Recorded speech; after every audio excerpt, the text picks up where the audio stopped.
Can everyone hear me okay? I can hear myself well. My name is Susan Walton. I'm a longstanding trustee of CERGE-EI. I'm actually born American, as you can hear from my funny accent, but I lived here in the UK for actually almost all of my adult life, so 39 years. I'm actually half Czechoslovak, and my father's family is British, so that is my mixture. I'm afraid I don't know the Czech side of my family very well, but I've engaged with many, many Czechs over my 15 years of serving on the board of the U.S. Foundation for CERGE-EI, supporting the school. But I do know the Slovak side of my family very well. We're from Badiov, which is the far eastern part of Slovakia, on the Ukrainian, Polish, and Hungarian border, and I've been there many times. As I said, I'm the London-based trustee of CERGE-EI, and for 15 years, I've been supporting the institution. We've been running, actually, for the last 2 years, the Price of War Conference, and we have a series of roundtables and discussion groups and other events around this topic. So if anybody has any questions or anything they want to discuss about CERGE-EI or any follow-up, please do come to me. The organizers have all my details. I'm here all the time. I travel a bit back and forth between the United States, and I'm also in the Czech Republic often, and I'm just delighted to do that. I'd like to give thanks, actually, to our sponsors who have made this possible, and that is DECA Bank, my very good friends at the Overseas Development Institute, Western NIS Enterprise Fund, Lasfit, the luxury Czech crystal company, Michael Markovits. Michael Markovits is a longstanding board member of CERGE-EI as well, Burkhard Dalisch, our chairman, who you'll hear from shortly, Boris Borizan, who's also a trustee, Pavel Olva, Wei Thorne, Kasten Family Foundation, the Czech Embassy and the Czech Center in London, who are great friends of ours and have been supportive over the many, many years here and also in the United States.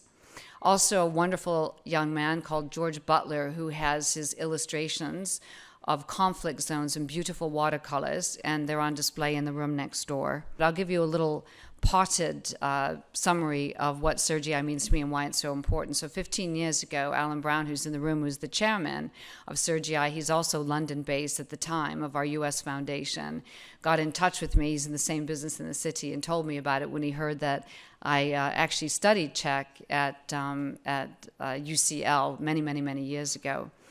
And the potted history of CERGE-EI, it was founded 35 years ago to train, it's a U.S. program, a joint U.S.-Czech program with Charles University, and is to train future policymakers in the Vyšehrad in modern economic theory. And at that time, the sort of target market in the early 90s was central bankers.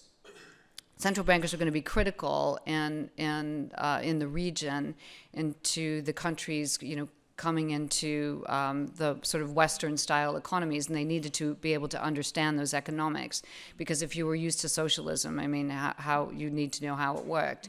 35 years later, we have not just our core PhD program, which we had at that time, which gives you 2 PhDs, one basically a US PhD and the other one from Charles University. So your accreditations actually are global, but we now have MA programs, we have study abroad programs, we have a massive outreach program because the Vyšehrad is in the EU, so I guess we were successful. And our outreach is all over Central Asia, the former Soviet republics, Ukraine, Russia, and that is why I'm very committed to the work that they do, because it's all over the region. The outreach has been over 500,000 students, and it's just been an amazing journey for me. It's been an amazing journey for everybody who's involved. I want to thank you all for coming. We've got a terrific group in the room. Thank you.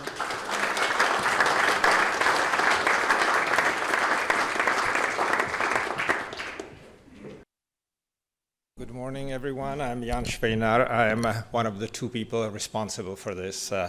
Sometimes economists have a good idea every now and then.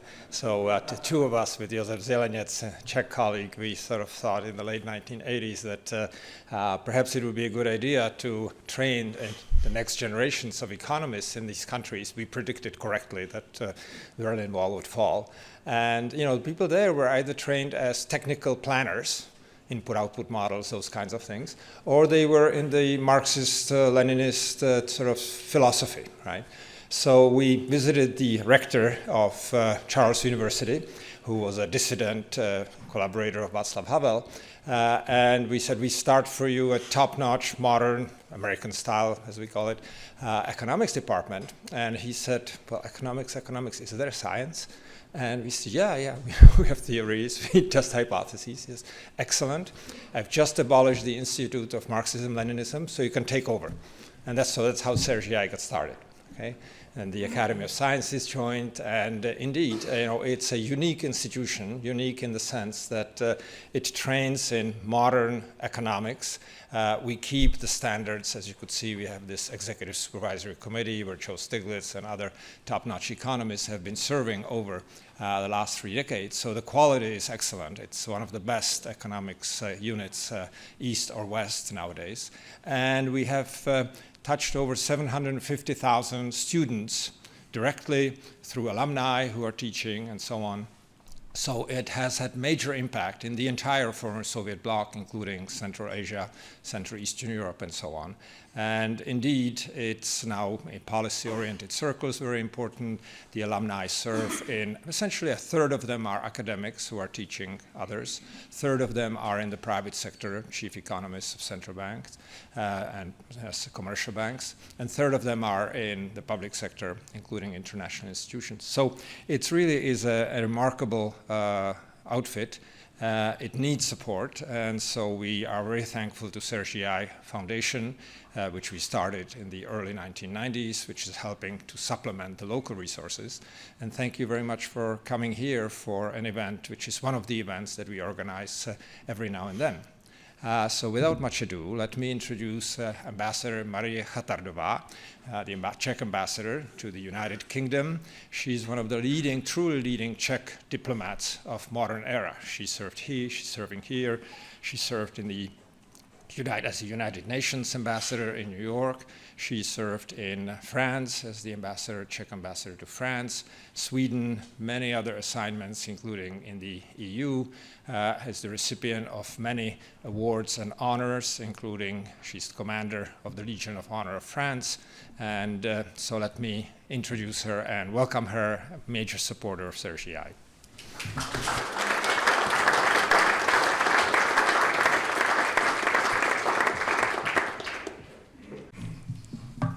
Thank you very much for such an introduction.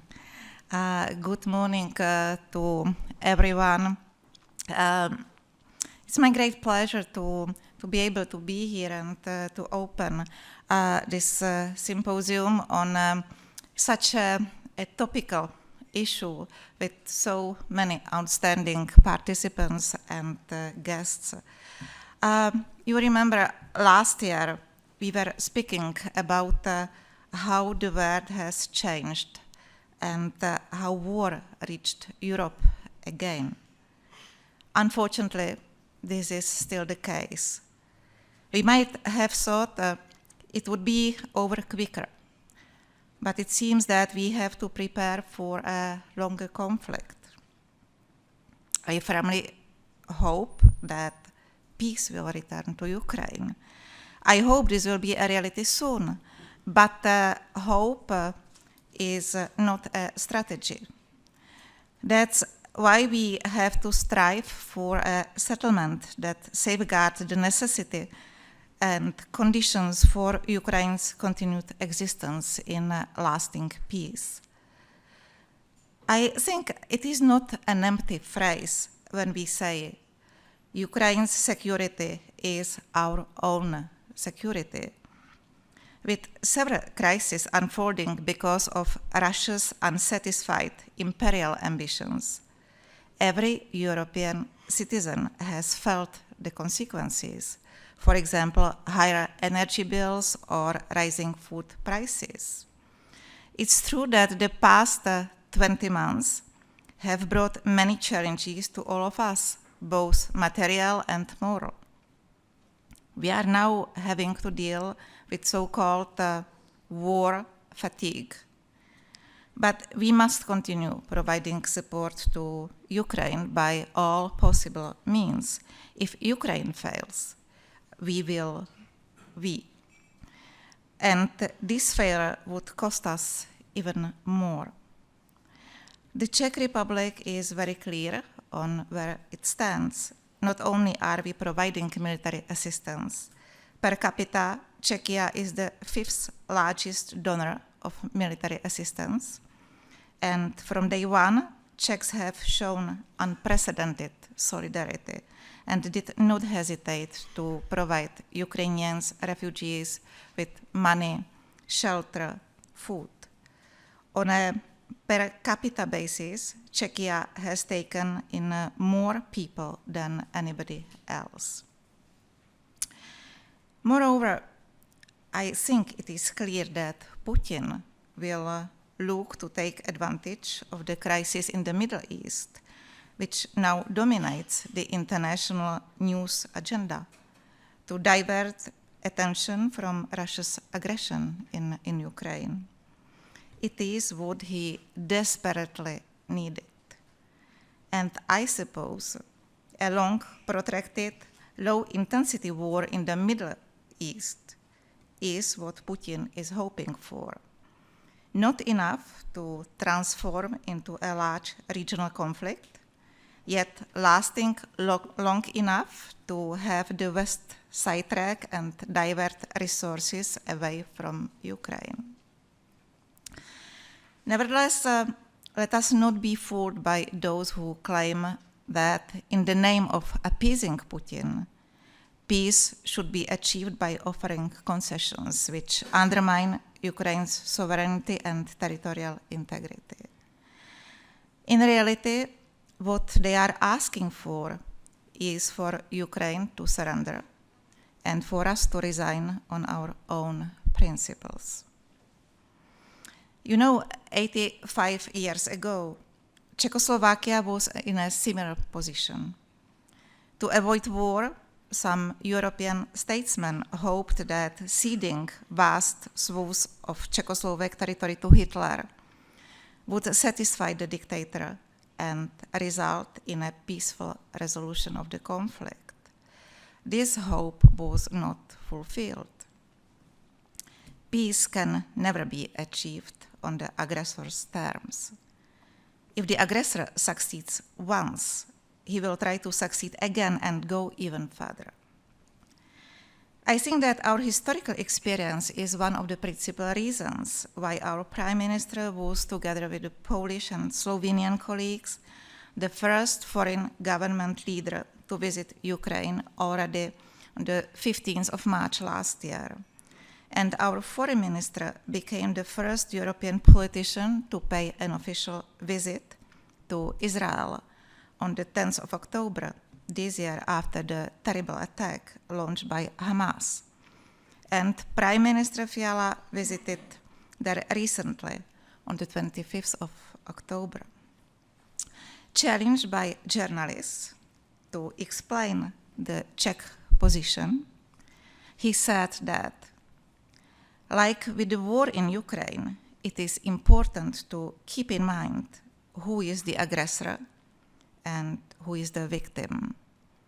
I think it's a very clear position, and I fully agree with him, not only because he's our Prime Minister. I know that there are so many other questions to be addressed and discussed. I don't want to keep you waiting from the interesting panels ahead. So once more, thank you for inviting me. I wish you a fruitful discussion. I'm looking forward to its conclusions, or if not conclusions, at least recommendations and outputs. Thank you very much.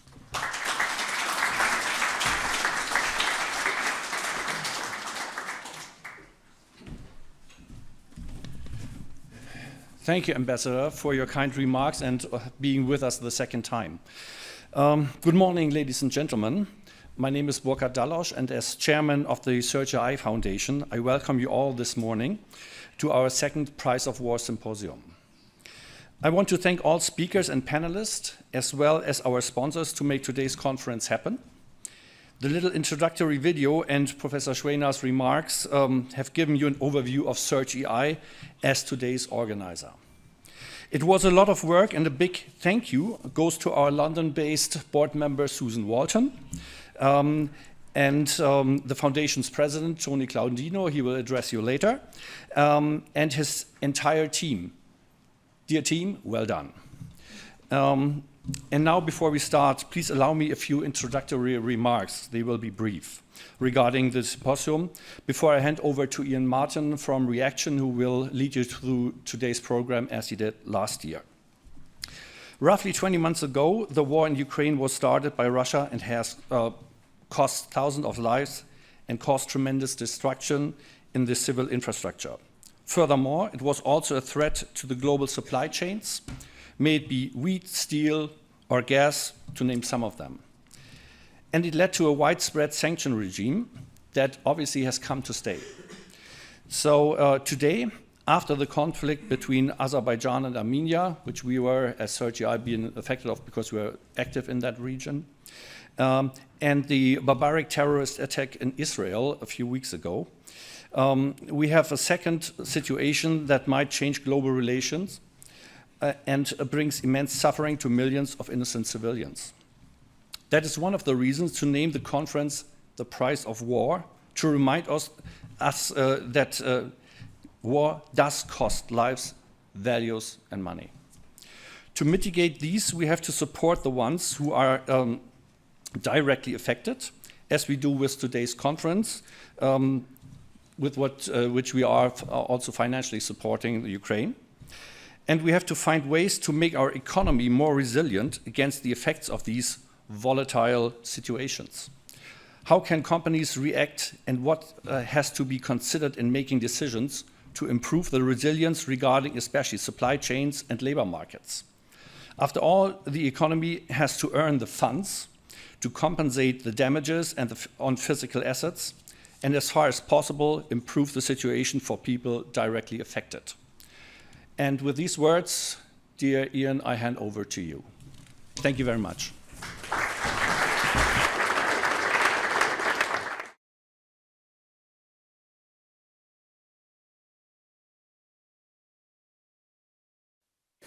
Welcome, and thank you for joining us for the Price of War Symposium for second year. I'm Ian Martin, your moderator for today's conference. I'm editor and publisher at Reaction.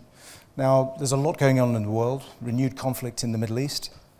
The world is becoming even more volatile. Nation states have been forced to revisit basic questions about their national security. Ukraine continues to resist Russia, and there are tensions still between the US and China. How are we to understand the effects of warfare on the global economy, or what we call conflict economics? That's what we're here to talk about today. A quick word on protocol: no flash photography. The whole conference is on the record and will be recorded and will be available to view on the Price of War's official website. But please welcome your first panel.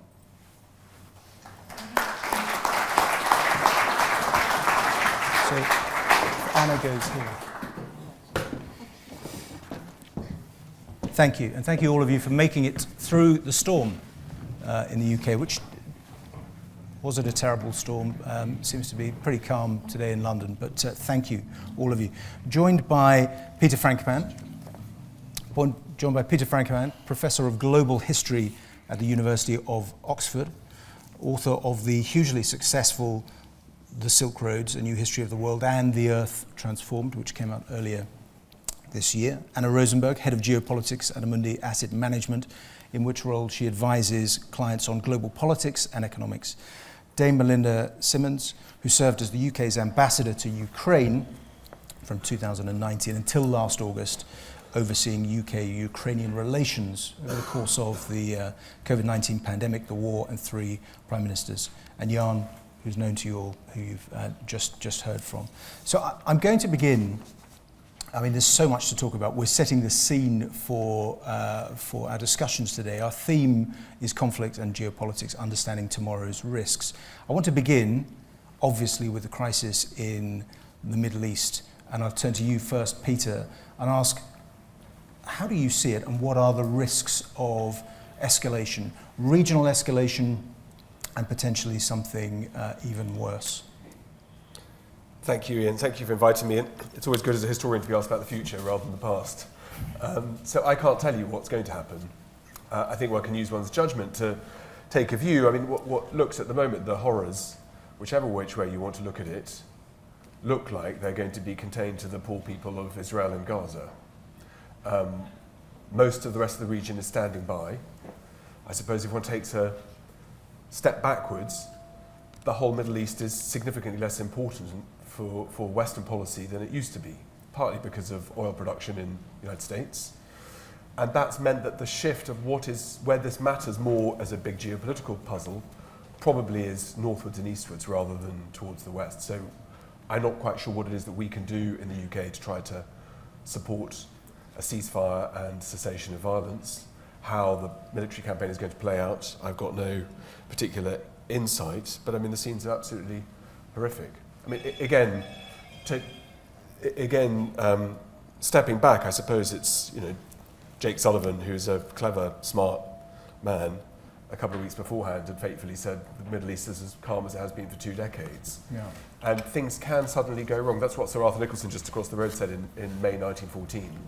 So you don't know how the glass is going to shatter, but I think it looks different to the 1980s and to a decade or two ago because of the way in which the world has significantly changed. And I mean China, I mean South Asia, I mean Southeast Asia, parts of the world that don't normally get talked about at conferences like this. So some of it, I think, is how to have a triage of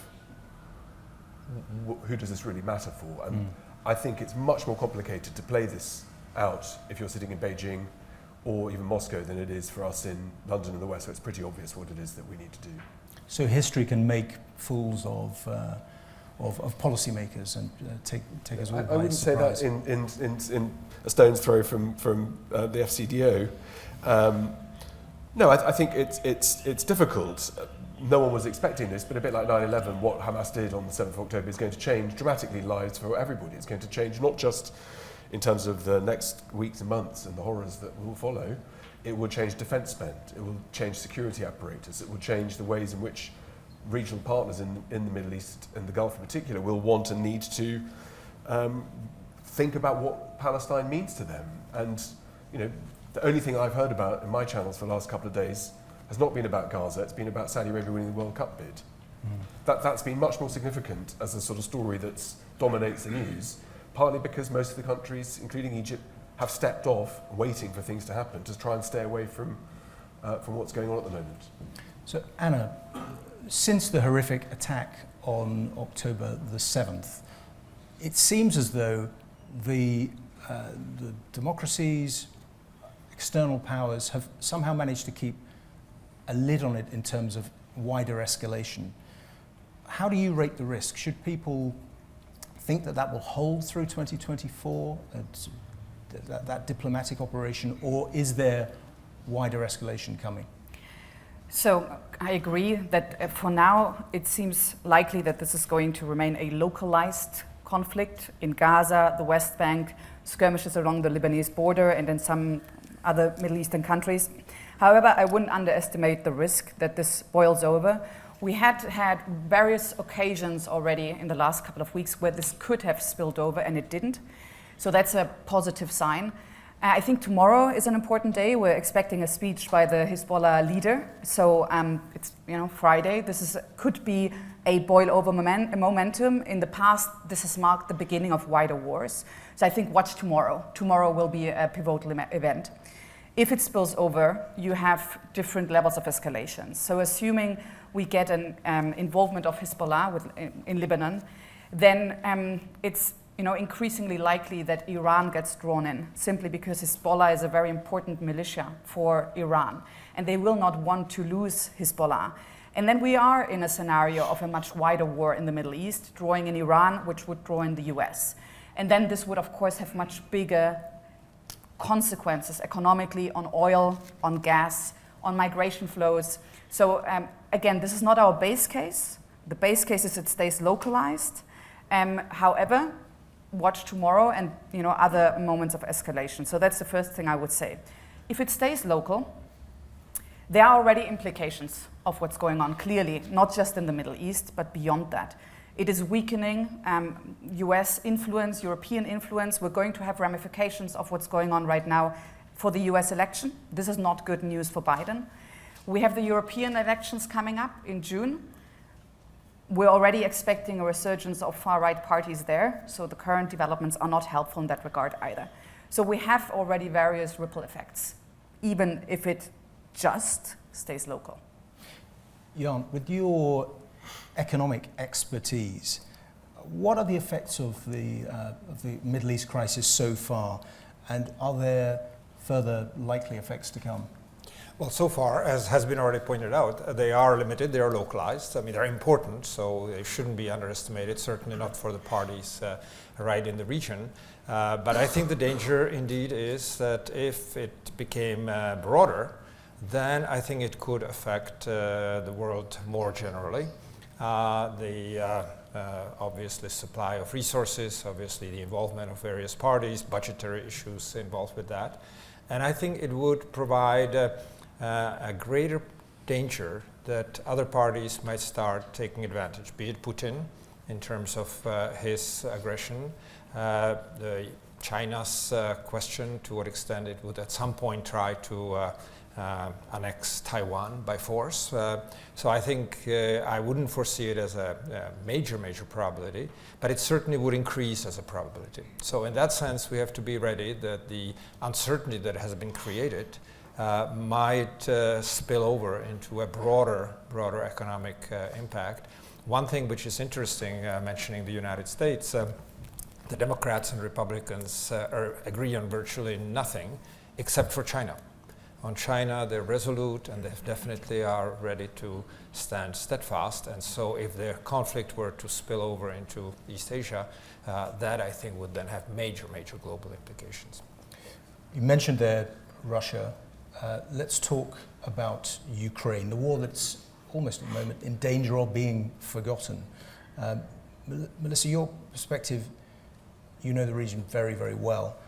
Firstly, can Ukraine win? So, thank you. So first of all, I think on the question of whether it will be forgotten, I mean, that would always have been a risk with or without Israel. The longer an invasion goes on, the more tired people get, the more the stories slip down the headlines. But just as I suspect Israel feels about Gaza, Ukrainians see this as an existential challenge. So they don't stop fighting regardless of interest or engagement from others. They would not stop fighting if they stopped getting weapons from the US, for example. So in that sense, it's not a binary thing of if interest is lost, Ukraine stops fighting. They'll continue fighting, and countries that have a huge national security interest in seeing this move forward and succeed won't lose interest either, because they won't be able to afford to. The question of whether Ukraine can win really depends on what you think winning looks like. I left Ukraine at the end of August very clear in my head that Ukraine was going to be at war with Russia for a long time. But that wouldn't necessarily mean that it would be about hot fighting, consistent fighting the whole time. They'll continue to fight as they're being attacked. But this is a hybrid war. The economy is being attacked, and children are being abducted, and the news is being manipulated, and energy is being disrupted, and farmers can't farm their fields, etc. These are all part of the same attacks. And these will recede, or they will move to the fore, they will move back as Russia has its intent and its supplies and its resources. One of the things I remember vividly about bomb attacks over Kiev is that whenever Iran would send drones, you get drone attacks on Kiev, and then the Russians would run out, and then there'd be no more drone attacks on Kiev, and everyone would be comfortable for a couple of months, and then you would get drone attacks again. And that, I'm afraid to say, is how I think this will continue to go over a period that, like Peter, not wanting to predict, which I think is wise on Israel, I wouldn't want to predict a length of time for Ukraine. But I think that part of the despondence that I feel among colleagues and friends in Ukraine right now is that they're beginning to understand that this is it, this is life for them, for the foreseeable. They're fighting, or they are at war, one way or another. And do you think that the support there's been among the democracies, will that hold, or is it fading away? So I don't see it fading away at the moment. I do see plenty of talk about it, but I don't see it. I think that, as the Ambassador of the Czech Republic put so very clearly in the opener, countries who understand what happens if they stop their support will not stop their support. So in other words, if they understand the damage that will be done, the advantage that Putin will take not just geographically but politically in ways that then destabilize values for you, economy for you, security for you, anywhere in the world, those countries that understand that and see that in the round will not lose interest. Let's talk a bit about Russia. Anna, for how long is it going? I suppose this depends on the length of the war and the fate of Putin. But will it be forever, certainly in terms of the next 20, 30, 40 years, an economic and political pariah? So I think that the pariah state will probably last for Putin's lifetime at this point. Although, we just have to look what's happening in Venezuela and what's happened in Syria and what's happening in Iran, that in some consequences, autocratic leaders that were widely discredited are taken back into the fold after a certain amount of time. So I don't think that it's a given that Russia will remain a pariah for a long period of time. Clearly, at the moment, even if there is a halting of the fighting and there is an eventual ceasefire, it's still likely that Putin will remain a hostile actor towards Europe and will continue to turn towards the East and the global South. So I think this is as much as we can say right now with confidence. But, whenever there's a ceasefire, everyone has to compromise in very uncomfortable ways. Of course, the situation for Putin is incredibly complicated at this point now that there is also a search warrant out for him, right? So I think we're not going to see him being embraced again by the West. That is quite unlikely at this point in time. But I wouldn't rule anything out for Russia, especially if there's a change in leadership. Peter, how should we think about Russia? Well, I just should probably correct that Putin is not a pariah for most of the world's population. It's unfortunate, unfair, and wrong, but he's not a pariah for the vast majority of people alive on this planet today. And those lack of perspectives, I think we need to take seriously. So, for example, Lula, elected in Brazil, has not said a single word condemning Russia in Ukraine, has been highly vocal about Israel and Palestine. The connections about BRICS and the expansion, Putin is maybe not central to those discussions, but is absolutely part of those negotiations. The war in Ukraine has in many ways benefited the economy of India, the biggest democracy on earth, in terms of cut price oil discounts, oil exports rather, to be able to keep Indian industry going as an accommodation for the fact that India has long-term connections with Russia, particularly in defence and armaments. And so that world in which we are most comfortable of looking through the West, it's not quite so straightforward. Now, the world that I work in, no one in any country on earth thinks that they want to have dinner and go on holiday with Putin, Xi, Raisi or anybody else within this kind of axis. But narratives do matter. That's why historians matter. There's a framing of discussions. And in that sense, the story, I think, is exploited very aggressively by Russia and will be exploited when we have 2 billion people having elections this coming in the next 12 months, is around the fading Western order. And it's very important for us to be able to articulate what that means. In the Cold War, we worked out what we were selling. People in Czechoslovakia at the time, as it was very clear we were selling freedoms and opposing oppression. But that grey area is much more fuzzy now, partly because of what we've been doing in the West, but partly because the competitive set that we're not fighting against or competing with, but our peer groups are much more agile, more adept, smarter, better, more reforming than we recognise. And the integrated review that was produced here in company was 2020-21 before the refresh was all about emphasising the fact that we face whole of government threats. So that's a rethink of UK policy. Trying to get foreign policy, defence, culture all joined up into a ball. And so is Putin worried about what people think about him? I very much doubt it, although I can't tell you that for sure. Has this come at a big cost to the Russian economy? Absolutely. Does Putin control through his various networks the ability to keep that going ad infinitum? I'd have thought so. I've just been looking at my notes. I can't remember whether the Russians have lost the equivalent of 8 German tank armies and are still fighting. At Vika, 109 tanks, and the Russians are still going. Their capacity to invest is very substantial, and they will be able to drag this on and on and on and on. Jan, with your experience of, you described earlier, dismantling a Marxist, Leninist economics department and this experience of teaching sensible market-based economics, do you think, is Russia at some point after Putin, is it reformable? I think it is. I think there are a lot of people, including top-notch economists, many of whom are now in the West. I think that definitely it could become a very resilient and growing economy. Hasn't really been growing; it's been shrinking. But I think that time has not come. Unfortunately, I think Russia now is a war economy. Putin has changed it into a war economy. It has natural resources which are being deployed to that effect. So I think we have to be ready for Russia taking this course and staying that course for quite a long time, unfortunately. Okay? I think what was mentioned, which is very important, is the US elections. Should it so happen that Donald Trump would be elected, there will be a lot of uncertainty. But if he were to really keep his word that he would end this war in one day, it would mean he would accept Putin's terms. Right? There's no other way to stop the war in one day.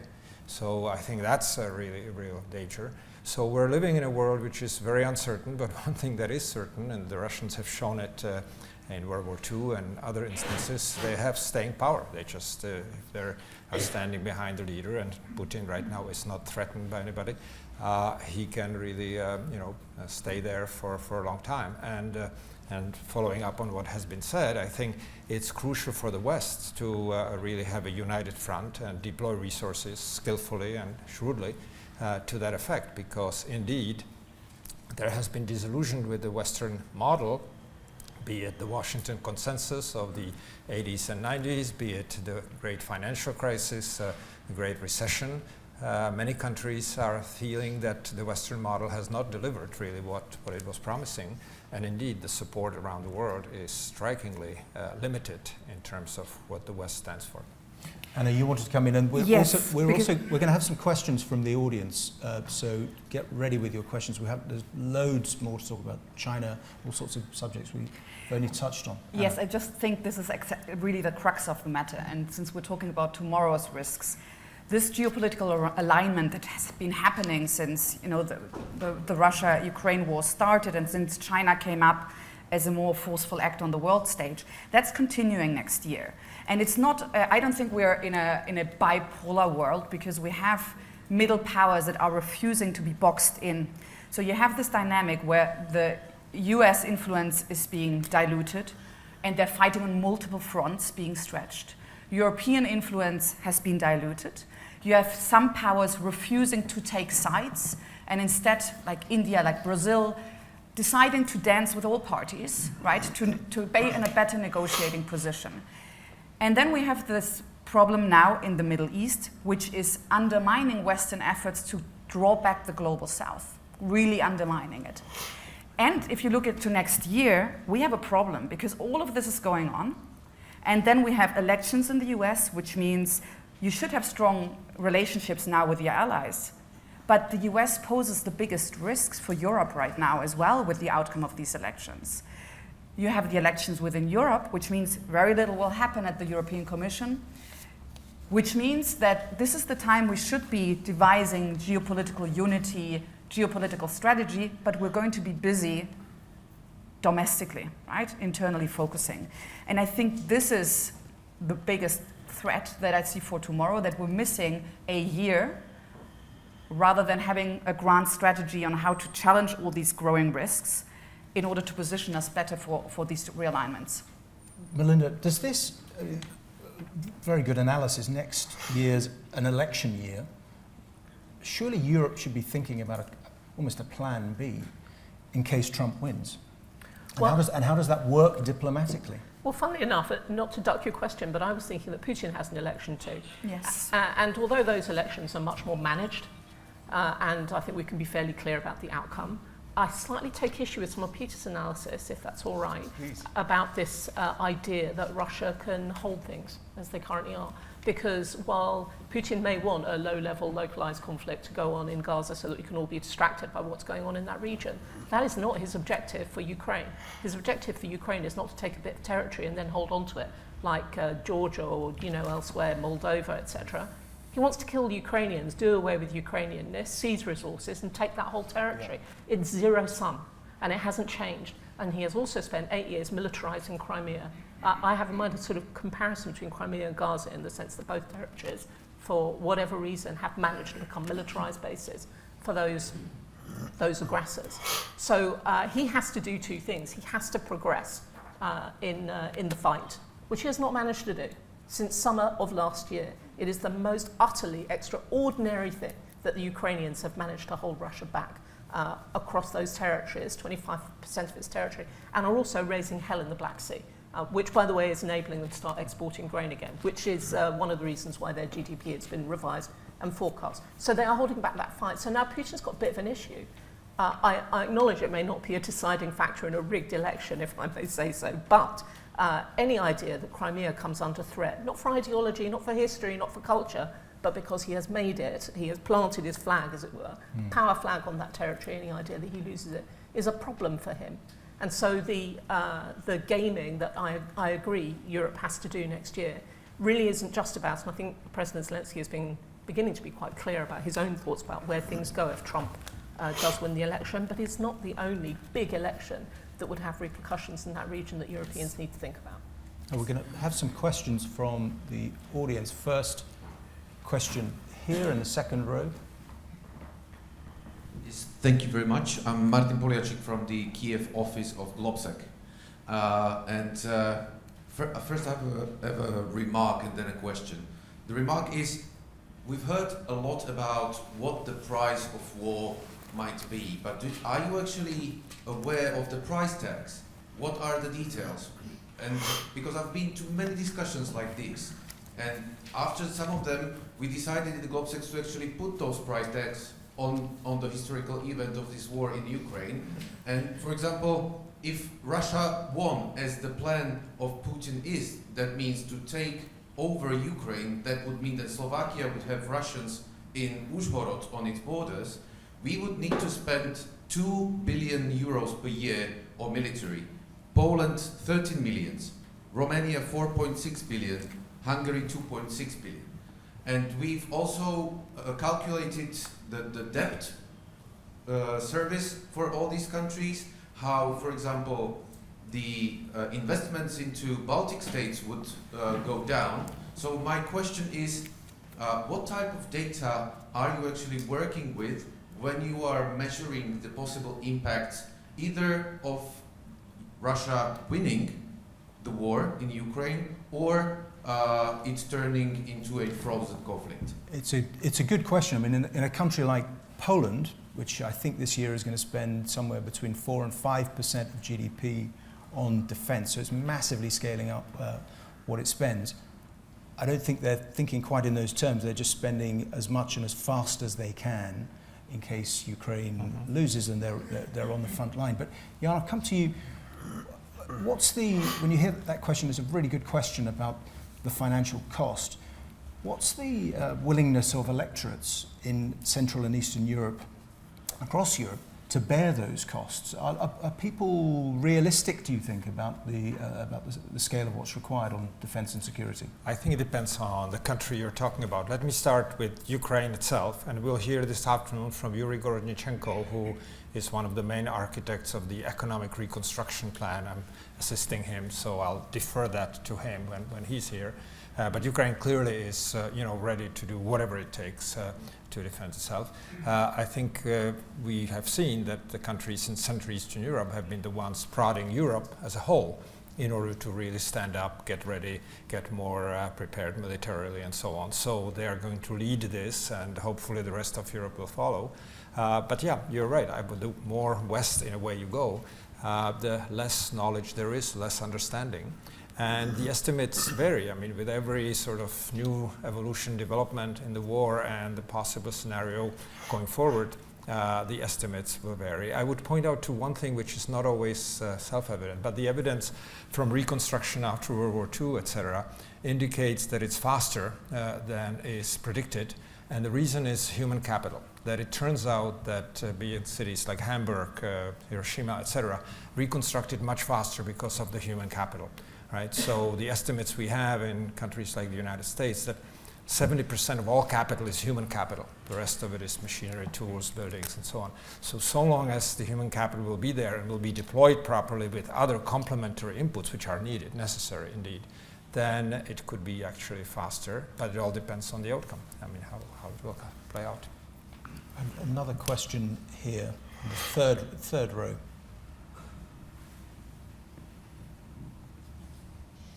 Henrietta Royal. Going back to the Middle Eastern situation, I think there was a comment made, I think you said that the chances of Iran being drawn in if Hezbollah decides to announce tomorrow that it's going in are very high. Do by that you mean that they would actually put troops and actually fight? And what is the position of Saudi Arabia and others, and Egypt, under that scenario, where they may feel, you know, the Palestinians are fellow Arabs, but on the other hand they hate the Persians, who are their former imperial overlords? How does that all sit together? Anna? Sure, I think there are various ways that this could play out, right? I think the most likely would be a militia escalation, a proxy escalation of what we have seen already to some degree, but in a much bigger shape. Now, would Iran really send in troops? That depends on how many losses they have in Lebanon, specifically with Hezbollah. So, how would the situation evolve? I mean, clearly, Saudi Arabia, and Iran, there has been some approachment, but it's a fragile truce. Egypt has benefited from its normalization with Israel quite significantly. Of course, there are tensions right now. So I would expect that these would try and stay out of it for as much as possible, which of course would get complicated the bigger this gets. Like if Iranian proxy forces start to destroy Saudi Arabian oil infrastructure, that will become incredibly difficult to stay out of it. There are many, many different levels of escalation. And there is another level that we also have to keep in mind, which is probably not a short-term threat, but it's a significant one nevertheless. And that is that Iran has a massive target on its back right now. They've been helping extensively Russia. The normalization between the US and Iran has not been going well. The Biden policy has not been going very well. Now we have this involvement in what has happened in Israel. And plus the fact that Iran is accelerating uranium enrichment, right? And they're pretty close to having a nuclear bomb. And this is an existential threat for Israel. Now, this current development increases the risk that after the current situation is under control, Israel says, you know what, we can't allow this anymore. We have to do something bigger against Iran. And the context in which we are right now makes this more likely, okay? So I know that there are some commentators out there that put the risk of Iran getting involved very low, and I think that's unresponsible, because if you look at the facts, there are a lot of signs that this could go over fairly easily. Peter, what about the role of American power when it comes to this question? Because when you get a situation like this, the appalling massacre on October the 7th, it seems automatic still, even though the world has changed, that everyone looks to America. People don't think, is the Chinese president going to fly into Tel Aviv or other parts of the region to sort out this issue? Looks to America, still the essential power in terms of the democracies. 2024, how do you see that playing out? Is that seriously at risk from the re-election of Trump? What would America look like in Trump's second term? Well, assuming he's not incarcerated, which is not impossible. That's I think that those predictions are hard to make. But I mean, at the moment, he looks like he's not only going to run, but would win presumably reasonably comfortably. I mean, last night, you'll all have seen that he, one of his speeches, he speaks ad-libs, throws things off without thinking, as we know, but saying if small countries are attacked by Russia or anybody else, the US won't get involved. So what that means for NATO, what that means for collective security, what it means for the West, shifting. And when Jan said that the Republicans and Democrats only agree on one thing, and that's China, that's of course true within Congress, but in terms of Republican and Democrat voters over the last 2 weeks, we've seen extraordinary numbers around Democrat and Republican signed up registered voters who don't believe the United States should be giving support either to Israel or to Ukraine. I mean, above 60%. And that move of America first falls on very fertile ground of these are problems in other parts of the world we don't really want, there's no benefit to us, it costs a lot of money, we've got things wrong in Afghanistan and Iraq and Syria, we're not very good at them, isn't it better if we decouple?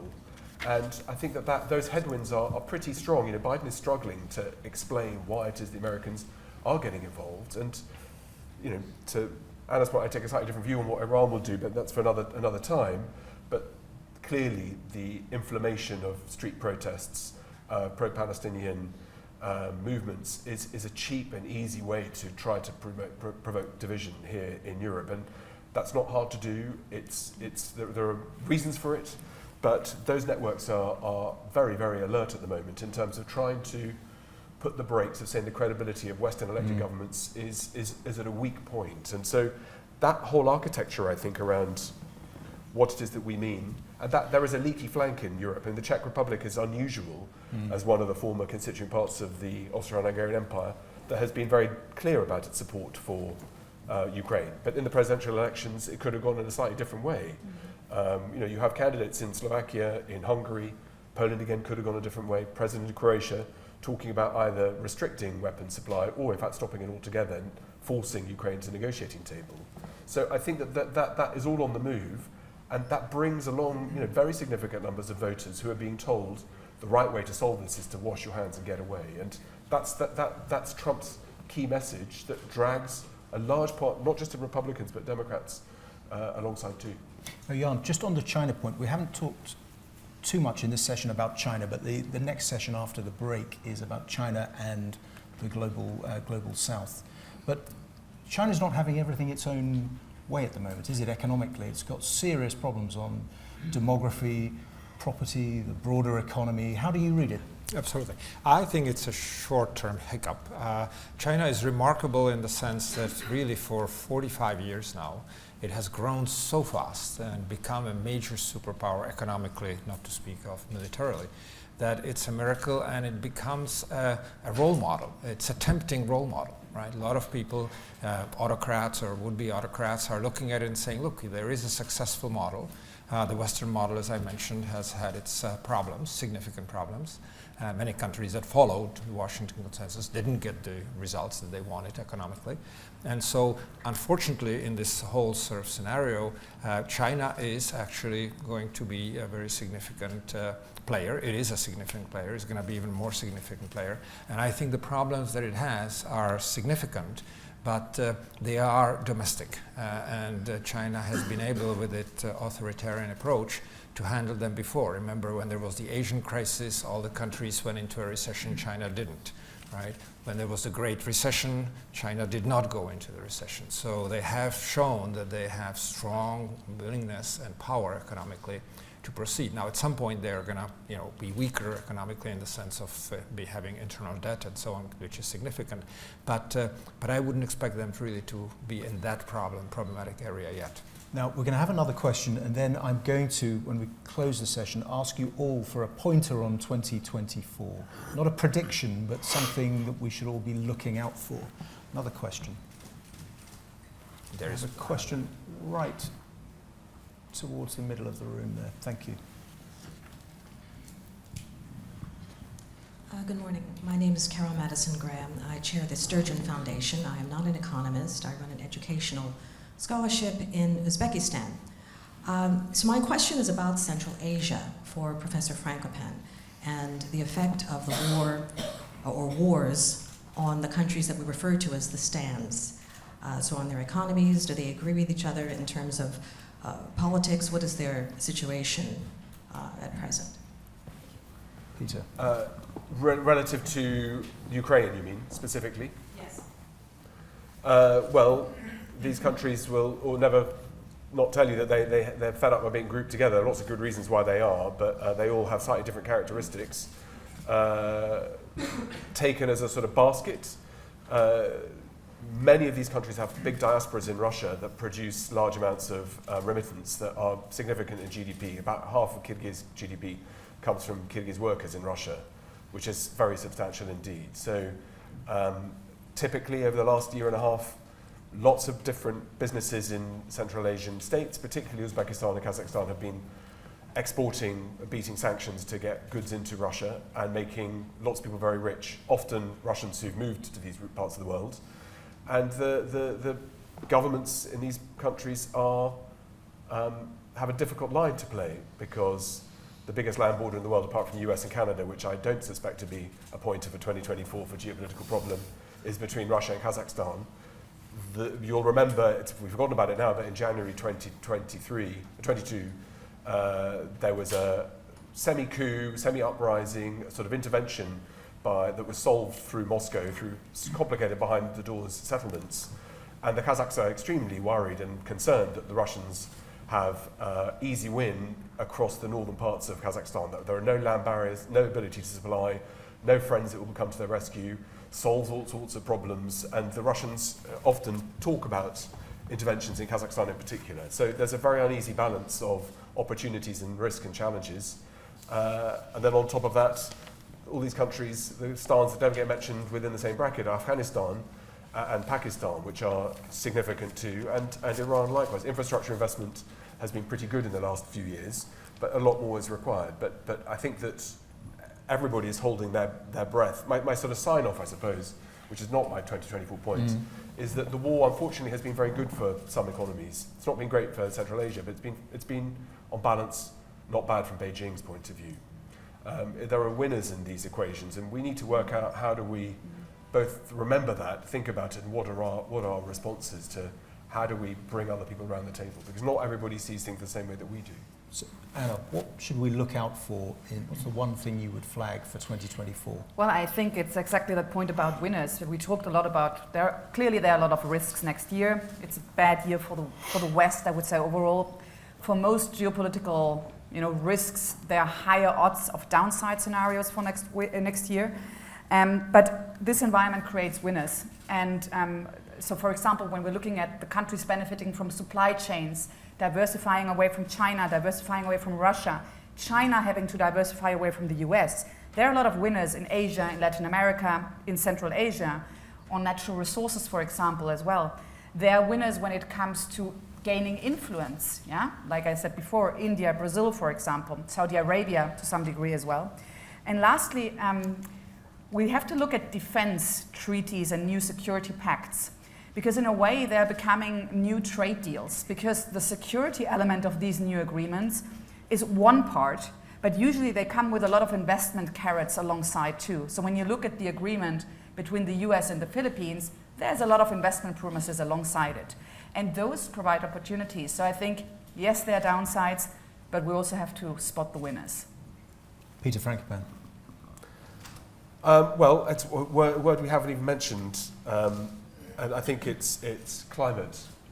We're now 18 days between billion-dollar climate events, and the cost of infrastructure, the costs on economies for unforeseen, unprepared for vulnerabilities. We should have all learnt the invasion of Ukraine in 2014 and then in 2022, the sudden misfire in the Middle East and the horrors that happened on the 7th of October and what's escalated since then, the pandemic. The things that we're not keeping an eye out for are ones that we should be really worried about. And the warnings around food supply, around water, and around climate events are extremely substantial and are already significant, both costs, but also drivers of migration, drivers of inequality, impacts on women in particular. Those kinds of things are very easy to forget at a conference where we talk about leaders making decisions in palaces, whether it's Central Asia, China, or wherever. So I think that the clear vulnerabilities around in a decade of living dangerously, we need to benchmark that things can get worse, and there's a good chance that they might do. So how do we prepare for that? Dame Melinda Simmons. I was going to go with the climate point, but actually now I feel the need to say something upbeat. Go on. Excellent. Go on. So I'm going to say that a thing worth watching next year is Ukraine's GDP. Okay. So the IMF has upgraded its assessment of Ukraine's GDP from -2% to +2% next year. and Ukraine's own finance minister suggests it will reach 4.2%, which is very ambitious, but and will also be very fragile. But, and this isn't just a point about Ukraine, why I raise it. If Ukraine, that is trying to beat back one of the biggest aggressors in the world, manages to achieve a net growth in its GDP next year, partly and mostly, of course, as a result of its military effort, including in the Black Sea, then we have some really important lessons to learn very, very quickly about what that is virtuous that can come out of your support to a country that's being attacked. You can proliferate and build on. Yeah. I'll agree with everything that's been said and add to it that I think what's going to be really crucial is what happens to the economies of the West. Will they go into a recession? Will they continue growing? If Europe were to go into a recession and US grow, that creates tensions. If both blocs should go into a recession, that creates major problems. It's always easier to resolve any kind of issues when you can throw money at the problem than if you don't have the money. So I think that that's going to be really important, is how the West will be faring economically. And if I may conceptually just at the end to say something, we talk about conflict economics or economics of conflict, CERGE-EI being a leading economics institution in the former Soviet bloc. Economics is about conflict, right? The whole field of game theory is about conflict resolution, bargaining, strikes, right? Anything. Trade, using sanctions, using tariffs, etc. So this is the right institution to sponsor and handle this conference. Thank you very much. We're now going to move to a short break. After that, we're discussing China and the Global South. And then following that, there's lots more insight on investment in a difficult world. But until then, until the next session, please show your appreciation for your brilliant panel.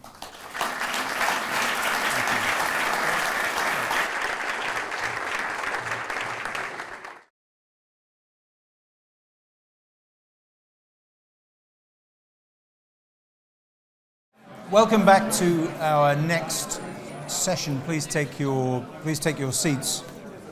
And I would like you to welcome to the stage Dr. Rebecca Nadin, who's going to talk to us about, is China winning in the Global South? Thank you.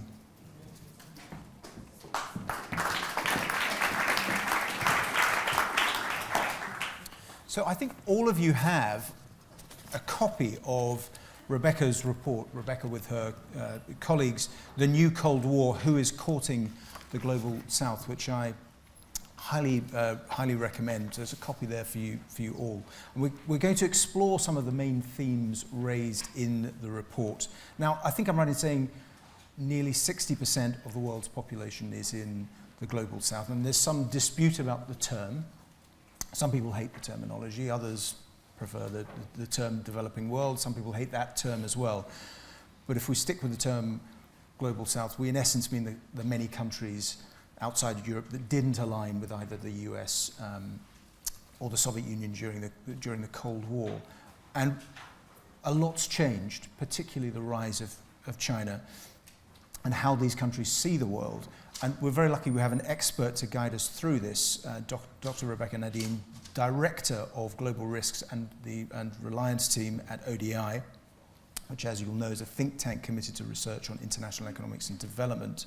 And you lead the Global China 2049 project, and you spent 16 years in China, including a spell at the British Embassy in Beijing. So tell us firstly about the origin of that term, the Global South, and the non-aligned movement. Is it a useful term? Well, it's certainly a term that has been risen in popularity over the past few months. But as you say, Ian, that term is used to describe countries in the developing world. It's used to describe low-income countries. China, though, actually uses the term South-South cooperation when it talks about the developing world. And China sees itself and positions itself very much as a developing country. And as you say, I was in China for many years. I was there under Jiang Zemin, Hu Jintao, and Xi Jinping. And during that time, I had various roles and some of that time in government. And during that period, China, the importance of positioning itself as a developing country is very important to China's strategic ambitions. Why is it so important? Why does the global south matter so much to successive Chinese leaderships? I think that's a really important question, because at the minute we tend to break everything down when we're talking about China to China's ambitions around reforming the international system, world order, and that is in part true. But fundamentally, when we're talking about China, we're talking about what is important to China domestically. So much of my work focuses on not how the world sees China, but how China sees the world. So, for example, engagement with the global south, or engagement with China's neighbours, China's periphery, as it describes, China's neighbourhood diplomacy, periphery diplomacy, is absolutely paramount to China's ambitions around national rejuvenation. So we've heard this term a lot, and we tend to attribute that to Xi Jinping, but actually China's ambitions to rejuvenate the country to this truly modern socialist country with a world-class military by 2049 is not actually a Xi Jinping goal. This is a Communist Party goal. This originates, actually it first appears rejuvenation, national rejuvenation in 1997. Jiang Zemin talks about this. And because China understands that in order to, with a country that's 2/3 of its borders are with other countries, so it's 14 countries that border China, it matters how China engages with these regions, and it matters for several reasons.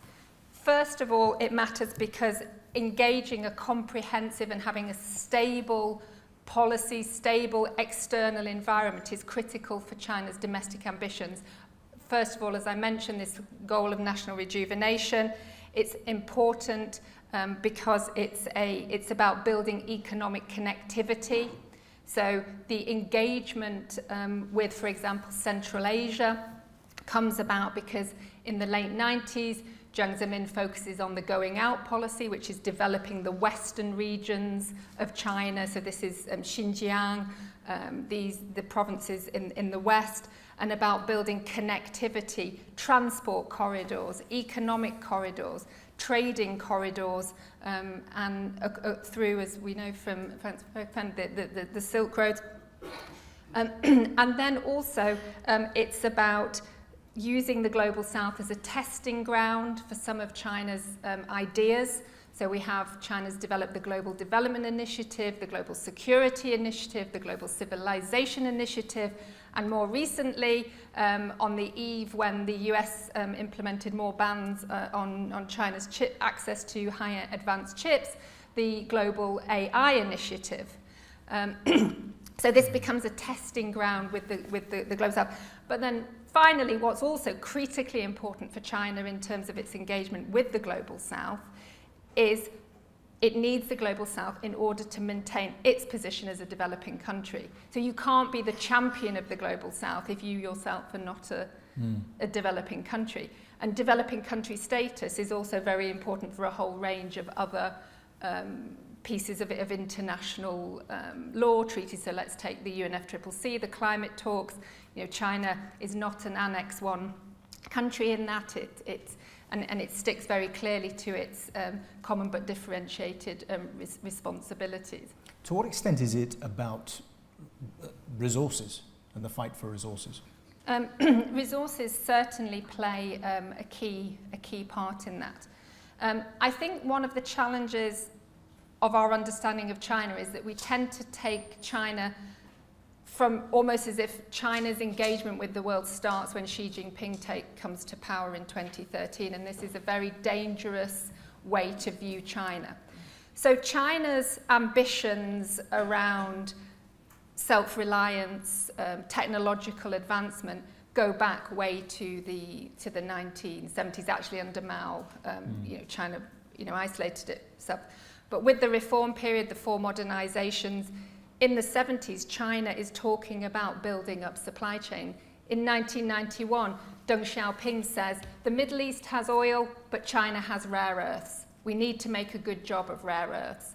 So we're now talking about rare earths in 2023, but China's been thinking about rare earths since the early 90s and if not before.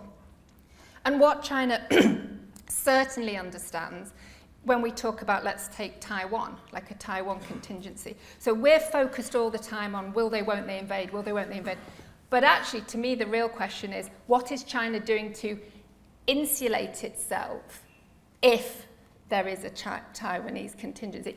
Or if there are increasingly sanctions. So it's learning a lot from what's happening in Ukraine on sanctions. So it's looking at these land corridors. So if we go back to the sort of 19th century Mackinder Eurasian land bridge, it's thinking about supply chains. It's thinking about, yes, tech critical minerals, but it's thinking about food security. It's thinking about energy security. And again, these are not new concerns for China, but we saw in 2015 a very different framing of national security. So China suddenly expands its definition of national security to move beyond what it describes as traditional concepts, again, around sort of territorial integrity, sovereignty, but to start thinking about energy security, food security, technological self-reliance. How do you insulate yourself from increasing Western sanctions? So we hear a lot in the free world about decoupling, though actually a lot of the data suggests that that's not necessarily happening, that there's a gap between the political rhetoric about decoupling Western economies from the Chinese economy. There's still a hell of a lot of trade. That's very interesting. You're saying, in that sense, they're ahead of us in terms of thinking about insulation in case this does turn into these tensions turn into outright conflicts. Yes, absolutely, and that's very much embedded in Chinese risk analysis, because we tend to think again that China's understanding of the complex geopolitical situation comes about with Xi Jinping, but actually the party has been very, very good at running comprehensive risk analysis. So, for example, perhaps the longest risk assessment in history was the party's analysis of the breakup of the Soviet Union. So a very esteemed China academic, Richard Baum, coins it post-Soviet stress syndrome, and the party really looked at that, understanding the domestic drivers, the geopolitical drivers. But I think what's important again to understand with China is we talk about China as if it's just either Beijing, or just this homogenous entity, but you're actually talking about 23 different provinces, with some of those provinces with the GDP of Germany, with the combined GDP of US and EU, sorry. You've got 23 provinces, 5 autonomous regions, 4 municipalities. You're talking about very, very different, distinct entities. And everything that the Chinese government is thinking about is how do we keep that social contract between the people and the party. So interestingly, at the same time China's making statements about Israel-Palestine, about engagement in the Middle East, it also, Xi Jinping last week chairs a Politburo meeting on Chinese nation integration. So this is directed at ethnic minorities in China. So prior to Xi Jinping, well, even in the beginning of Xi Jinping's tenure, it's about giving autonomy to China's ethnic minorities. But actually we see at the same time, I don't think it's a coincidence, China's also doubling down and saying, yes, Hui minority, yes, Uyghur minority, you can have your religion, your culture, but it has to be with Chinese characteristics. And there's a big doubling down. So China, on the one hand, in the international space, is saying, yes, we'll be your voice. We will give voice to the global South, give voice to different disparate countries, but at the same time, domestically, we're going to double down. So we hear a lot of contradictory reports coming out of China about the state of the economy. I mean, on the one hand, the author of that big book on China, Age of Ambition, published a piece last week which I recommend to you, which I think is called The Age of Malaise, which is about the breakdown of the social compact, and a lot of focus on China's property crash and broader economic problems. But then others, investors and various other people, come back from China and say, well, don't necessarily fall for that. China is not retreating economically in quite the way that you think, or declining. How do you think we should see it? Again, I think we need to understand that China is not this homogenous whole. So I agree that there is, absolutely, you're right, the property crash, you've got very high provincial debt, indebtedness, you've got demographic challenges. Although one of the other big challenges actually is youth underemployment, but actually that's also not necessarily a new challenge. I mean, one of the causes of Tiananmen unrest actually in '89 was there was a feeling that the muscles were being paid more than the brains, so the intellectuals weren't being gainfully employed. And you now have a graduate class that feels that it's not achieving in employment terms what it was promised when it went to university. Exactly. But we can see in the past week China absolutely doubling down on trying to solve some of these problems. So in the Dongbei, in the northeast region, lot of state-owned enterprises there, heavy industry. So big focus on trying to develop economic policies to reinvigorate that area. A big doubling down again on Xinjiang. So there's now indications that Xinjiang will become a free trade zone in about 5 years. So this will have significant impact actually how China is trading with Central Asia. Of course, that being said, and I think this is an important point when we talk about China and perhaps to a certain extent Russia, but I know China better, that we tend to think that China is all-powerful and all-doing, and that when they're engaging with these countries, that there is no agency of the countries themselves. So to negotiate better deals with China. And in the case of Central Asia, there is quite a bit of xenophobia. So Kyrgyzstan, for example. I mean, difficult to generalise, but how is this seen, do you think, from the perspective of the global South? 5 years ago, the consensus would have been pre-pandemic that China was definitely winning in the global South, and that the West had failed to get its act together, Belt and Road, and all of the initiatives that you mentioned earlier. How does it look now? I think it's interesting when we talk about the global South, it's the who. So China's engagement tends to be bilateral. So they talk a lot about multilateralism, but this is actually, again, multilateralism with Chinese characteristics. So a lot of the engagement actually is bilateral. It's also elite to elite. And from some of the work that we've been doing, looking at some of the risks along the Belt and Road, there are, at the kind of grassroots level, there is certainly some disquiet in some of these countries about China coming in, again, around jobs, so China bringing in workers, around not sticking to some of the local customs, sort of taking over, that sort of thing. So I think the views are varied, but particularly though when the global South, to generalize, is talking, it is from those elites. And what China has been very good at, and the West hasn't been so good at perhaps, is actually listening to what the socio-economic development needs are of these countries.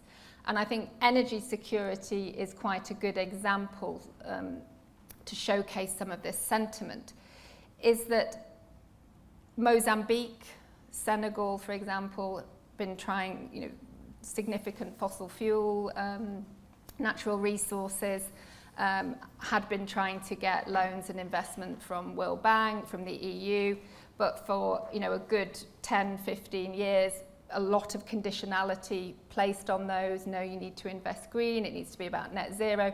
Cut to the Ukraine conflict, suddenly energy security is right up on the agenda for many European capitals. So we had the German Chancellor going out to Mozambique, the previous Italian Prime Minister in Senegal, and those countries are naturally saying, well, you know, it's energy hypocrisy. Now you're saying it's fine for us to develop these fossil fuel power plants, etc. But previously you were saying that wasn't, because it was all about net zero. And I think China, particularly with its Global Development Initiative and others, is saying, actually, for us, you talk about the West, you talk about human rights, but actually we place development as a human right, the right to develop as a human right. So it's taking a different view on human rights approaches, so moving away from that sort of rights of the individual to the greater good. And I think that resonates in certain capitals. But China is also engaging and cooperating and training law enforcement, judiciary, in a lot of these other countries as well. Now we're going to move to some questions. I have some more questions of my own as well. But who has the first question on China? Row 3, thank you. There's a mic on its way to you.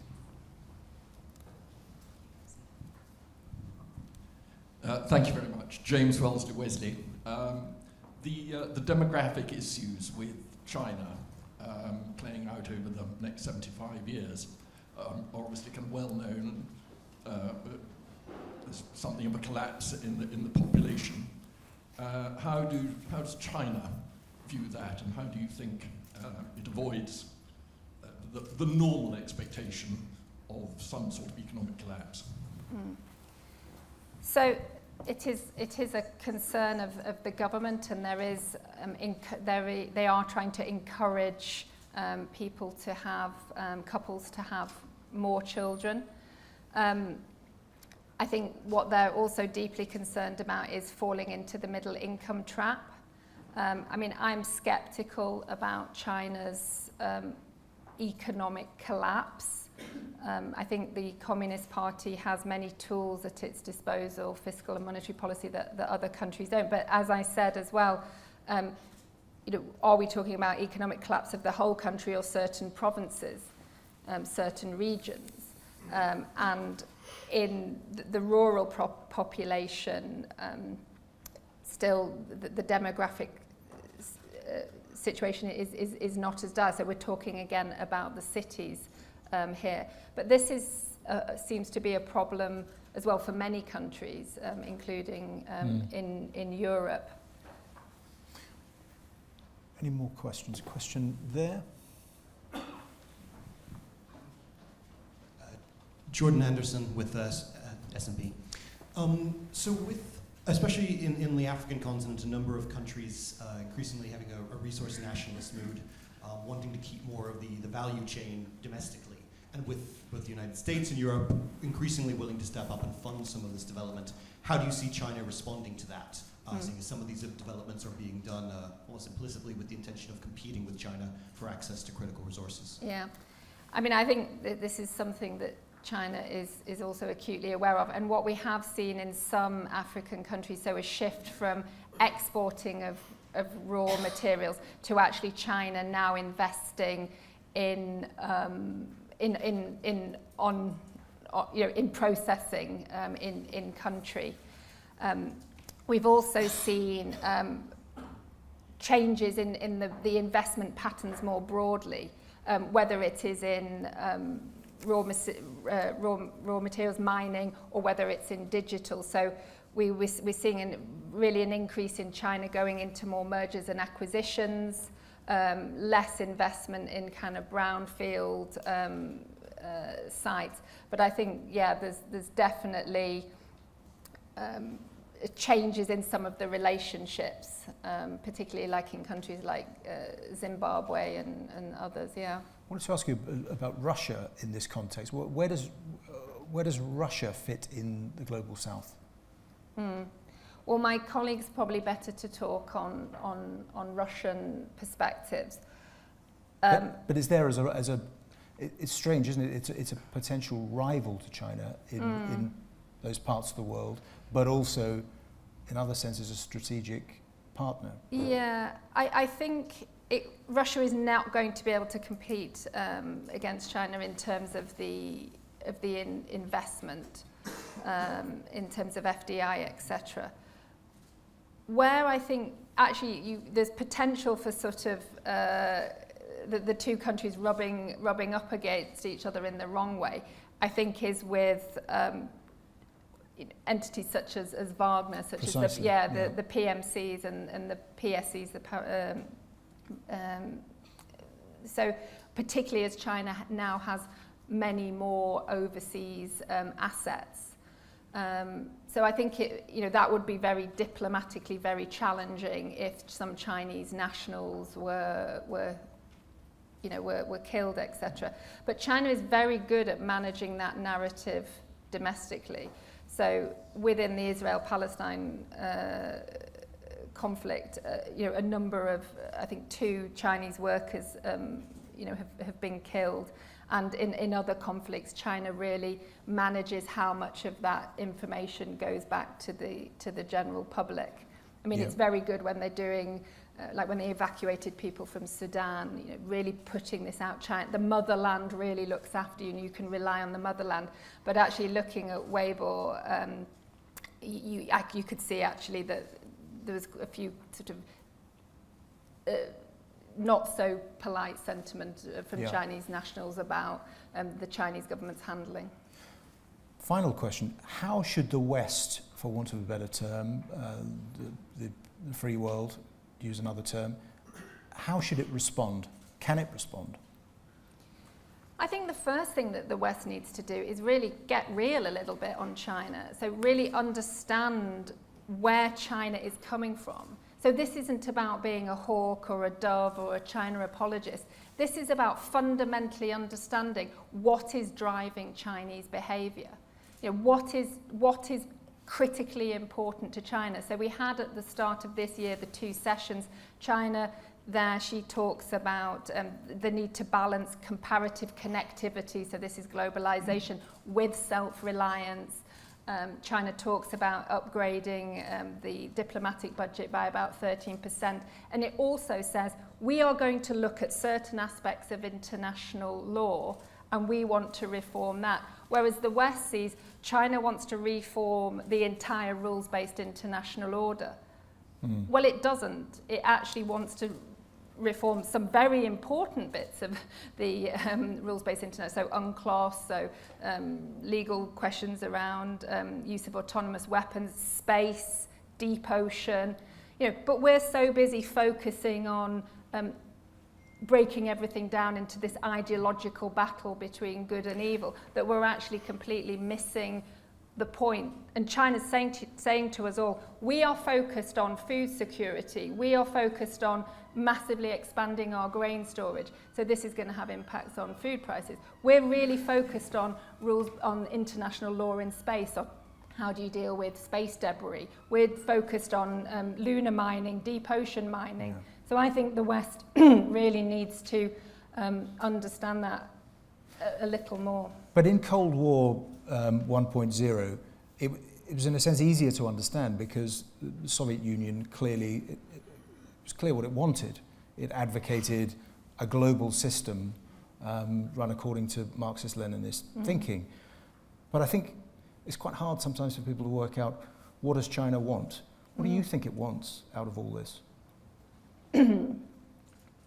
Well, it also wants, yes, it wants a... Does it want to dominate the West, or it wants a control? system, and it's always wanted this, that is conducive to Chinese domestic goals.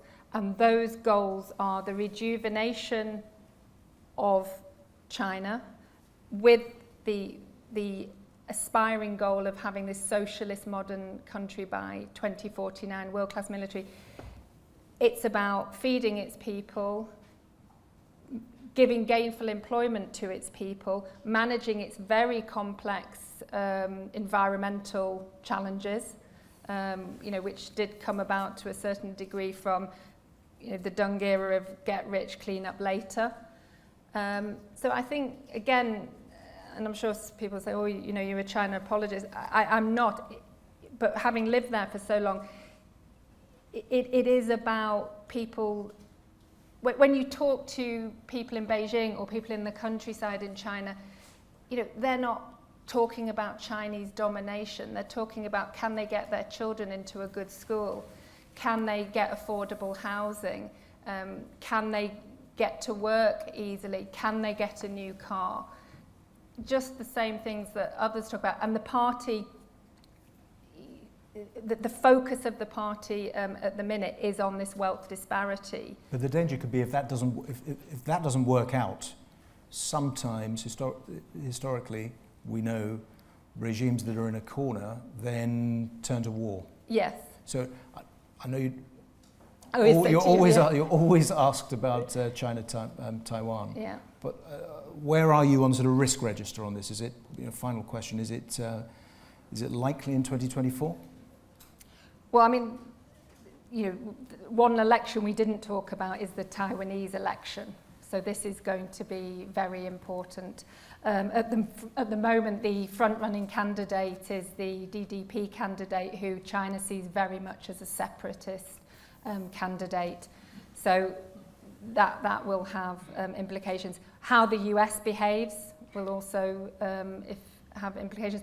But I think with China and Taiwan, we were very much focused on a kinetic response. But before China gets to a kinetic response, there are many things that China can and is doing already. I would argue that the military response is a sub-strategy to the political, social, cultural, economic strategy that China is deploying on Taiwan.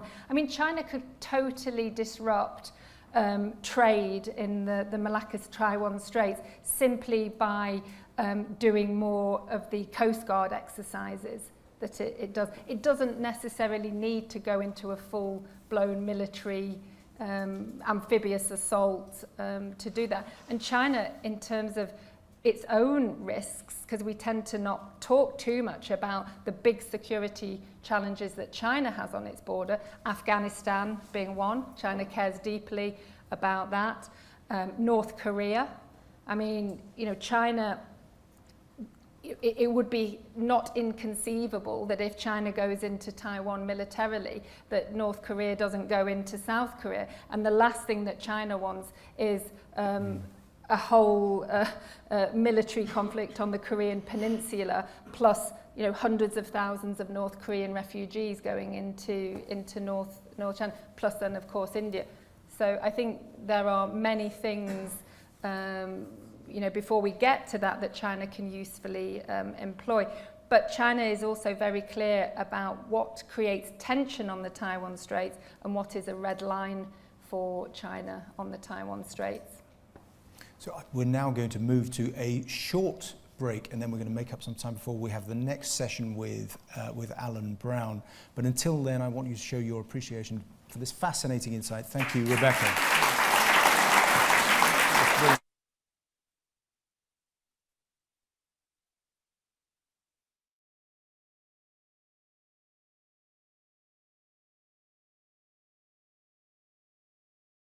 Thank you very much. Welcome back to the next session. I'm delighted to introduce the next session, Investing and Doing Business in a Volatile World, the Impact of Conflicts. And I'm going to hand you over to someone who has a lifetime of experience in investment and in understanding these themes, who will convene the conversation, Alan Brown from Artemis Fund Managers. Alan, stage is yours. Thank you. Thank you. So this is where we dig into the economics and investment consequences of conflicts in more detail. And if I could just ask the technical people, can you bring up Beata on the screen? We have a fourth panelist who's joining us remotely, I hope. Meanwhile, let me introduce the team that you can see in front of you. On my immediate left is Dan Mikulskis. He's the CIO at People's Pensions, which is a £22 billion pool of capital. We then have Dan Mathias. He is the Deputy CEO of Bank. And finally, on the far right, from your perspective, we have Keith Wade, who's the Chief Economist at Schroders. Beata, welcome. Good to see you there. Beata is the EBRD Chief Economist.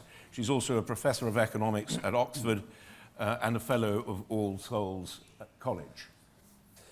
Beata, I was actually going to start with you, if I can. And the question I'd like to put to you is, can you give us some historical context as to the consequences of conflicts on those who are at war, and how long it takes after the war is over for debt to be repaid, for infrastructure and the economy to recover? So hello, everyone. Thank you very much for having me. It's a pleasure to be joining you today.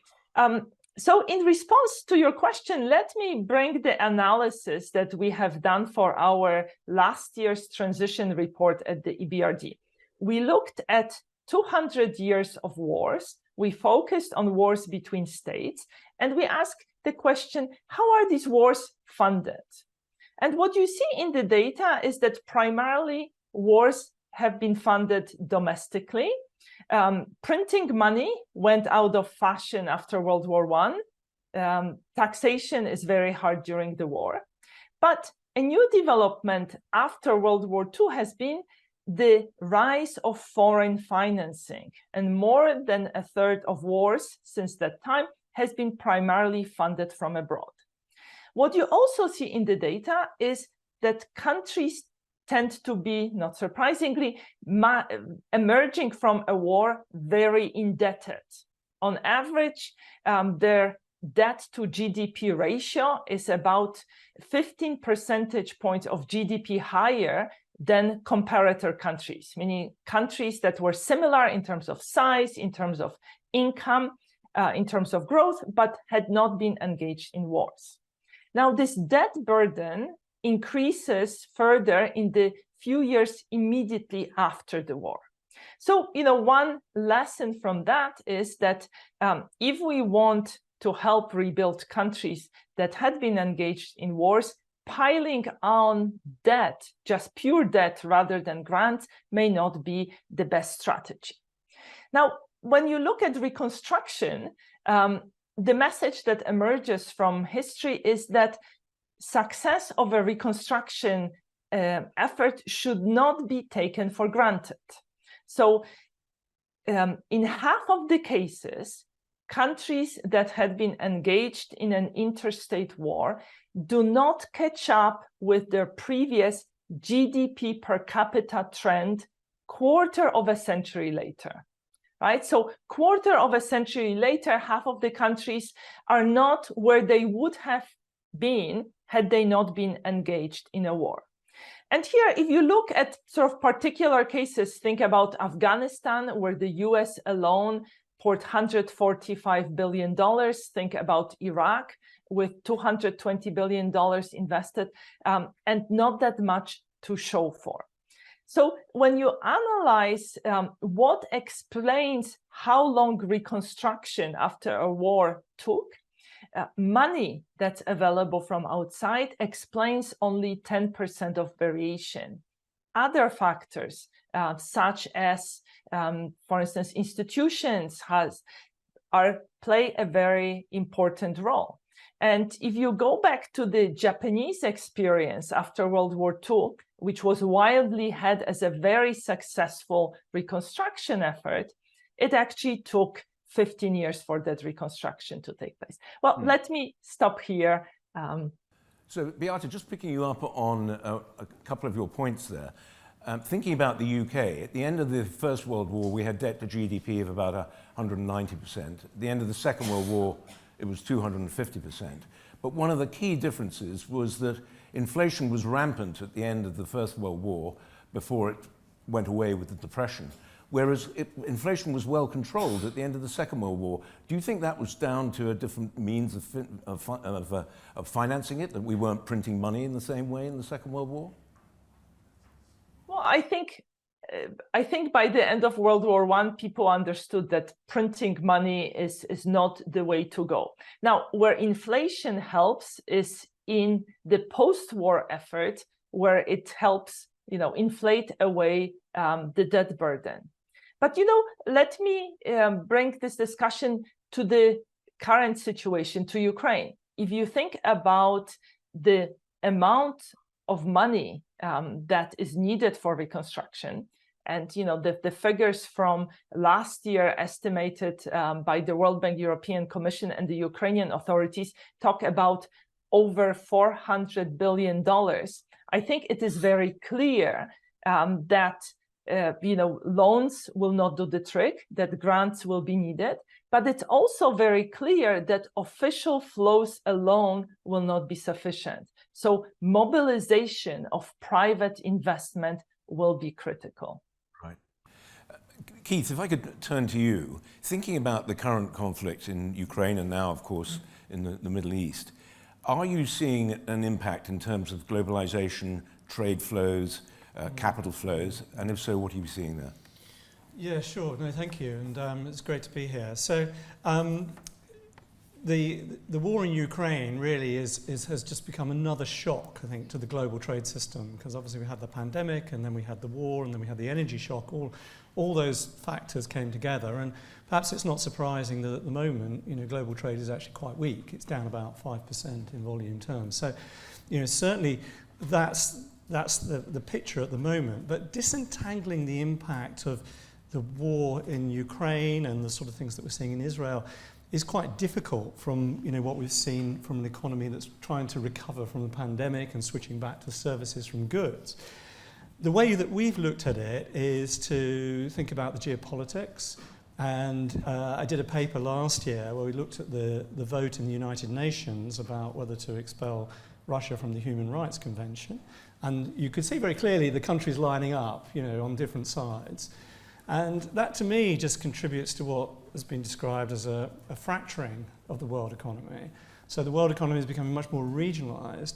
So as economists, when we're trying to look for an impact of the Ukraine war, we're looking at those bilateral trade flows. So we're looking at, our countries still trading with China in the same way that they did before, given the heightened geopolitical risks with China aligning itself with Russia and so on.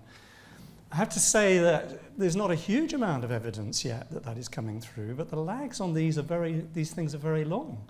We saw the Global Investment Report showed that countries were still investing in China, but we know at the margin that is beginning to change. So, private equity activity in China has slowed down very, very sharply.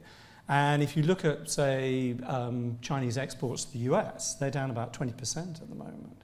Now, of course, it's more than just Ukraine. I mean, Donald Trump started the protectionist measures and Biden's extended those. So there's a lot of other factors going on.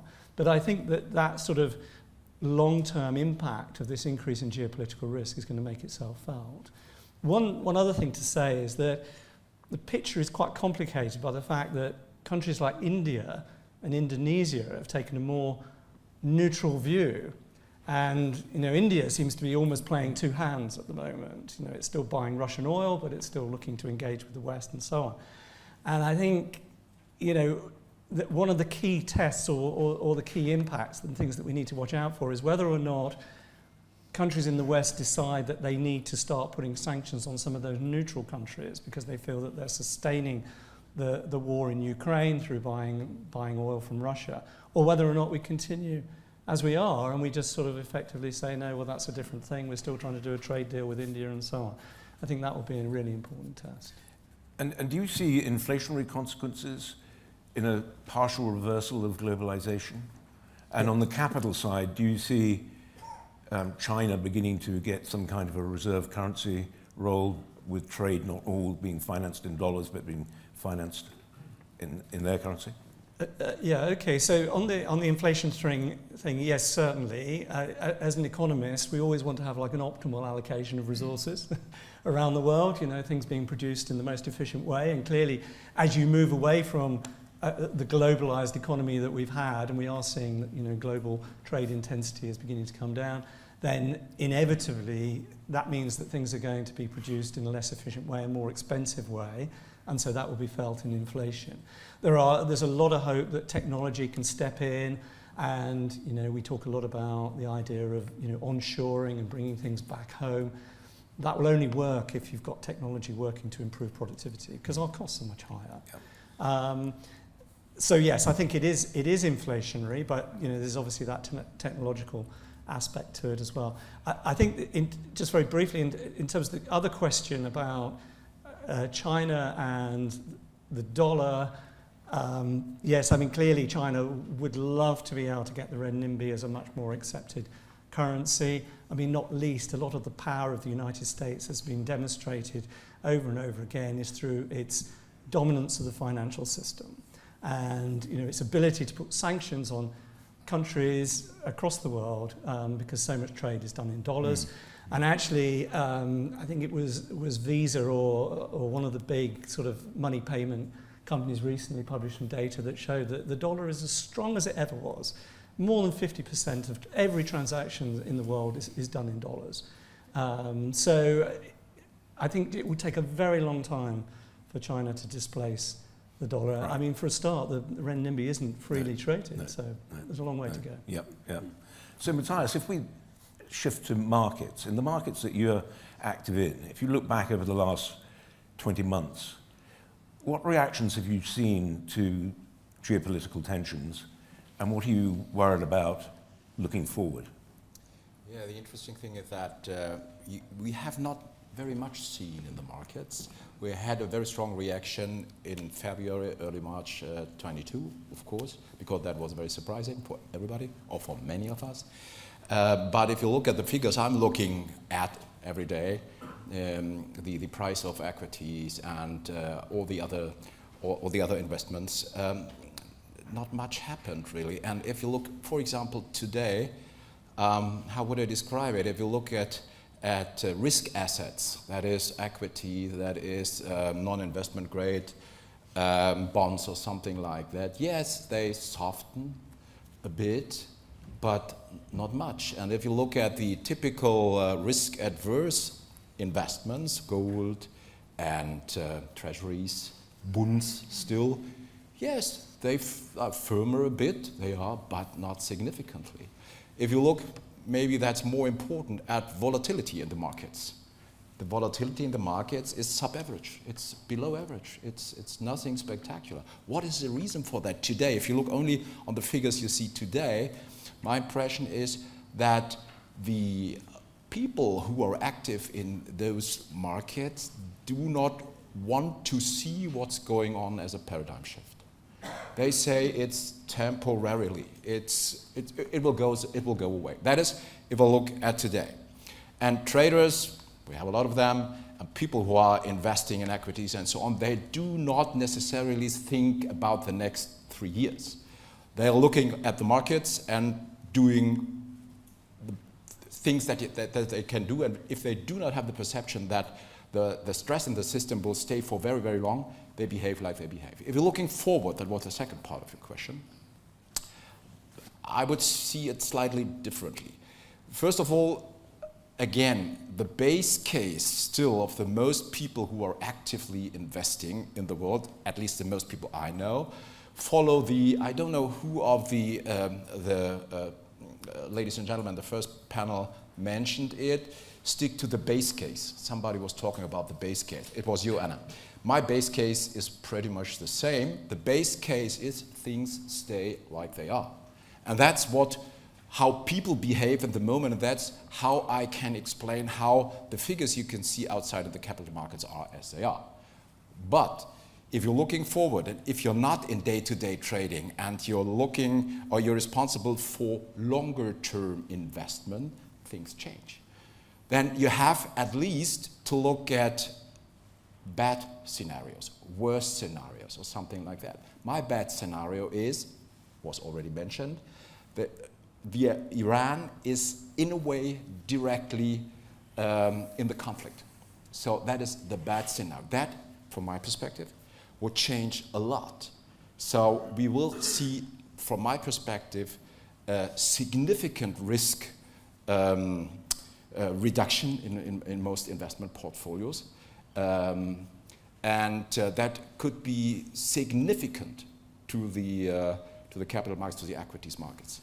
I could imagine something like 2008. Yeah, that's point one. We would see significant changes in the safe haven investments. I mentioned already gold, bonds, treasuries, and so on. And the whole world will go in a depression, in a recessive phase, which means the growth of the world GDP is slower than 2%. That is what we call a world recession. So when you think of these scenarios, yesterday, for example, in the FT and I think other papers, they were looking at some comments made by the World Bank, which weren't a forecast, but where they were talking about a scenario where if the conflict spread to include Iran, you could potentially see oil prices back up to $140, $150. That would be my guess, yes. So if you think about something like that, how would you expect that to impact your markets? Obviously, it's going to be an adverse event, but would there be a particular focus on that? Would it be particularly hitting real estate more than equities, or how do you see that? I think real estate is a different story. I come back to that in a second, but I would say exactly the oil price is up 50% if the Strait of Hormuz is closed or the traffic is not going there any longer, and that will, from my perspective, lead to a significant setback in the equity markets. And we are very active in the equity market, so big impact on that side. There won't be many winners, maybe as always in that situation. We're talking about oil. If we talk about that situation, the energy companies and so on could, in a way, benefit from that, but most others not. So that would definitely brings problems to what we do. Right. Real estate is different. Real estate is long term, is very long horizon.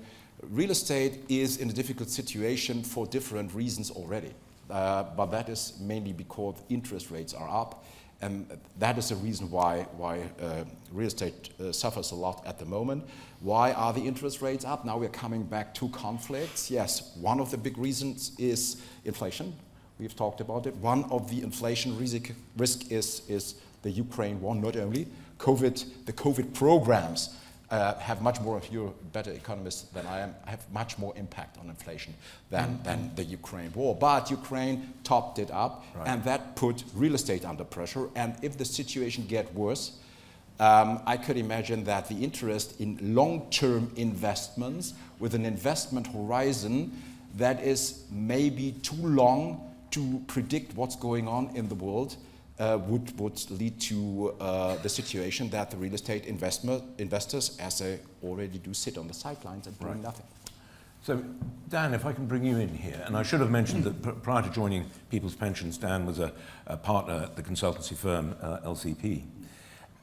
As a sort of large asset owner, how are you responding to this? What are you doing? Are you sitting on your hands, or have you taken some actions? Yeah, thanks, Alan. Hi, everyone. Great to be here. Yeah, I mean, taking a little bit of a step back, I guess. I think there are three sort of huge multi-decade themes that have completely changed the way these risks sort of manifest themselves for asset owners like ourselves. But I always have pause for thought when I'm asked that question, Alan, because of course the human suffering and societal consequences of war are infinitely worse than the portfolio ones, and as a human being, that's what worries me. But my job is portfolios, of course, so and we're here to talk about that. So back to those three themes. So those three themes are the rise of passive investing, the rise of the index providers as capital allocators, and the rise of ESG. So maybe just unpack those a little bit. So it won't surprise those of you in the finance industry to hear that passive investing has risen hugely over the last 20 years. And what that means is a lot of asset owners like ourselves, like People's Pension, invest passively, and so we own stocks in 8,000 different companies all around the world. Every possible listed market, we pretty much own companies there. So you own all of those companies. So when anything happens, you've almost certainly got some kind of investment in there. Allied to that, the second theme is that then it's the index providers that then become really key in capital allocation. And what I think caught a lot of folks out when Russia invaded Ukraine last year was the index providers took the action to remove certain Russian companies from indices, which effectively meant that as an asset owner, you were sort of forced to liquidate your position with a value of zero in those companies at that point in time, which is very different to what would have happened before. And that, I think, creates a real challenge, because part of the kind of Chicago school thinking of passive investing is the market roughly prices these things roughly right, we spread things out so we can weather a little bit of up and down. But if you're forced to liquidate at the worst possible time, I think it challenges that a little bit. And finally, the importance of ESG, which is and sustainability, which is obviously central to so much of what we do, challenges that Chicago school of thinking a little bit again, because a lot of the investment committees I was part of around that time when Russia invaded Ukraine, it wasn't the sense of, oh, it's only 0.3% of the portfolio that we had in Russian stocks. People were very worried that they had any exposure whatsoever to a country that was perceived as an aggressor. Even worse if it was sort of government debt, where they actually felt they'd lent money to the Russian government. It wasn't a case of, oh, it's only 0.1%, doesn't matter. There was a real allergic reaction to sort of any position there at all. So, of course, that completely challenges the kind of passive position of we just invest in everything and it all works out. You know, so big tension there. I can't pretend I've got the answers now, I'm afraid. And ESG that's does that as well. Yeah. ESG drives that as well. Yeah, absolutely. Yeah, ESG poses questions to the sort of Chicago mindset of passive investing, which are absolutely not resolved, but it's what we grapple with. Right. So have you restructured your portfolios at all as a result of the last 18 months? We haven't particularly. I mean, there's a lot. You'll be aware there's a lot of innovations in the index space that look more, particularly at ESG. So there's a lot of focus on our work on climate. So on using index approaches that tilt a little bit depending on the climate characteristics of companies.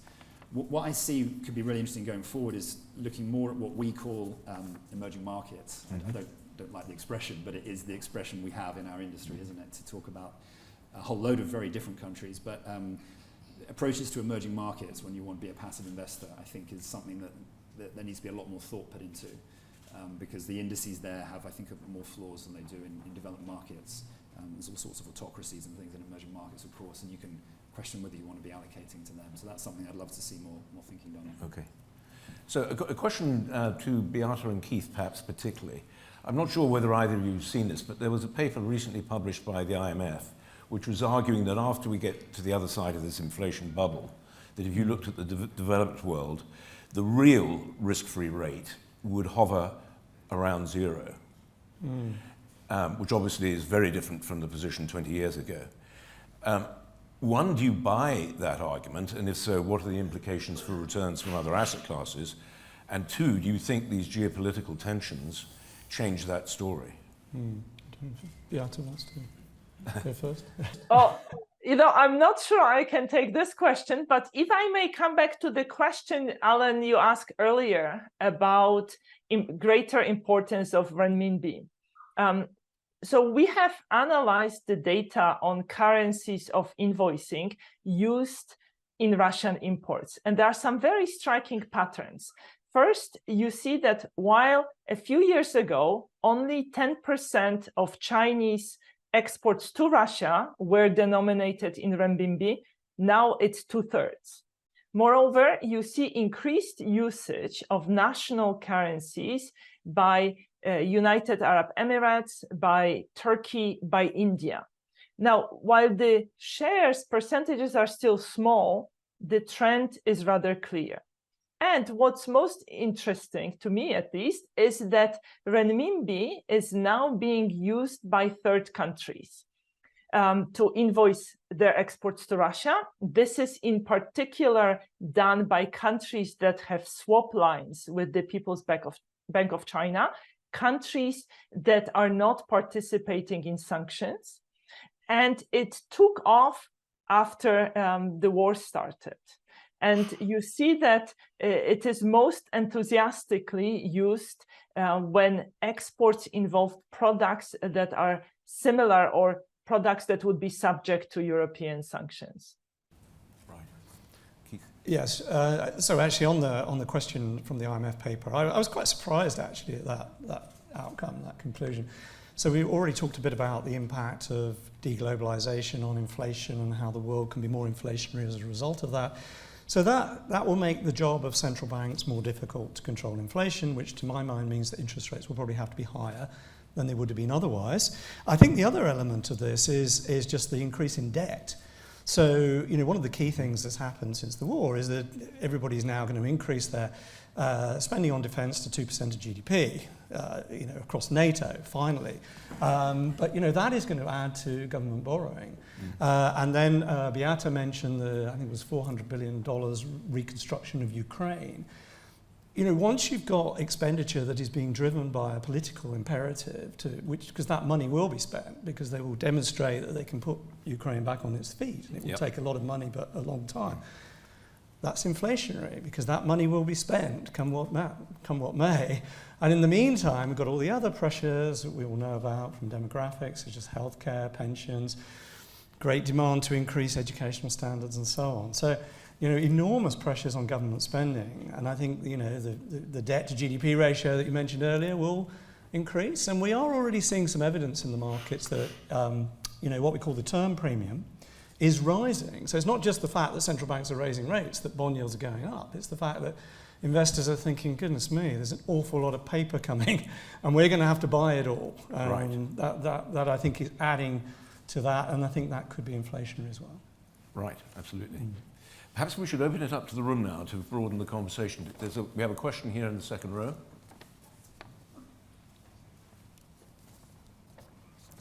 Microphone coming. Thank you very much. Martin Poliacik from Globsec Kiev office. I'd like to come back to what Mrs. Jaworczyk was talking about in the beginning, about the speed of reconstruction of Ukraine. I think there are two things that if they happen, it will be much faster, and I would like to hear your opinion on them. The first one, actually, EBRD is involved in. It's already talking with Switzerland, Norway, a little bit of France. I think it was in June this year that they would work on a mechanism of insurance of investments into Ukraine, that actually people can feel safe investing maybe further away from the front line, because somewhere in Lviv or Uzhhorod, they don't know much about the war and the risk is not so high. So I'd like to hear an opinion if this might be successful, if it will speed things up. The other thing is what happened, I think 2-3 weeks ago in Marrakesh.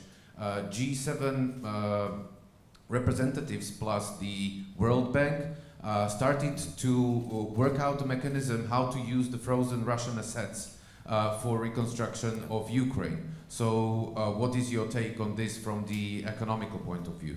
Yes, that's a very interesting question. Under different circumstances, we used to have the ECGD department here in the UK, Export Credit Guarantee Department. So it was a different context, but we've had that before. Beata, would you like to answer that? Yes, well, thank you very much for this question. So indeed, as I said, we need private capital flows for reconstruction of Ukraine, but it's also very clear that they will need to have some comfort, right? Risks will be great. History shows us that majority of wars are followed by another war within a few years. So one wouldn't be able to blame investors for being nervous. So indeed, EBRD is working on an insurance scheme, and we very much understand that this scheme would need to be subsidized, that, it wouldn't be commercially viable, or it wouldn't make sense to ask investors to purchase insurance that would be purely commercial. And hence discussion with donors who would put in money into a pot that would be used to subsidize that insurance. Now, we ourselves plan on being very active in rebuilding of Ukraine. Between last year and this year, we have actually deployed 3 billion euros in Ukraine, and we tend to continue.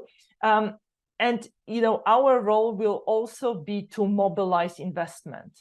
Essentially, when we invest, we often invest with private entities, and we give comfort to investors because we as EBRD serve as a seal of approval. Now, on the Russian assets, I think the question is legally very difficult. Seizing foreign assets legally is difficult. There are discussions about using the proceeds from those assets that are invested, or actually taxing the proceeds. when I mentioned the renminbi increased role of the Chinese currency in invoicing of trade, this is relevant to this conversation, right? Because while the global dominance of the US dollar makes sanctions more effective, sanctions themselves give countries incentive to diversify the usage of currencies. And therefore, in the long run, sanctions may erode the dominance of the US dollar. Now, seizing Russian reserves that are in dollars would further increase incentive for countries to move away from the US dollar or from other Western currencies. And I think that's why many central banks are nervous about that conversation. Thank you. Thank you. Another question, yes, Susan. Hi, Susan Walton from CERGE-EI Foundation. Dan, this is actually a question for you. Are you seeing a change in sentiment for demand from actually pension holders in a reflection of your asset allocation for defense and security companies now given the war in Ukraine and the conflict in the Middle East? Yeah, it's a really good question. I mean, the first answer is probably no, not really. I don't think so. I mean, as I say, we're generally sort of passive investors, so of course we invest in all those companies as well, but without sort of really taking a strong, a strong view on it. I think it's like with a lot of things in investing, it's tricky because I have a lot of respect for folks who try and predict these things, but you're stuck with this triple bind, if you like, that you've got to predict an outcome, which is really hard. You've got to predict the market reaction to the outcome, and you've got to be ahead of the market in doing both of those things if you want to actually sort of profit from it, right, in that sense. So, those three things are incredibly hard to all line up. You can often do one of them. Very rarely can you do three. So I think that is why it is just difficult for some of these thematic things to actually do much with it from an investment portfolio. And the kind of structurally passive, we invest everywhere approach is often more sort of preferred. But it is being challenged a little bit by, and rightly challenged by ESG. But I think the biggest theme in that area that we get challenged on a lot and get pushed on a lot still tends to be climate and environment, and that's a completely different question really to defence companies, isn't it? It's just a different field. And Matthias, in a German context, are you seeing any response by clients? You see a slight response, but in a different way. When I talked in the past to institutional investors who invest in our funds, most of them said, weapons, I don't want that. That is not on the list. And that changed a bit. They ask how is regulation today? Is defense ESG conform or not? Will that change in the future? So you feel that people consider that defense investments, defense industry is different from the perception we had 3 years ago. But that's the only thing I see. Okay. Another question? Here we are. Yes. Thank you. So I completely agree with what you said, Matthias, in the portfolio managers and the markets and how they react to geopolitical risks. I sit amongst a lot of PMs every day, and the moment they care is when it's binary, right? Is something going to happen tomorrow? Is there going to be sanctions on South Africa? Is there going to be an escalation of the war? Once that short-term tension is out of the way, there's the resumption back to the base case, okay, business is normal. But I do think that the bigger shifts that are occurring make the world resemble increasingly volatile emerging markets. And the playbooks that work in volatile emerging markets are investors succeed that have a very close ear to the ground, are very agile, and follow developments very closely. And I think when we're talking about stock picking, or when you're talking about sectors, there are clear trends, very clear trends that tell you which sectors are going to be, caught at the front line, if you will, and it would be worthwhile to divest from them. Equally, which companies do have a strategy that reflects geopolitics, those companies may be more attractive to be invested in, right? So my question to all of you is, to what degree are you seeing this thinking trickle through in your respective financial organizations, if at all? So one of the things which I've certainly experienced across some of the asset pools that I work with is, first of all, there's the point that Dan's already made about when Russian stocks were taken out of the index. But when you look at, for example, the weight of China in the index, and an awful lot of pools of capital that I'm working with are saying to ourselves, are we prepared to have that exposure to China because of the potential political tensions that could grow there, and the potential, for example, if that were to happen, for their capital to be frozen in China. So other decisions are coming into play apart from the old modern portfolio theory, efficient markets. Would you agree with that? Yeah, absolutely. That's absolutely right. And we see that a bit. I mean, we're sitting sort of one level up from the actual stock pickers. And the point I was making earlier about emerging markets, I think, is exactly that, where we're saying, well, do we want just to allocate passively across all emerging markets, or do we want to be more thoughtful about things we include and exclude? But that can also be problematic because that can look quite sort of binary. You know, one of the things I remember from when Russia invaded Ukraine was you had some active fund managers who were invested in the stock Sberbank, for example, and they took the view that company was actually very independent from the Russian government and was actually quite a progressive company. Didn't matter, still got removed from the index and you got liquidated at zero, right? So back to the point, it's really hard to actually take good views that are going to work out there. But I do wonder if this question of autocracies, non-autocracies is one kind of fault line that might develop a little bit, because you could make an argument there's real binary risk around autocracies that there isn't in democracies. You can also challenge that view, of course. Are you seeing this in the active space, Keith? Well, you are to some extent. I mean, it's interesting in terms of indexes that, you know, a number of clients are now asking for emerging markets ex-China as a benchmark, you know, for that part of their investment. That's a new trend.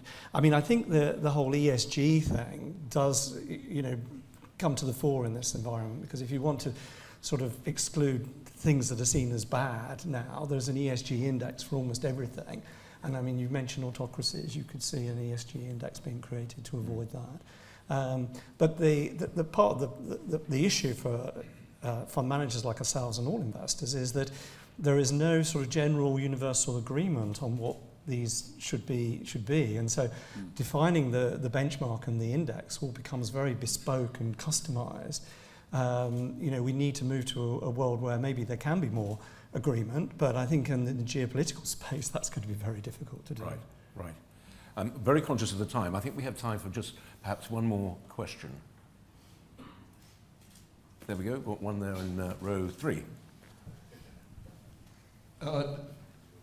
Do we think that Bitcoin has any role to play in the flows between those countries that dislike the USA?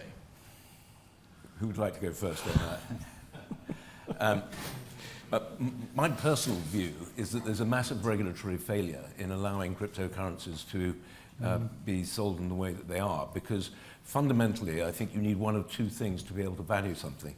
You either need cash flows, or it has to be an input into a process, like, say, copper, into a process. In the absence of one of those two things, it is pure and utter speculation, I think. Yes. I don't know. I would agree. I would agree too. And I think that Bitcoin and other things are a big threat to autocratic systems. But one thing is true. Before the Ukraine war, Putin was underway to block Bitcoin completely, and afterwards they opened it a little bit. But I don't think that there are big transactions in that way. But in general, the autocratic systems hate the Bitcoin because they lose control, and that's nothing they like. Beata, from your perspective?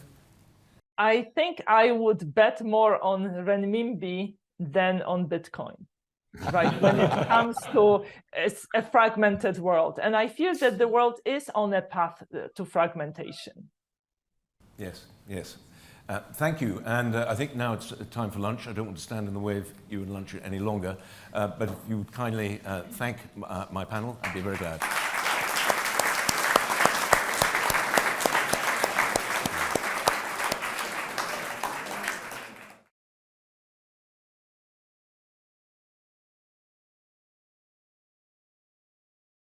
General David Petraeus, thank you for talking to us. Good to be with you. Thanks. Thank you for contributing to the CERGE-EI Foundation Price of War Symposium. We're talking in Madrid here at the Santander International Banking Conference. Now, you're hugely experienced. We're going to talk in a little bit about your best-selling, New York Times best-selling book, Conflict. You're a retired 4-star general, former director of the CIA, 37 years in the US Army, commander in Iraq, Afghanistan. But before we talk about the lessons of all that, let's start with Israel. In the wake of the horrific attacks on Israel, what are the options for destroying Hamas? Can it be done? I think it can be done, but it's going to be very, very challenging. My co-author Andrew Roberts and I actually went back and thought through all these different conflicts that we recount in our book since 1945. And we're hard pressed to find an example, a battle, a campaign that was as challenging as this is going to be. The combination of factors here, an enemy who knows the area obviously very well, likely has been preparing for this for months, if not years, will blow himself up to take you with him. Keep in mind that the prospect of suicide vest or suicide car bombs is particularly pernicious because it forces you to keep everyone at beyond arm's length. You can trust no one in this situation, especially if they're wearing bulky clothing or a car that's not responding to your direction. There are 300 miles of tunnel, reportedly very substantial ones. There's high rises, it's very densely populated, an enemy who uses civilians as human shields, probably preventing many of the Palestinians from going to the south, as Israel has asked that they do, and holds over 200 hostages. So again, the challenges here are very, very substantial. And keep in mind the creativity, the horrific attacks, but the creativity of getting over, around, and through the fence, blinding the Israelis as they did so by taking out various of the surveillance systems, and having had operational security that was dramatically improved over the past that kept Israeli intelligence and defense from realizing what was going to happen and from having the right defense readiness. And you think that the Israelis have clearly decided that they're going to not just defeat Hamas, destroy Hamas? Destroy, yeah. You know, if you think about it in military terms, this has very specific meaning. You have other terms that are sort of below destroy. Defeat is one of those. Disrupt, degrade. Destroy has a specific doctrinal meaning. It means to render the enemy incapable of accomplishing his mission, which is to be essentially a terrorist army without reconstitution. And keep that in mind, because that without reconstitution, that implies a set of tasks for the post-conflict phase that Israel presumably will have to take on, because I see no alternative to Israel administering this area for at least the near term after the conflict. But the conflict could stretch for quite a period of time. There's going to be, they have to methodically, sequentially clear and then hold areas, because you have to leave forces behind or the enemy will re-infiltrate behind you once you've cleared every building, floor, room, basement, and tunnel, and then continue to move on.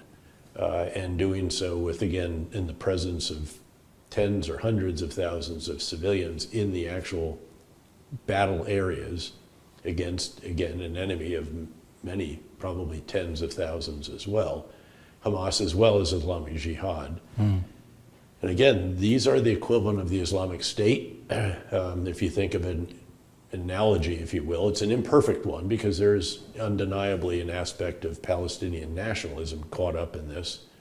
But that's the way you have to think about this particular entity. The same way that the Iraqis and Syrian Democratic Forces, with our assistance, had to deal with the Islamic State, particularly in the clearing of Mosul, which took some 9 months after the actual planning and setting the conditions, and was carried out. And again, the nature of this means that it's just unavoidable that there's going to be substantial loss of innocent civilians and substantial damage and destruction of infrastructure.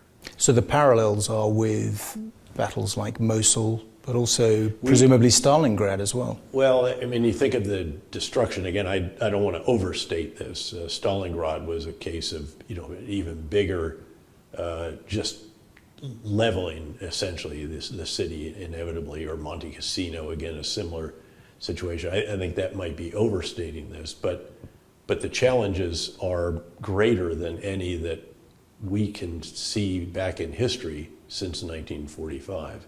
And we did a lot of major urban operations when I was a 2, 3, and 4-star commander in Iraq, especially during the surge. We had to clear Ramadi, several hundred thousand, Fallujah, several hundred thousand, parts of Baghdad, parts of Sadr City, a neighborhood of 2 million people, Mosul, over 1 million. But again, never against an enemy that knows the area quite the way Hamas does.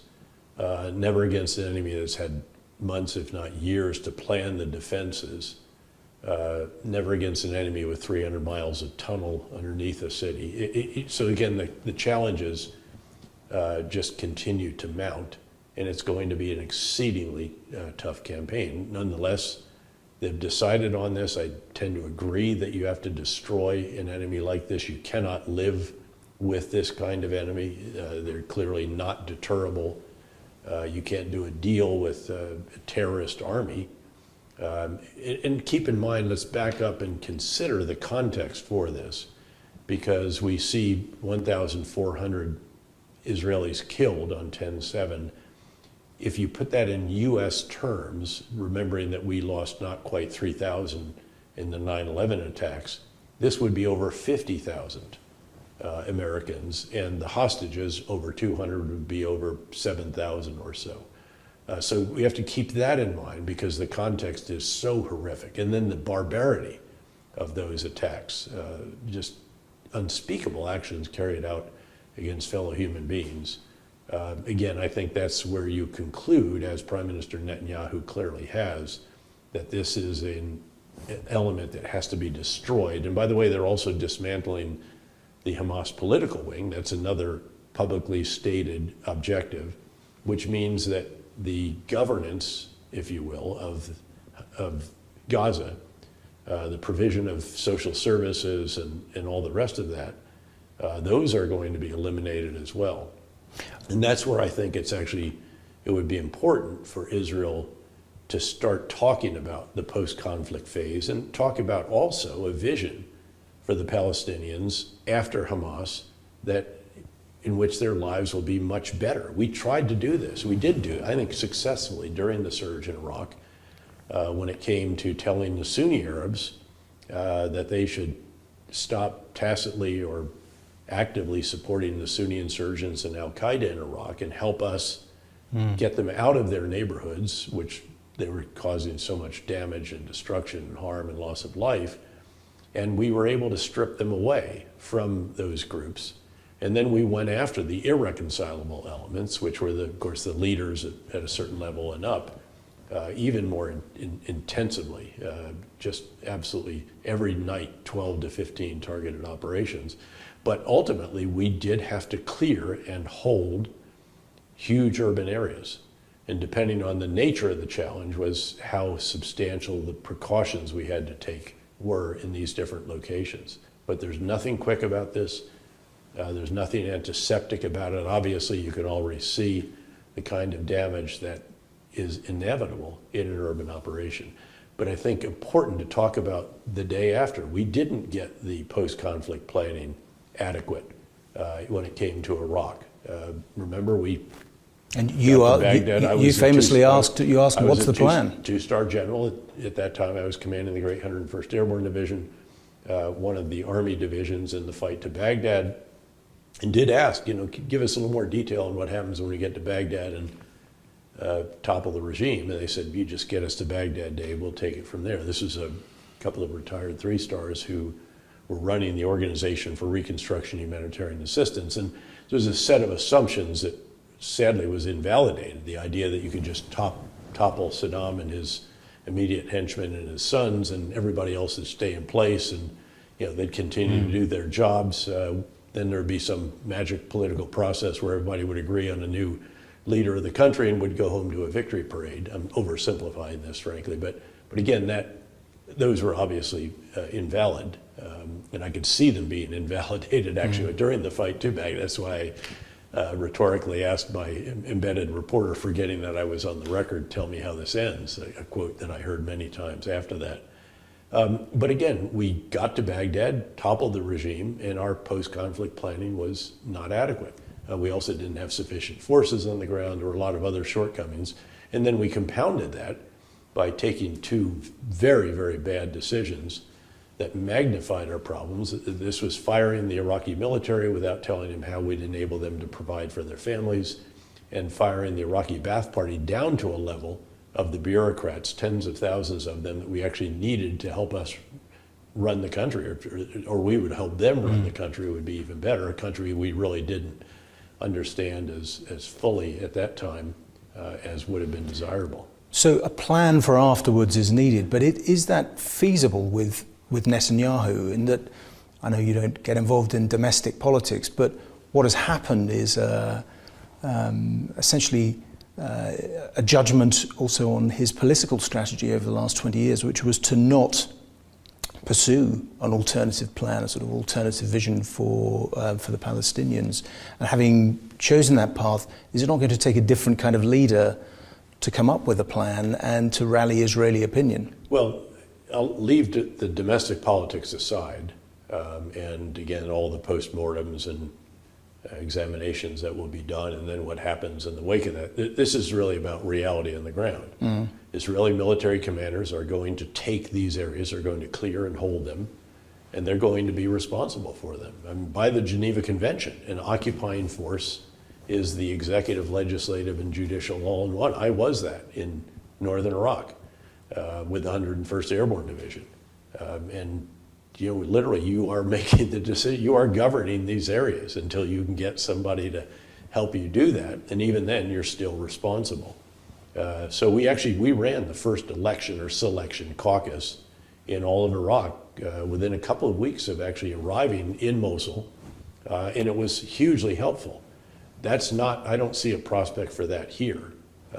It's going to take some time before a competent, capable Palestinian-led entity, I think, will be able to be established. And so the reality is going to be, regardless of what's happened in Jerusalem and Tel Aviv, the Israeli military is going to own Gaza. They're going to have to first administer humanitarian assistance or enable that. It might be UNRWA or one of the aid agencies from around the world, but they're going to have to oversee it and enable it and secure it. They're going to have to restore basic services as quickly as they can.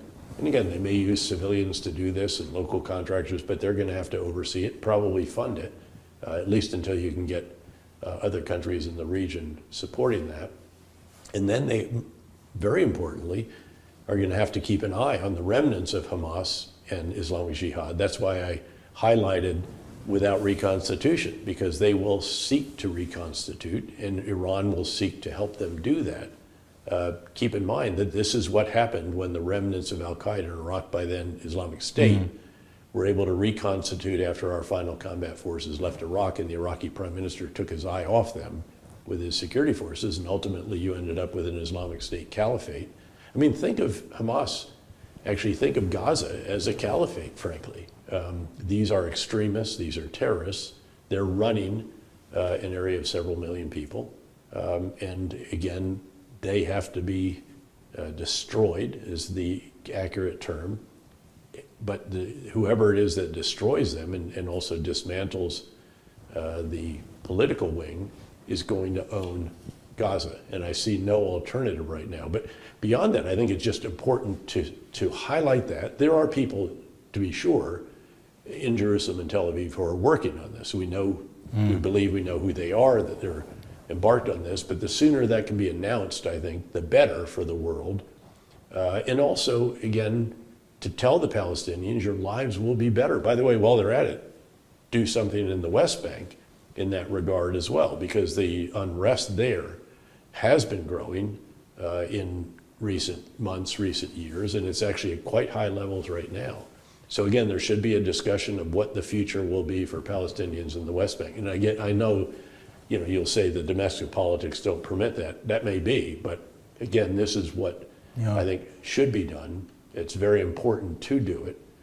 And until it is done, there are going to be huge questions that are raised. And I just don't see an alternative if you destroy the entity that is currently administering and you have no one to hand off to, you're going to end up owning it and administering it. Well, I think it was Colin Powell in the run-up to the You Iraq break War. it, you own it. Precisely. Yes. What do you say to those who understand why Israel is doing this, but who fear that support for Israel will not hold if there are continued and worsening civilian casualties? I say that I understand it fully. It's also why Israel needs to talk about not just the destruction of Hamas, but how they're going to do that. Observing, they call it purity of arms, is the Israeli concept for the use of force in alignment with the Geneva Convention and the laws of land warfare. And they have to be seen to be doing that. And if, again, the damage and destruction is seen as excessive, or the loss of innocent life is seen as excessive, then obviously it's going to undermine support for Israel. What about the risk of escalation, sort of wider regional escalation, and then potentially something even beyond that? There is significant risk of escalation. I mean, just list the different elements that could bring that about. You have Hezbollah with 150,000 rockets and missiles pointed at Israel in southern Lebanon. Iranian supported, of course, funded, trained, equipped, weapon systems provided. You have Shia militia in Iraq, supported, again, funded, trained, equipped, et cetera, by Iran. They've already been shooting rockets and sending drones against U.S. bases in Iraq that are there at the request of the Iraqi government to help the Iraqi security forces keep an eye and pressure on the Islamic State. We responded to that, retaliated, if you will, against some of these Shia militia bases that are just inside Syria. You have the Houthis in Yemen, who have been launching cruise missiles at Israel, really, and then our forces have interdicted them. You have Palestinians in the West Bank. You have Palestinians actually inside Israel itself. You know, I mean, something like 20% of the population is Arab, predominantly Palestinian, presumably, and that could cause issues. So again, there's a number of potential ways in which this could escalate. You could even see Iran interdicting the freedom of navigation in the Gulf that could have an effect on the flow of crude oil and natural gas and refined products. So again, there's a number of these. This is why the U.S. has 2 entire aircraft carrier task forces in the greater Middle East. We'll see if they don't reposition some of them. One will stay certainly in the Eastern Med, another may position outside the Strait of Hormuz or somewhere to put more attention over the Gulf. We've augmented our aircraft in the region. We've augmented our air defense and ballistic missile defense capabilities. And we've also shored up our force protection in a variety of different ways as well. And there are additional forces that are on standby as required. How far do you... I don't think that Hezbollah is the most worrisome because of the magnitude of the threat that they pose, but I don't think, it's a very close call though, and you might have to revisit this, but I tend to think that they will not, in a very substantial way. They've been lobbing rockets and probably some missiles and so forth into Israel. Israel is quite good at defending against those. But if tens of thousands are launched at a single time, then you can overwhelm even a system as sophisticated as that of Israel. And then just the sheer number of interceptors is finite at a certain point. And the missiles in particular are more accurate, longer range than what we've seen in the past. But Hezbollah will get hammered. If they were going to have done this, they should have done it in concert with the Hamas attack when the defenses were not at the readiness level they are now. There weren't 360,000 reservists called to active duty, and it was a Shabbat and a religious observance on top of that. Now the Israelis are ready for this. If Hezbollah does this again, they're going to get hammered just as they did in 2006. And we reassessed a couple of times after 2000. You know, the original perception, the assessment was, including from the Israelis, that their Air Force had over-promised and under-delivered. Actually, as we look back at that, when I was in U.S. Central Command headquarters for the Middle East between Iraq and Afghanistan, then later at the CIA, we came back and looked at this and realized that there was much, much more damage done than was originally assessed. And again, the general thinking is that Hezbollah does not want to bring that on. This is an act of suicide if they launch a lot of their rockets and missiles. You'll see some of them, they have to show almost a degree of sympathy for the Palestinian cause. As they will put it, it's really for Hamas and Islamic Jihad. But again, there's the possibility of escalation. And how far should the US be prepared to go in those circumstances, do you think? I mean, clearly there's an effort at the moment to keep the lid on it. Do whatever is necessary. Yeah. I mean, 2 aircraft carrier task forces, a substantial amount of air power, also indirect fire platforms, if close enough to the coast, et cetera. So again, there's enormous capability. And we have lots of stuff that can fly there, directly there if we have to, with refueling and flight. So there is enormous capacity and capability, but obviously there's no desire to see this escalate nor to do something that might lead to an escalation. And frankly, Israel has said, we don't need you fighting on the ground with us. We don't need you engaging directly. We appreciate the additional materiel support, the additional munitions, the Iron Dome batteries that we're providing, the additional interceptors, et cetera.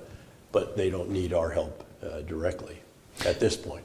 Now let's talk a bit about the book, Conflict, co-authored with Andrew Roberts. You present an engrossing... Baron Roberts of Belgravia, please. Lord Roberts, yeah. There's a needy constituency there. And although, as I noted... constituency of Belgravia. Yeah, as a constituency of Belgravia. As I noted, there are some of the residents of Belgravia, or at least the homeowners there, that haven't seen their homes in the last 20 months or so since Russia invaded Ukraine.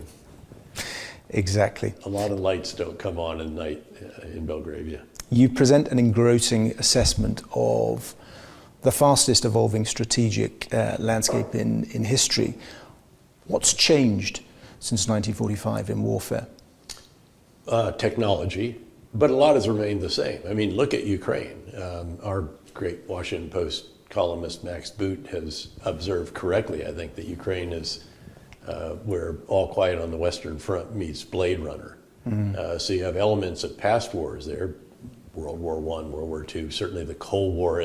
These are all Cold War vintage armored systems and so forth. You know, when I was a major in Germany, brigade operations officer, we had M1 tanks, and the Germans had Leopards, and we had Bradley infantry fighting vehicles, and all this that you're now seeing. And the Russians falling back on fortifications as well. And the Russians had, again, T-62s, probably still T-64s, T-70s, T-72s, some T-80s, and again, which is largely what they've got on this particular battlefield. In fact, they've had to bring some of their World War II or post-World War II vintage T-55s out even, because they've lost such a massive quantity of tanks and armored systems. But yeah, you see the defenses. Again, this is the World War, trenches and barbed wire, and massive quantities of artillery. But you also have drones that are providing the artillery, essentially the forward observation for artillery, right over the minefields, which are very, very challenging. And that makes it even more challenging for the Ukrainians to breach these minefields that are much deeper than even Russian doctrine, by far, than Russian doctrine calls for. So very, very substantial defenses, especially in the south. The irony is, of course, that General Surovikin, the individual who designed this with his staff and oversaw its installation, the Surovikin line, of course, has been fired by Putin and is off in some other duties as assigned somewhere else. So a lot of similarities, but also a lot of technological change. Huge. One particular question, just about the tank. Mm-hmm.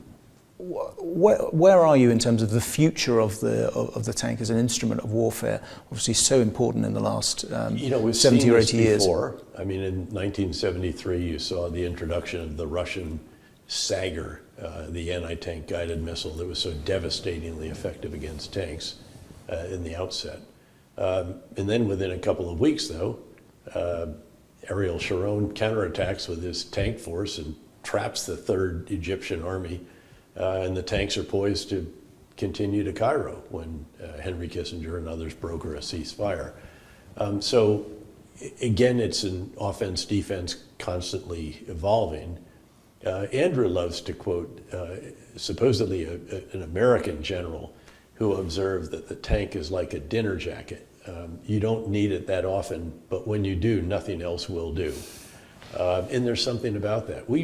Little known is that we used tanks and infantry fighting vehicles for the Battle of Sadr City in March and April of 2008, when the Battle of Basra took place and the different Iranian-supported Shia militia all were raining rocket fire onto the green zone in Baghdad and the rest of that. So, but again, tanks, I think, are here to stay, but we've identified ways of dealing with them, particularly the Javelin anti-tank weapon has been devastating to the Russian tanks because it can pop up and hit them from the top right before it impacts. And that's a vulnerable spot, needless to say. The big armor's on the front slope and so forth, and then the turret. But if you hit it from the top, and then of course the Russian tanks have a design defect that's just staggering still, that they don't have essentially a partition, a blast wall between the ammunition and the turret interior. And so if there's any fire inside the interior, pretty quickly the ammunition cooks off, and that's why you have this signature wound of tanks and Russian tanks in Ukraine, which is the turret literally blows off and ends up on the side of the tank. This is why the tankers get out of it very, very quickly if there's a spark inside. But you see the advent of increasingly sophisticated drones.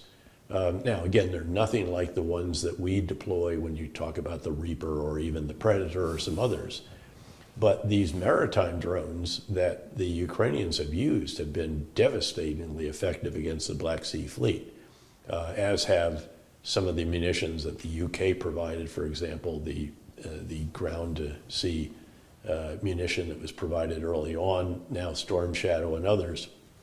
But they've forced the Russian fleet, the Black Sea Fleet, to withdraw its ships largely from the port of Sevastopol in Crimea, because these drones have the range to get in there and do damage to those ships. So they've had to be withdrawn to a greater distance to an actual port in Russia itself, still on the Black Sea. Can Ukraine win? I think Ukraine can win, but again, there are a number of factors that would have to obtain to enable them to do that. In particular, the amount of Western support continuing, perhaps even augmenting, and then their ability to continue to generate forces, noting that obviously their population is less than 1/3 the size of that of Russia, and that the Russian economy is even more times than that larger than Ukraine's. But Russia has not fully mobilized. It hasn't mobilized the entire country the way that Ukraine has. On our symposium, The Price of War, we've already seen the enormous economic impact of Ukraine. That's on energy security, grain, very long list. Are we headed, do you think, for a new era of global economic disruption? Well, the reality is that 10 years ago, when I joined KKR and established the KKR Global Institute, we were in an era of benign globalization. It was the term that we use, and that was characterized by the barriers to investment, capital flows, trade, generally being reduced, going down. And global trade was literally going up. I don't know if it was a 45-degree, but it was a very steep incline. And we're now in an era of renewed great power rivalries, and the latest trade data actually are sort of flat. I mean, it was still going slightly up for a while, but now it's largely flat, maybe even declining a tiny bit, because you see barriers to trade, investment, and capital flows increasing, growing entities lists and other restrictions on trade, in particular between the US, EU, and other countries and China. Again, a recognition that yes, you cannot decouple, but you have to de-risk. Executive orders from the United States, legislation, all of this. So again, very, very challenging in that regard. And that's before you get to the effects of wars. Now, interestingly, we've not yet seen the war in Gaza have any particular effect. You have to look at what it does to crude oil flows in particular. If, for example, the US and the West were to sanction Iran and that 1.5 to 2 million barrels per day came off the market in a very tight oil market, which it is, of about 100 million barrels a day, that could have an effect. Watch also what, if anything happens to Iraq's exports. They're one of the top 5 exporters now. So again, you have to look at the specific commodities, the specific effects, as we saw with Russia, where all of a sudden Europe stopped taking its natural gas, and you saw a very significant implication as a result of that. And all I should note that I thought was very impressive, how Europe dealt with that. Germany in particular, which didn't even have a single regasification plant, so it couldn't even take LNG into its country directly, now has at least 2, maybe 3 of those, and there are more under construction.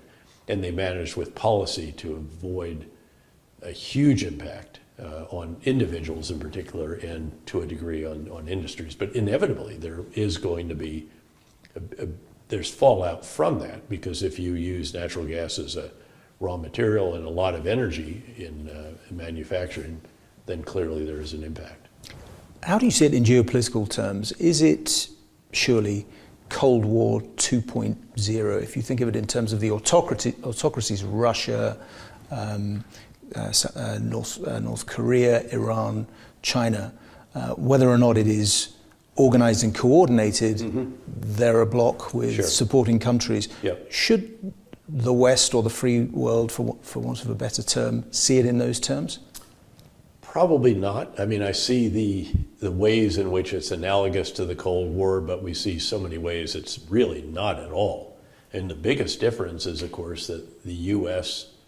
in particular had very little trade with the Soviet Union. I mean, we occasionally sold them some export grain or wheat, but nothing like what we have, all of us have with China. China's the top trading partner for 120 countries around the world.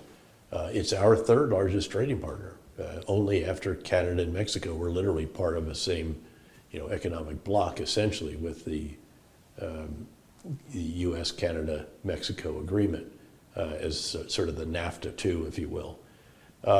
So again, you've got to keep that reality in mind, and I think using terms like the Cold War tends to obscure that, and it's a big mistake, because you have to understand the impact. By the way, it's also, you have to understand what's happening in the Chinese economy and the challenges that it is facing with the collapse of its real estate industry that's roughly 30% of its GDP, a demographic downturn, youth unemployment, very substantial levels of debt, not sure what they are actually at the subnational level, a host of other challenges that they're coming to grips with, including sort of renationalization in some respects of the economy, and what the effect of that is on the world, given that they're the major trading partner for 120 countries in the world.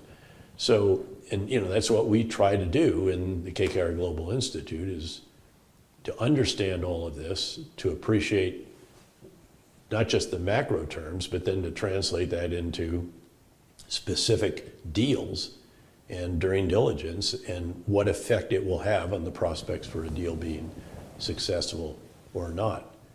And we're spending much, much more time on that, again, the US-West relationship with China, China's macroeconomic circumstances, not to mention the impact of, again, still the ongoing war in Ukraine, now what's developing in the Middle East, and various other challenges that exist around the world.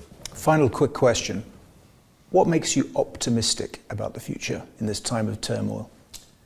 Well, I see innovation, particularly in the United States, but in some other countries as well, and I'd offer the UK one of those, in which there are systems, economic, tax, cultures, universities, there's an ecosystem in the US in particular that is very, very conducive to innovation and entrepreneurship. And that's very exciting, I think. That is what has made America great again and again and again. And I think that's what will continue to keep America great, if you will. And if you look at other countries where you find those similar characteristics, then I think that's what gets you excited about the future of our world. General David Petraeus, thank you very much for joining us. Good to be with you. Thanks, Ian.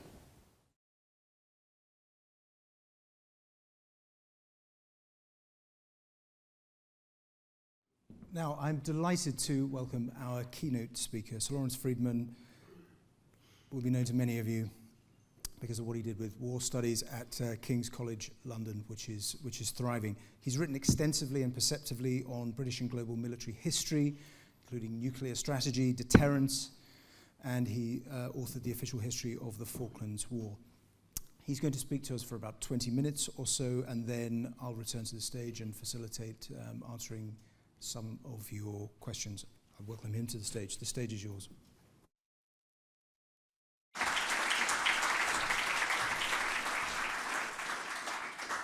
Thank you very much, Ian. Good to see you all. The last question to General Petraeus was asking about optimism. Well, if you had any, you can put it to one side. I set for myself the exam question, how wars end, because it's the first question that's asked when wars start. It's very difficult, I mean, it's a cliche that it's much easier to start a war than to end a war. And like many cliches, it's true.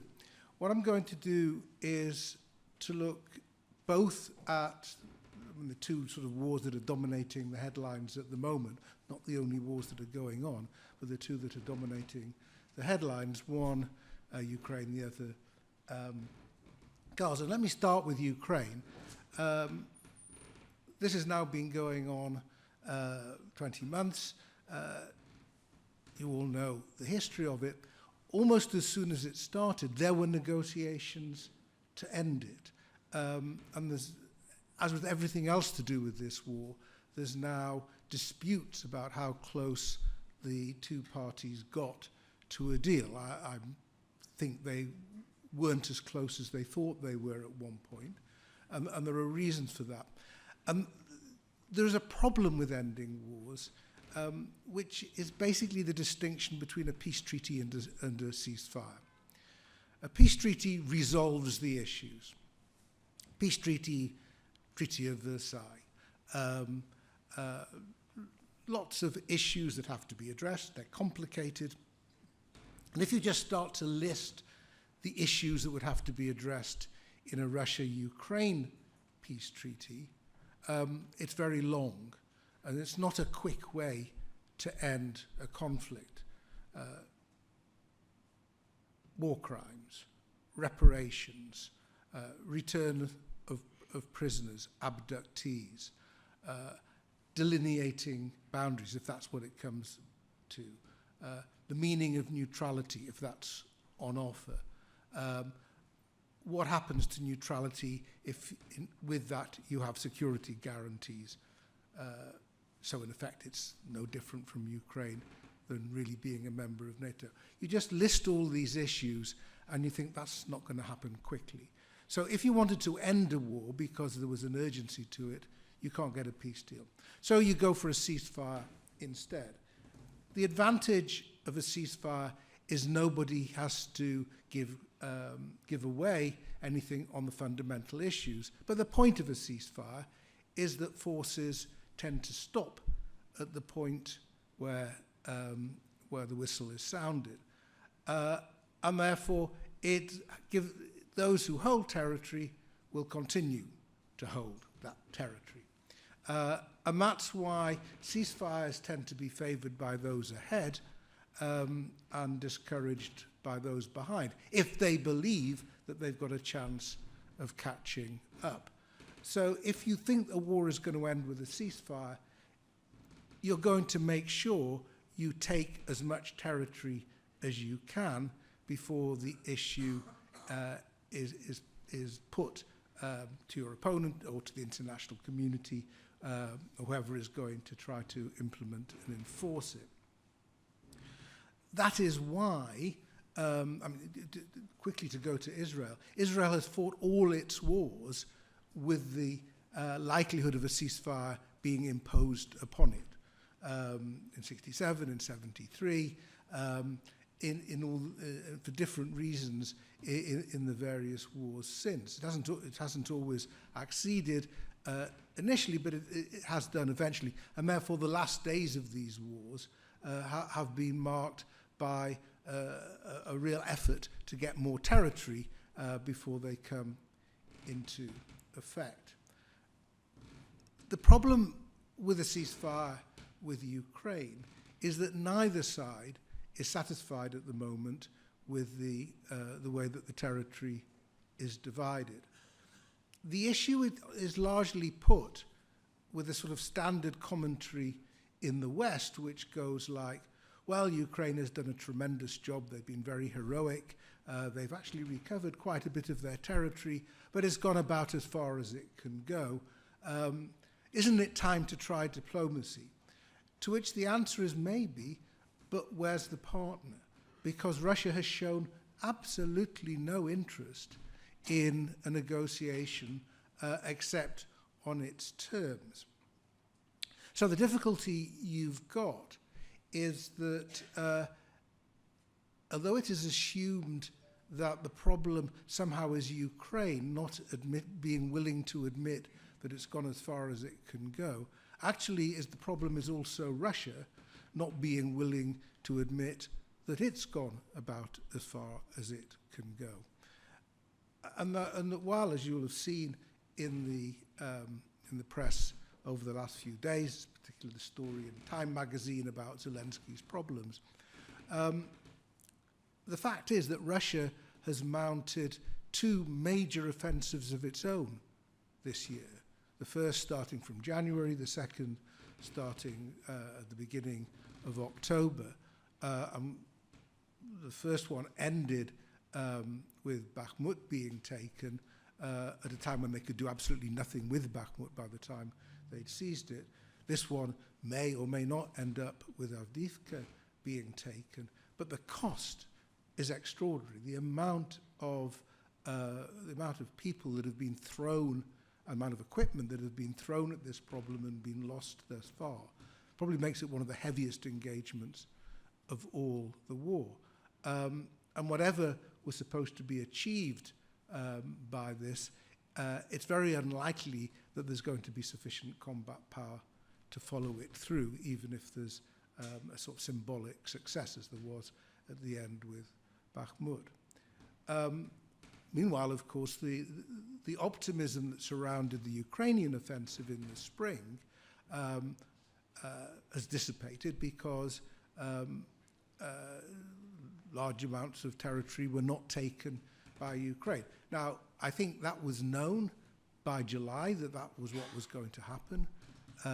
It was clear from the first weeks of the attempted counteroffensive that Russian defenses were far stronger than anticipated, or a breakthrough came less easy than had been hoped. Personally, I think there's a lot of postmortems to be done on that. But the fact is the Ukrainians realized quite quickly that that was the problem and adapted so that they were moving forward with dismounted infantry rather than armor trying to break through. But that takes time. And as it takes time, it allows Russia to reinforce the direction in which the Ukrainians appear to be traveling. Meanwhile, Ukraine had other successes and was able to attrit quite a lot of Russian capabilities, and I think demonstrate a threat to Crimea, which remains an important factor in Russian thinking. But the fact is that what it doesn't do as yet is give Ukraine a lot more territory.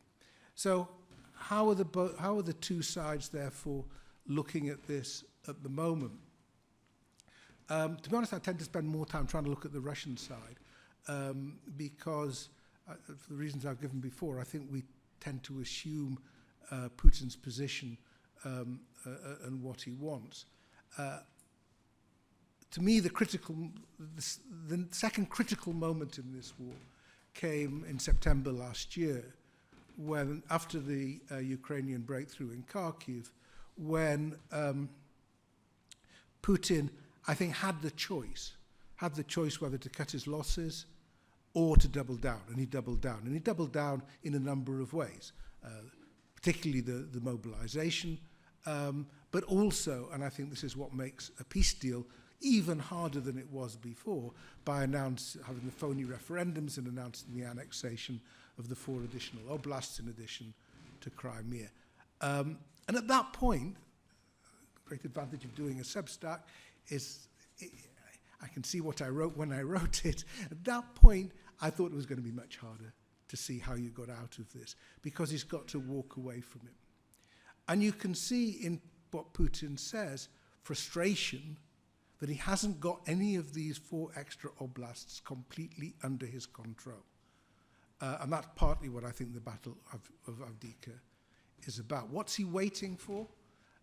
Possibly Trump. He's got his economy on a war footing. It can keep going for the moment. It'll tick over.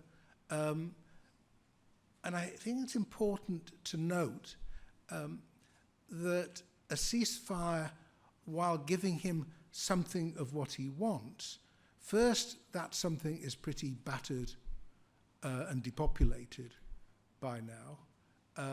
It's not in a good shape, given that this was a special military operation supposedly done to liberate the Russian language speakers of eastern and southern Ukraine. They've had a pretty miserable time as a result of this. I don't think many of them are thanking him for the experience. So first, he actually takes over something which is difficult and a burden. Secondly, he does it with a continuing hostility from Ukraine and I think continual support. And if, in a way, the result of it was to stabilize the position in Ukraine, I'm sorry I wasn't here for the early discussion, but Ukraine's economy is growing again at the moment. If the funds keep on coming in, then his problem that he went to war about is still there. It hasn't gone away. And I think that's the difficulty he faces. Plus the fact that as soon as the war ends, the reckoning begins. And the reckoning is pretty difficult. What actually was this about? What have we achieved?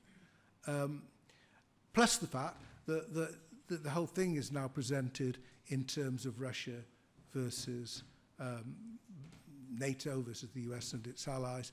And actually, if you sort of look at it from a pretty sober view, from a Russian point of view, that doesn't look necessarily great. Not that Russia can't harm or cause difficulty or cause problems for the West, but basically it's not the big issue. Another, there's a big Biden-Xi summit coming up. It's not as if everybody else has broken relations with the West. So that's the Russian problem. The Ukrainian problem is tiredness, fatigue, issues with artillery shells.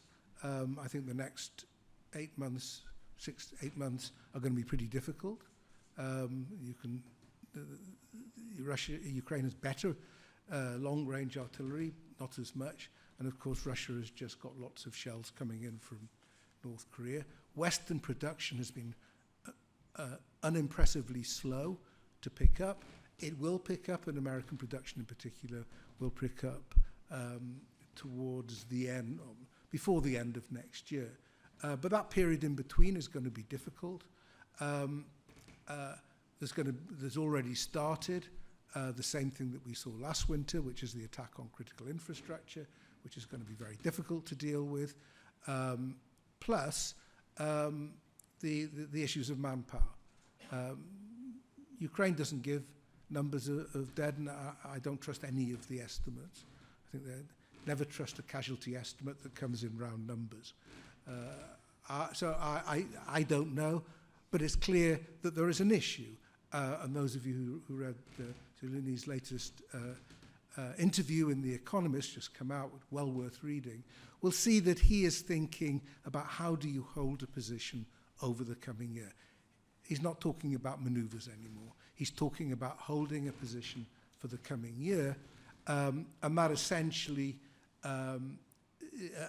means trying to find a way to unlock some of the recruitment issues, an area where we know there's been some corruption, trying to do that, and then quite interestingly talking about a high-tech approach to modernizing, carrying on modernizing the Ukrainian armed forces, emphasizing, I think correctly, the importance of electronic warfare, drones, and so on and so forth. So I don't believe it that the EU, UK, or even the US is going to give up on Ukraine.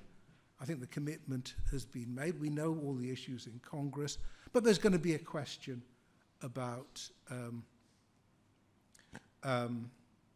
what happens if Trump comes in.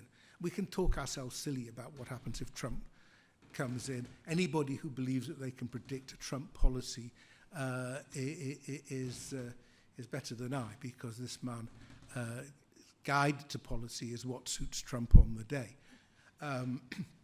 Plus the fact that he'll have trouble getting any serious people to work for him. It's going to be a very weak administration. And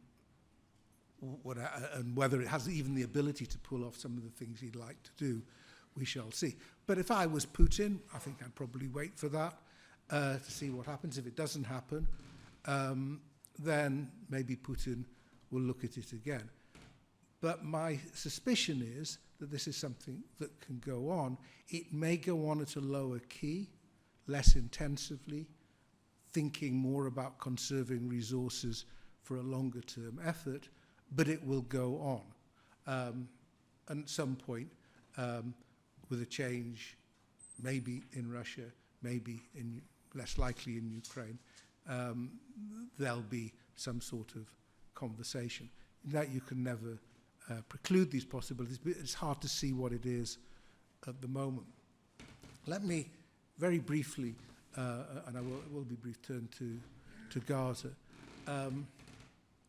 This is different. This can't be sustained for months and years ahead. Arguably, of course, it has years of history behind it, but we've had these bouts of fighting before, nothing as intense as this one. But we've had them before. There is no basis for a negotiation between Hamas and Israel. They never really negotiated in the past, except through Qatar.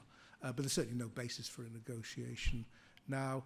Israel wants to eliminate Hamas. Whether or not it can achieve that is another matter, but it can certainly dent, and it already has dented, Hamas's capabilities. There is a risk, my attention drawn, which I've now checked, to the fact that the head of Hezbollah is due to make an announcement tomorrow, and there's a lot of speculation about what that might mean. My assumption up to now, which may about to be proved completely wrong, is that Hezbollah and Iran are posturing that it's important to them to tie Israeli forces down, to show what they might do, but actually taking the step of going to war, especially as you've sort of vaguely announced it now, and Israel is better prepared for it than certainly it would have been on the 7th of October. But it's always been a possibility, and nobody has ruled it out from day one. Well, if that happens, all bets are off, including oil markets and everything else. So if you really want to be cheered up. I think Israel can cope, incidentally, with it, but in the same sort of way that it copes with Gaza. Let's assume for a moment that doesn't happen. How does this end? I think it ends in two ways. First, Israel at some point just says, we've done what we need to do. It can decide that it's done what it needs to do. It's already killed a lot of Hamas commanders. It's already knocked out a lot of capability. 11,000 targets have been hit. That's an awful lot, even if you assume that some of them shouldn't have been hit. Many of them shouldn't be hit. That's the way it goes. So Israel can say that whenever it wants, that it has achieved its objectives, but it doesn't necessarily military objectives, but not necessarily its political objectives. Secondly, what is going to drive it is the humanitarian situation. It's dire, and I can give you all the reasons of self-defense, laws of war, military necessity, why Israel is entitled in some way to carry on. But the fact is the humanitarian situation is dire. President Biden is now calling for a pause, not a ceasefire, but a pause for that. And I think that sort of pressure is just going to grow. And I think you'll see that happen. But that's not a peace deal. It leaves you nowhere near a peace deal. My view is what could happen, should happen, but possibly won't happen, is that the problem of Gaza is internationalized. I can't think actually myself of any other way of dealing with it. Any government installed by Israel has no legitimacy whatsoever. Anybody who was put in charge by Israel would not want to be taken, would find life insurance difficult to get. It's not going to happen. It's not going to happen. Equally, I mean, Hamas will find it very difficult to run Gaza. It has no resource for reconstruction. Past resources, as we know, that have gone into Gaza have gone into building tunnels and preparing for what happened on the 7th of October, but not particularly into the economic well-being of Gaza. So even if it is still in some ways around, it's hard to see how it can cope with the situation it has helped to create all by itself. The ideal is therefore a Gaza taken out of the hands of both Hamas and Israel. Hamas will be a part of the politics of Gaza because it's the Muslim Brotherhood, and it's been around for a long time and will carry on being around. The idea of it being eliminated is not on, but it can be more marginalized. But that's the only way you can see any possibility of reconstruction and so on within Gaza, and a situation which allows the Israelis to step back. The price of that's a good result for Israel. The price of that, I personally don't think is a great price, but it will be seen to by many in the government, is the two-state solution is back. In almost every statement by a Western leader, that's what's said. In almost every statement by an Arab leader, that's what's said, except for those who share the view of a one-state solution, either on the ultra-Zionist basis or on the Hamas basis.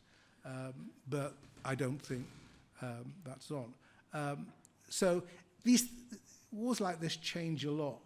And while at the moment this is not a point of optimism, but it does suggest a way forward, and one of the few way forwards I can see that could actually produce a better political situation.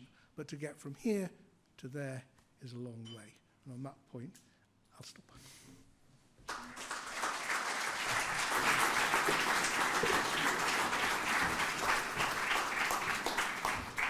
Thank you very much for that fascinating insight. The first question I had was operational, about Israel.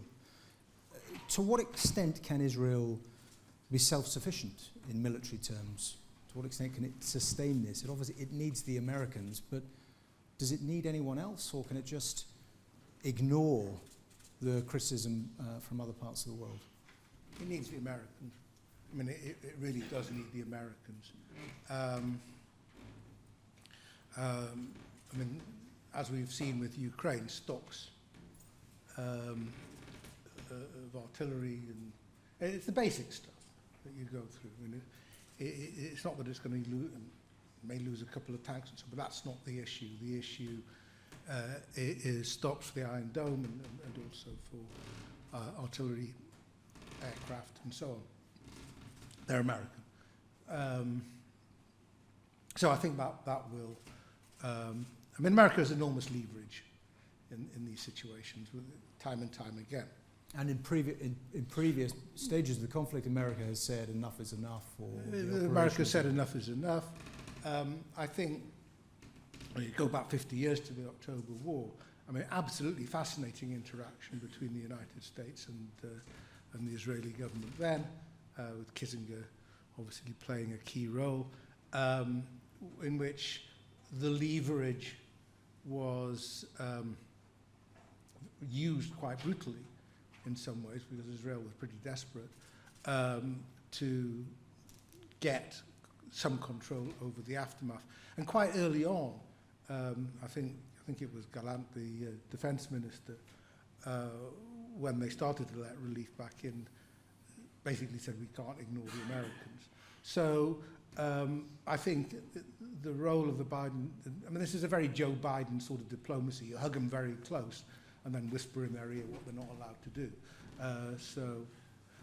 I think, but you know, this thing has got a momentum still of its own. I think just the sheer scale of the humanitarian, the loss of life has been shocking, and I think it adds sort of urgency to from that side, which is why, you know, a lot of the European governments. On the other hand, you know, you have the interview from the Hamas leader yesterday, which sort of made the point that if you don't deal with Hamas, then this sort of thing will happen time and time again. So, you know, that sort of provided a boost for the case for self-defense. How far away do you think we are from some form of American reining in? Well, I think it started.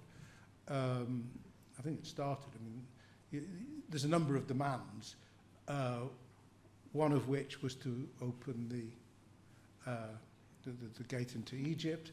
The other one, which we have to see, which is quite a serious issue, is to rein in some of the extremist settler groups on the West Bank who've killed a lot of people over the last few days. And that could become a much bigger issue.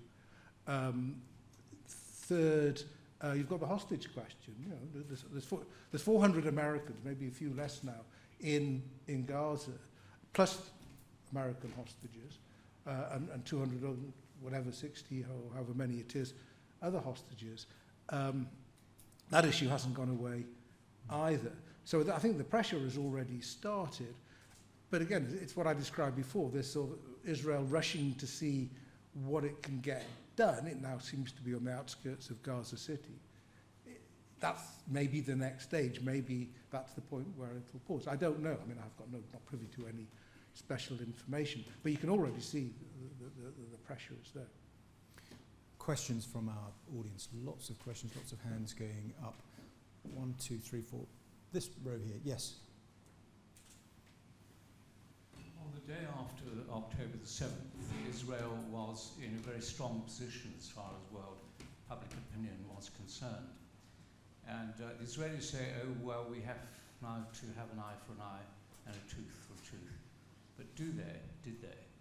Should they not have spent more time talking perhaps to the Saudis, the Egyptians, the Jordanians and others, whilst at the same time improving their defences so that October the 7th could never happen again, and especially not on a Jewish public holiday? I mean, you know, wouldn't it have been sensible if the United States had paused a bit after 9/11?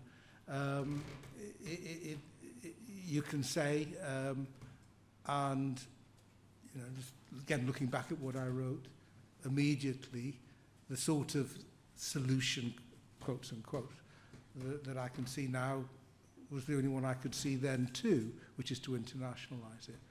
But you really can't underestimate the shock and anger in Israel.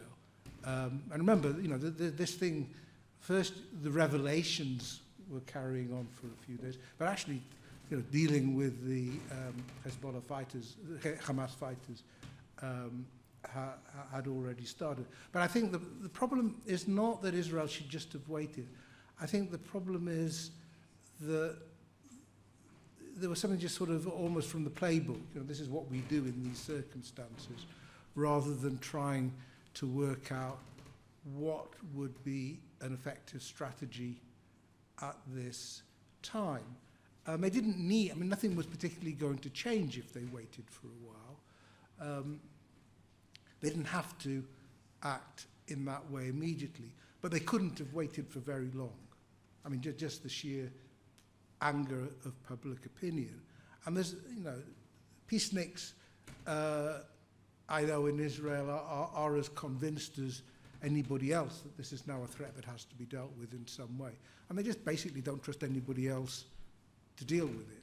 So, you know, realistically, yes, it would have been sensible to pause a bit and just think what they were going to do, to make known their intentions, to ask the international community, all right, if you don't want us to do this, you come up with a solution. But they couldn't have done that for very long.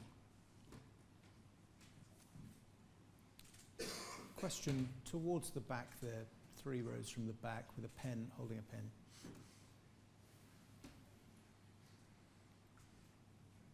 You said in your closing points about the things to be resolved. One of them was reining in the growth of settlers in the West Bank, which of course gives the legitimacy to the claim of occupation.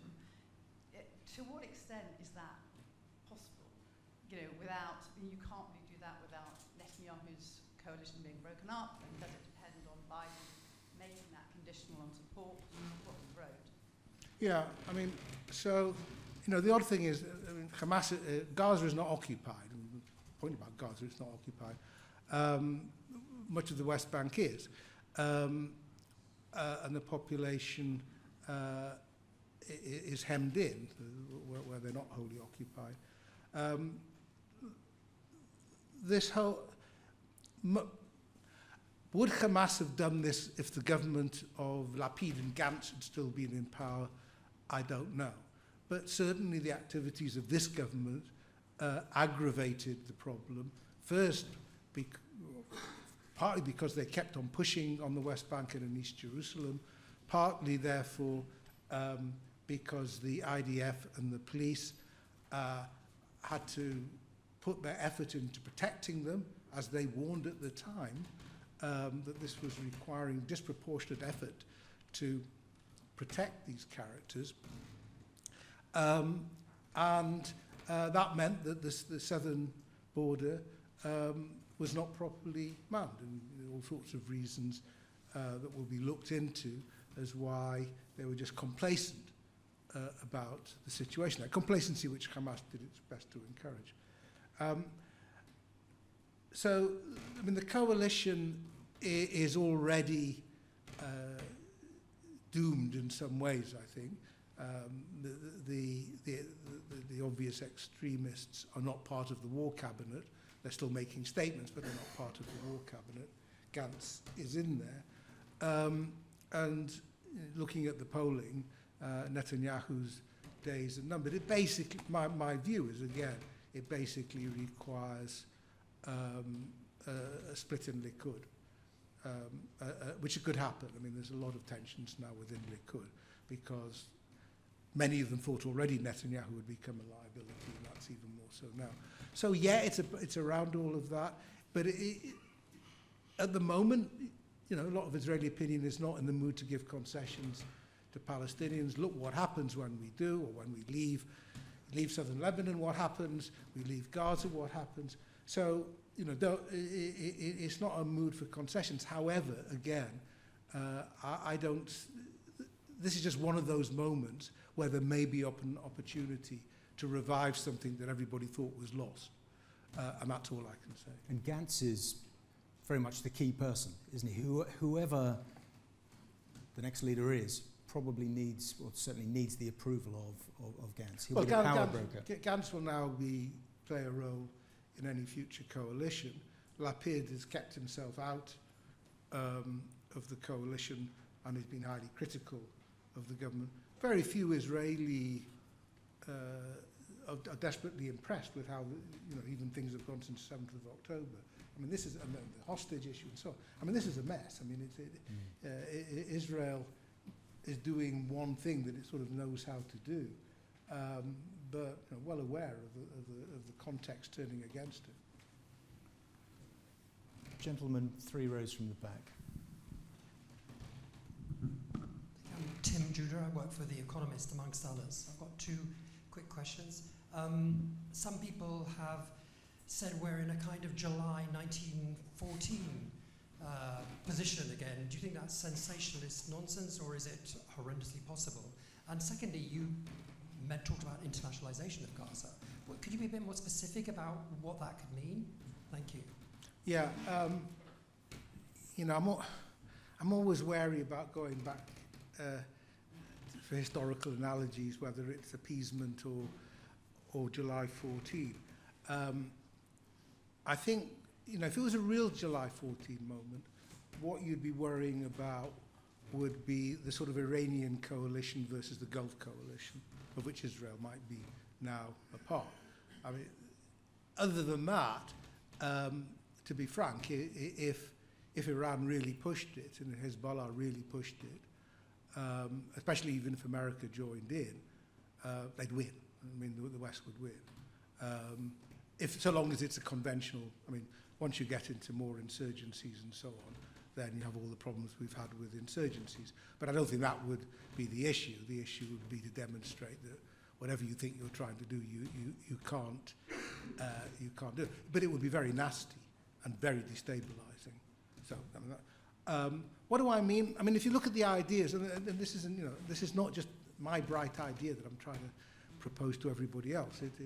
It's there in most of the sort of think tank writing and so on about aftermaths. You can only, the only potential constitutional authority is the Palestinian Authority. It's widely considered to be inept and corrupt. It is inept and corrupt. It's not trusted by Palestinians to stand up to the Israelis, but it's sort of all you've got. The Palestinian Authority going back on the back of Israeli tanks won't work. They also will need the support and resource of other governments. I mean, money isn't actually the problem if that's what, if you had a structure that would make it work. So some ideas that are around involve elections, so whatever comes through as legitimacy. I don't think Hamas would win those elections. I'm not sure the Palestinian Authority would win the elections. Who knows what would happen? You know, elections were considered a great idea in 2005, and they landed us with Hamas. So that's one idea that's around. Another is sort of trusteeship under the UN. There's a variety or just a multilateral arrangement. Do you need peacekeepers? Possibly. Who will provide them? Not many willing hands go up, but you know, maybe some would be found. So it's not simple, and there isn't a single model. It almost certainly has to involve the Palestinian Authority in some way, which is why I don't think you can avoid the two-state issue. And it will have to, but it can't just be them. So the question is really, what do you have around it? And how do you deal with, let's call it the Muslim Brotherhood problem rather than the Hamas problem, because that issue, you know, they're going to be there. It's just not it's one Arab political tradition. It's not going to go away. So if you do, as we did in Afghanistan, and say the Taliban mustn't be part of anything, you know, you lose part of the political traditions of the country, and you make it harder to reach a national consensus on what comes left. I think the Gazan people would be up for something. I mean, there's no, if you look at the polling in Gaza, third maybe support for Hamas before the war, if that, and you know, very strong opinion that the ceasefire shouldn't be breached, and they know who breached it. So, you know, I think there are possibilities, but there's a master plan. We just know the ingredients that are potentially there. I'm going to take two final questions from the front, third row, and then Rebecca in the second row. Henrietta Royal, if I can take you back to Ukraine for a moment. Can actually Russia do much more in terms of moving forward? Because the irony is surely with all the anti-tank stuff they put into place and all their mines, which stops the Ukrainians moving forward. presumably it equally stops the Russians moving forward. And have they created effectively a barrier for themselves in taking any more land, or have they left little gaps that mean they could, but then presumably so could the Ukrainians? Why don't you take that question, and then we'll have a final question from Rebecca. Sorry, after you. Okay, sorry. I mean, there's elements of that. It's not hard to lay mines, and the Ukrainians can lay them as well as the Russians, and got these systems which the Russians have, where you just sort of send projectile mines and they go in front of where the enemy is trying to get. I think the Russians just have a serious lack of combat power. Basically, the problem of this war is the defence has been stronger than the offence. There's only a couple of occasions where if there's been offensive breakthroughs. One was the first days of the full-scale invasion, and even in Kyiv Kharkiv that was blocked, but in Kherson the defences basically weren't operating very well and they got through. And then in Kharkiv, when the Russians were looking the other way and had left a very thin defence. Other than that, by and large, the defences remain stronger. So even if positions eventually get overcome, the amount of effort required to do it, Mariupol, Severodonetsk, Bakhmut now, it just exhausts the attacking army. So I find it very hard to believe the Russians can generate the combat power. And they haven't, if you're going to manoeuvre, you need tanks. And a lot of them, they've lost a lot of them. And the ones they still got are pretty vulnerable for the reasons General Petraeus was saying. Final question here. Thank you very much. One country we haven't mentioned much about today is Turkey. And you mentioned previously the Muslim Brotherhood and so on, but how do you see the role of Turkey? Currently it's positioning itself a bit as a kind of leader of the Muslim world. Do you see that having impact? And if I can be cheeky, just add in a second question. At the start of your talk you mentioned there are other wars going on. Are there other kind of flashpoints that we should be worrying about? Armenia, Azerbaijan, India, Pakistan. Perhaps that's a bit obvious, but I mean, the thing, as always said, the best predictor of a future war is a past war. And the places you've mentioned, I mean, there has been tension between India and Pakistan, although by and large that seems got lots of wars going on in Africa that people just forget about.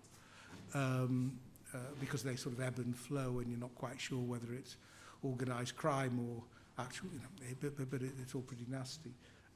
Ethiopia type, on the, I've forgotten your main question. Turkey. Yeah, Turkey is of course relevant to both conflicts. So Turkey sort of positioned itself as a peacemaker between Russia and Ukraine, and the foreign minister talks took place in Turkey last year without getting very far. And I think Erdogan sees himself playing potentially that role. I think his big moment came with the grain deal, and the fact that A, Russia ended it, and B, Ukraine found ways round it, has probably reduced his influence a bit on that. But I think he still sees himself as that. Erdogan is a Muslim Brotherhood. I mean, so it's the same political tradition. He blows hot and cold on Israel. I mean, at times relations with Israel and Turkey have been absolutely fine, and Turkey has tried to broker peace in the past. I think he's made it very difficult for himself to do that now. But I suspect, again, as with many countries, there's still a lot of posturing in all of this. I don't think Turkey can play a major role, but I think all Arab leaders are pretty conscious of the feelings of their population, which are obviously getting different news sources to us. And while ours aren't exactly painting Israeli strategy in glowing colours, I can tell you it's an awful lot less complimentary in the Arab world. So they're very well aware of that. I think, Egypt, Sisi came to power by defeating the Muslim Brotherhood, by a coup against the Muslim Brotherhood, which is why, he's going to play the role he plays. Saudis see this as sort of Islamist types who've tried to overthrow them in the past, and they don't want to give them the time. So all these countries have got their own agendas and their own interests. Most of them are just desperate for this to stop. I mean, that more than anything else, they want it to stop, which is why I think they will be prepared to countenance things that they might not otherwise have been willing to countenance. But they've got to be very careful, even with the Abraham Accords, of being seen to be conniving with the Israelis. Well, thank you very much for that. After the break, we have our session on the Ukrainian economy, technology, innovation, and investment. That's hosted by my colleague Maggie Pagano from Reaction. Little plug for Reaction. If you're not a subscriber to Reaction, I find that hard to believe, you get my weekly newsletter on geopolitics and politics and all manner of other things. The Reaction team are here today, so it's very easy to sign up. Then we've got a panel on the US 2024 election in a time of war, moderated by Justin Webb from the BBC with Tim Montgomery and a fantastic panel. And then we hear live from Jerusalem to close the day. But a short break now. But before that, please show your appreciation for our keynote speakers.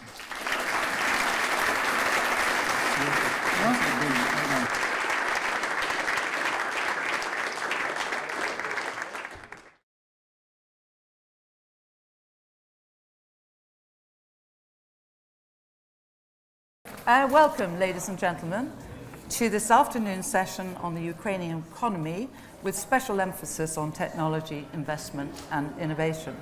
And we're joined by some very prestigious guests who, ranging from academics to Andy, who actually is a tech man, trained engineer, and to a Ukrainian MP who is head of the Economic Select Committee in Ukraine. And then from Berkeley, we have Professor, and I've been practicing your name, so I hope I say it correctly, Professor Yuri Gorodnichenko, close, who is a professor in macroeconomics, but specializing in transition economies, and particularly the reconstruction of Ukraine, which I think is going to be really our main subject today. So welcome. Professor, can we start with you? Some of the estimates about rebuilding, recreating the Ukrainian economy run from $150 billion upwards to $300 billion, I've seen. That is such a vast amount of money that it's hard to even fathom it. What is your prognosis for how that is going to be achieved once, hopefully, the war will come to some sort of resolution? I would say that we have different estimates, in part because we have relatively little information, confirmed information about the amount of damages that we have in Ukraine.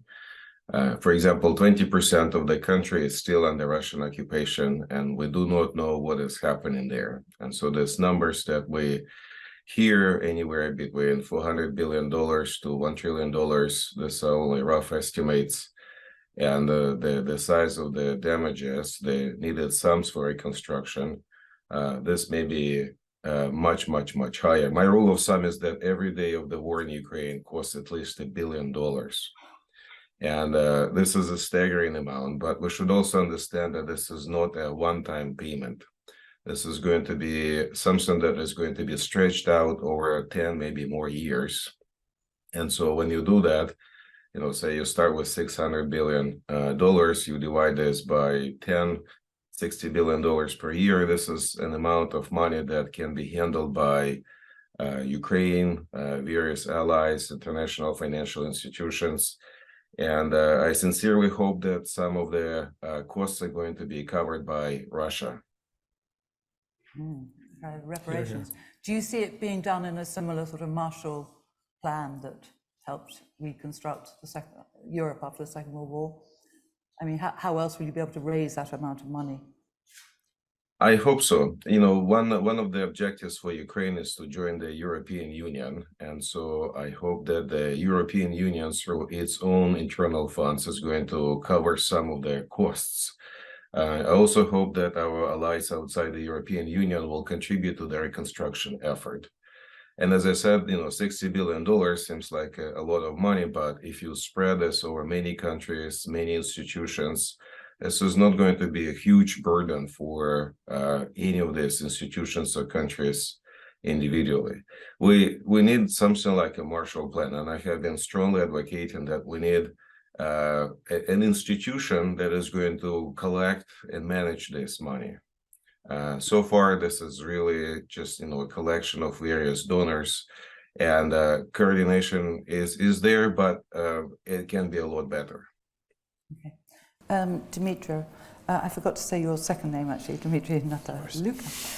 Now you have a slightly more specialist view on how Ukraine should go about its reconstruction, which is that it needs to reinvent, recreate its economy. Would you like to explain what you mean by that? Yeah, so in my opinion, I'd be honest and frank here. The two main reasons why the general public in the European and other countries are supporting Ukraine are morale and ethics.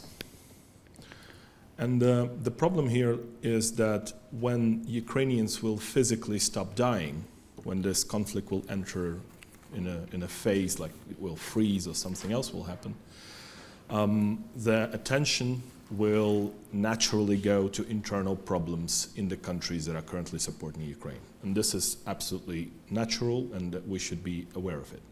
Now, therefore, the challenge here is to how rebuild and reconstruct Ukraine in a way so that it becomes competitive, regardless of the war factor, so that we can reinvent and re-engineer how the state operates, not just rebuild bridges, rebuild schools, rebuild kindergartens, but reimagine the internal processes so that Ukraine will be inviting for foreign capital, foreign specialists, regardless of what happens. So we are working on this vision, and the name is the fast state. Say that again. The fast state. The fast state. Why the fast state? Because for the sake of simplicity of the calculations, imagine your economy is worth £100. It falls by 50%, like in Ukraine. It's worth £50. It grows by 50%. It's worth only £75. So this primitive example shows you how important it is to be growing at least twice as fast as you've been falling, just to get to the pre-war numbers. We're not talking about exceeding them. We're just talking about getting to the pre-war numbers. So velocity becomes a key factor. Speed becomes a key factor, because we are already running against time, because if we won't manage to rebuild housing, provide jobs, we will lose the population that has currently left the country, and because they might come back to Ukraine, they might stay there for months, a week, even a year out of pure patriotism, but in the end, everyone has to pay the bills. So people will go there where they can provide their families. That is why speed and velocity becomes paramount. And what we are working right now is to basically automatize and digitalize all of the internal bureaucratic processes that either citizens or businessmen or entrepreneurs are facing when they are interacting with the state. So the idea is to not completely take out of the state out of the picture, but to make it disappear in its efficiency. So imagine like a propeller in an airplane. When it's static, basically you can see it doesn't create anything, and it looks useless. The faster it spins, the more invisible it becomes, and it takes the airplane up. So the idea is to do the same with the government. So make it invisible in its efficiency. And the priority here is to increase the velocity of transactions and the intensivity of transactions. So making every pound, every hryvnia, every pound in the economy take part in as much transactions as possible within a year. Not like this macroeconomically will allow us to depend less on the external influx of capital into the economy to stimulate economic growth. It won't reduce it dramatically, but still it can be scaled later. On the first hand, and on the second hand, what we are trying to achieve is we are trying to reduce the transactional costs. Okay. What are the transactional costs? Corruption is a transactional cost. Slow customs is a transactional cost. Poor judiciary system is a transactional cost. So every point of interaction with the state where you're losing either money or time is a transactional expense, basically. And these two pillars are the pillars of the concept of the fast state. Fantastic. Well, Andy Baines actually has a business running in Ukraine, and you employ about 400 Ukrainian IT engineers and specialists. So you can perhaps give us, your experience firsthand on on how that might work, or how you're managing it during the time of war, and what you think of Dimitri's ideas. Yeah, so I tend to take a sort of fairly narrow business investor view to growth, to systemic growth, and the ecosystem that supports that growth. And my contrast point comes from Silicon Valley, where I was living for 15 years. I joined a nearly bankrupt company in the year 2000 called Apple, and stayed with them for 12 of those 15 years. And then left with a small team of engineers to help start a company called Nest Labs, which is a smart home company, and which we sold to Google. And over that 15-year period, what I witnessed were three very distinct phases of what I would call endemic commercial growth, with very specific pillars of ingredients that support companies going from near bankruptcy to becoming the first $1 trillion company in the world, and then multiple times over, when you start looking at Meta and Google and Amazon and so on. And so then the question becomes, if we just put to one side all of the reconstruction aid that Ukraine is very likely to receive at some point, what key ingredients define success versus failure at an endemic, long-lasting growth cycle? And there is a whole essay I could write on this, but if you dumb it down to very simple ingredients, and I apologize that these are somewhat oversimplified, the things that Silicon Valley got right, and if we heard General Petraeus' remarks at the end there, this ecosystem that they got right were three support pillars. It was almost an unlimited supply of talent, and that talent, if you dig down into it, is really two things. It's entrepreneurs from all over the world. So a lot of you guys might not realize this, but Steve Jobs hailed from the Middle East, as did Tony Fadell. He's got Lebanese heritage. And you see a lot of that in Silicon Valley. A lot of British folks in like Johnny Ive designing the Apple products.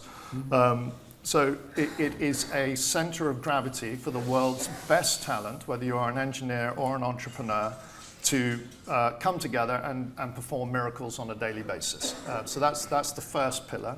The second is freedom of capital. And one of the distinguishing factors to Eastern Europe, particularly Ukraine, is Silicon Valley had rooted big venture capitalist firms all on one street who are all comparing notes with each other and developing a very specific, fast, flexible formula for identifying the next big thing, right? And so we've moved through lots of bubbles, right, which have popped. We've also moved through just incredible growth in things like cloud compute and AI and moving to Gen AI and so on. Last one, and I know I'm rambling on, but the last one is the legal ecosystem. So you have a heritage, based on international commercial law, which underpins these billion-dollar investments in unicorn companies. So as a founder or as an investor, there is a commercial bedrock to support and protect intellectual property and to support the protection around employees and around commercial terms in a contract. So if you look at those three things, how do they map against Ukraine? Ukraine wins hands down on talent, and that's why I started to invest very heavily in Ukraine when I left Google in 2018. But it needs to work on points 2 and 3. It cannot rely on foreign capital where startups in Ukraine have to move to Delaware or the West Coast to get their funding. That funding needs to be on the ground in Kyiv or Lviv or Kharkiv. And it needs to retool its entire judiciary and legal system so that it's based on commonly accepted international legal principles. Long answer, sorry. Yeah, but clearly you've been quite successful. So how do you get round all these problems? I mean, what has it been like working day to day, particularly in a war environment? I mean, you must be doing something right. Yeah, I was asked this question earlier on in one of the breaks, and actually, in hindsight, the pandemic was much more punishing for my business. My business is obviously a microcosm, but it was much more punishing for my business than the war was. The war actually, we saw a doubling, almost a tripling in our growth since the beginning of the invasion. We graciously received Starlink systems from Elon Musk, which enabled us to spin up the teams very, very quickly. Within a week, we were fully operational after the invasion started. And my teams were connecting to their clients in North America and Europe almost unimpeded. And what the clients were saying to me is, wow, productivity has gone through the roof. And I asked I don't have HR managers, I have happiness managers. And the happiness managers said, well, what's going on is everyone is in the bunker and they're coding day and night. And so productivity is, it's shot up. Yeah. Has the war been indirectly or directly helped innovation in many senses? We've seen that, through what's happened in the Israeli military complex, how drones, cybersecurity have emerged from their huge spending on military. Are we seeing that? Are you seeing that in Ukraine? Yeah, by all means, of course. I mean, in a way, war demands a lot of creativity, especially when you're going against a force that is much bigger than you and stronger than you and outnumbers you. So you cannot deal with it in regular terms. So people set up on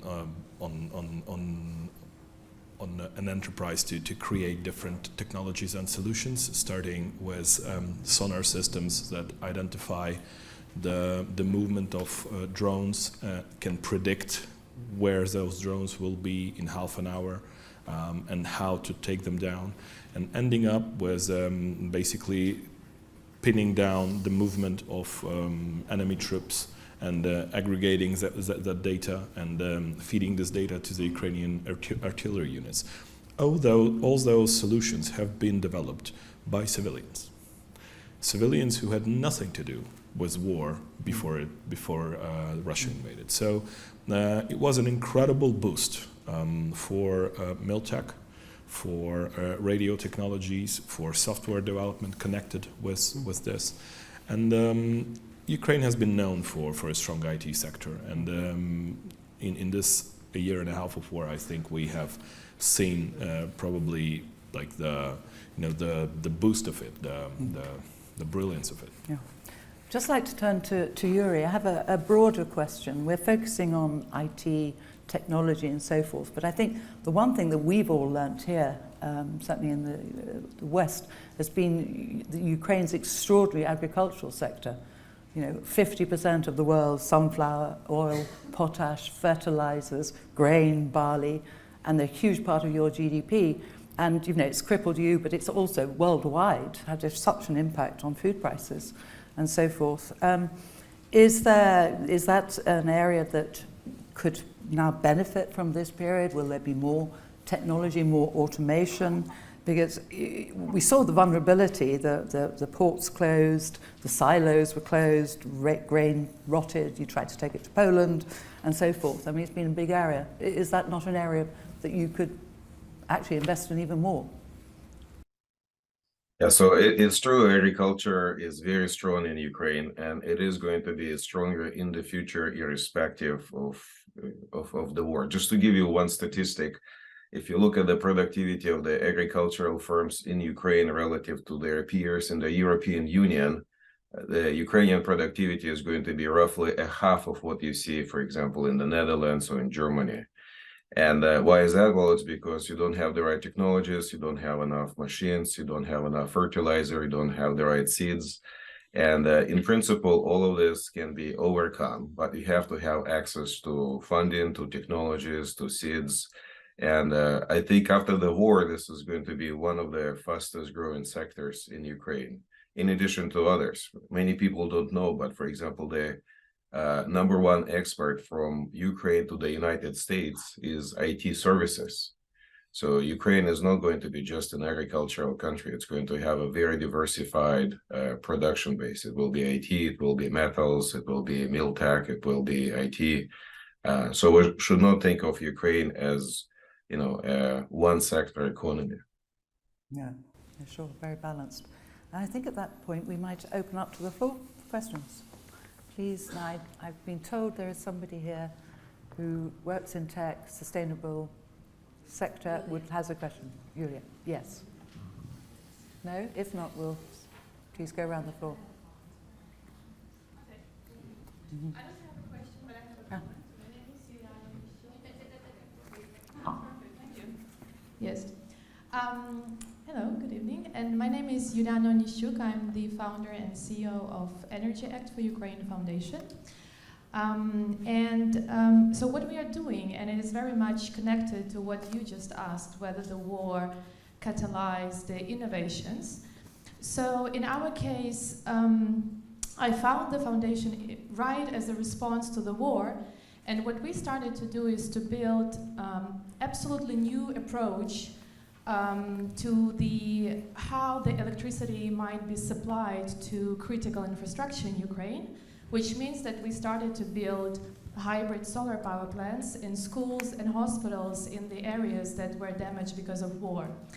And we were one of the first who started to do that we had some expertise, I did, but that was the first case where a social infrastructure started to use these technologies, and basically we are testing a prototype of microgrids right now. That's true that it's not very secured in a sense that the attacks are going on. And just recently we had a situation where the school where we built a hybrid solar power plant just near 100 meters were attacked. We cannot protect, but we still, by doing this, we catalyzed the European policies to do the same. So basically, we started 1 year ago, but right now we see that the UK, the European Commission, France, Italy, Sweden, Poland started to form policies that, and bringing investment opportunities and also charity opportunities to develop decentralized energy sources in Ukraine, specifically for this sector. And the first and main, I would say, reason for that is because it brings energy security at the local level. So of course, considering the winter that is coming, such systems are able to secure electricity supply for the hospital, which means that if the surgery has started, it will come till the end because the storage is there. So yes, so that was my comment, that for sure innovations are going on, and we need to do it because we are showing an example, and then we form the policy for others. Thank you. Thank you. Very good. Any other questions? Yes, over here.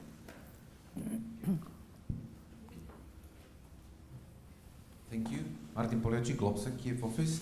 I'm not going to ask Dmytro because I already know the answers. We've spoken many times before, but I want to ask the private sector. A lot of reconstruction needs to be on the level of people. According to our calculations, around 15 million people will be dealing with post-traumatic problems after this war. Not only in Ukraine, but also people who left Ukraine and are refugees.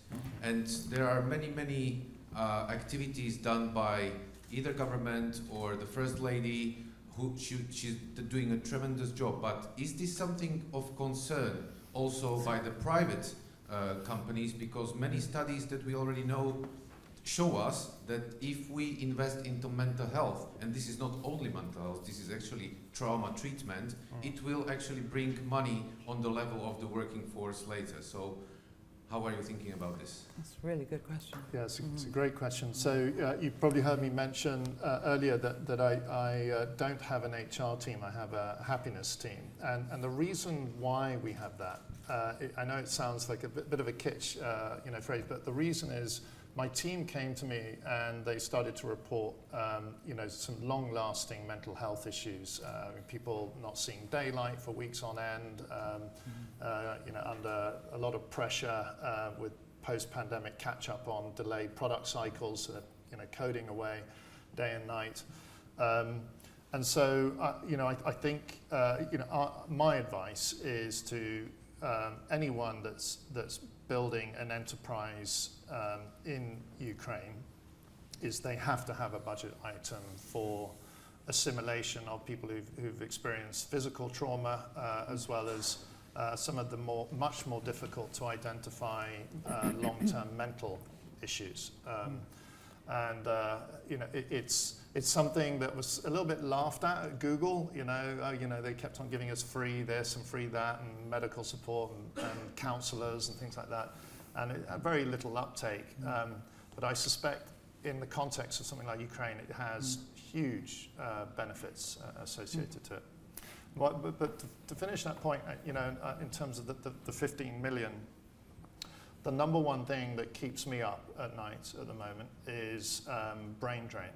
So as soon as martial law comes down, I'm very worried about. There's about 300,000, tech engineers in Ukraine at the moment.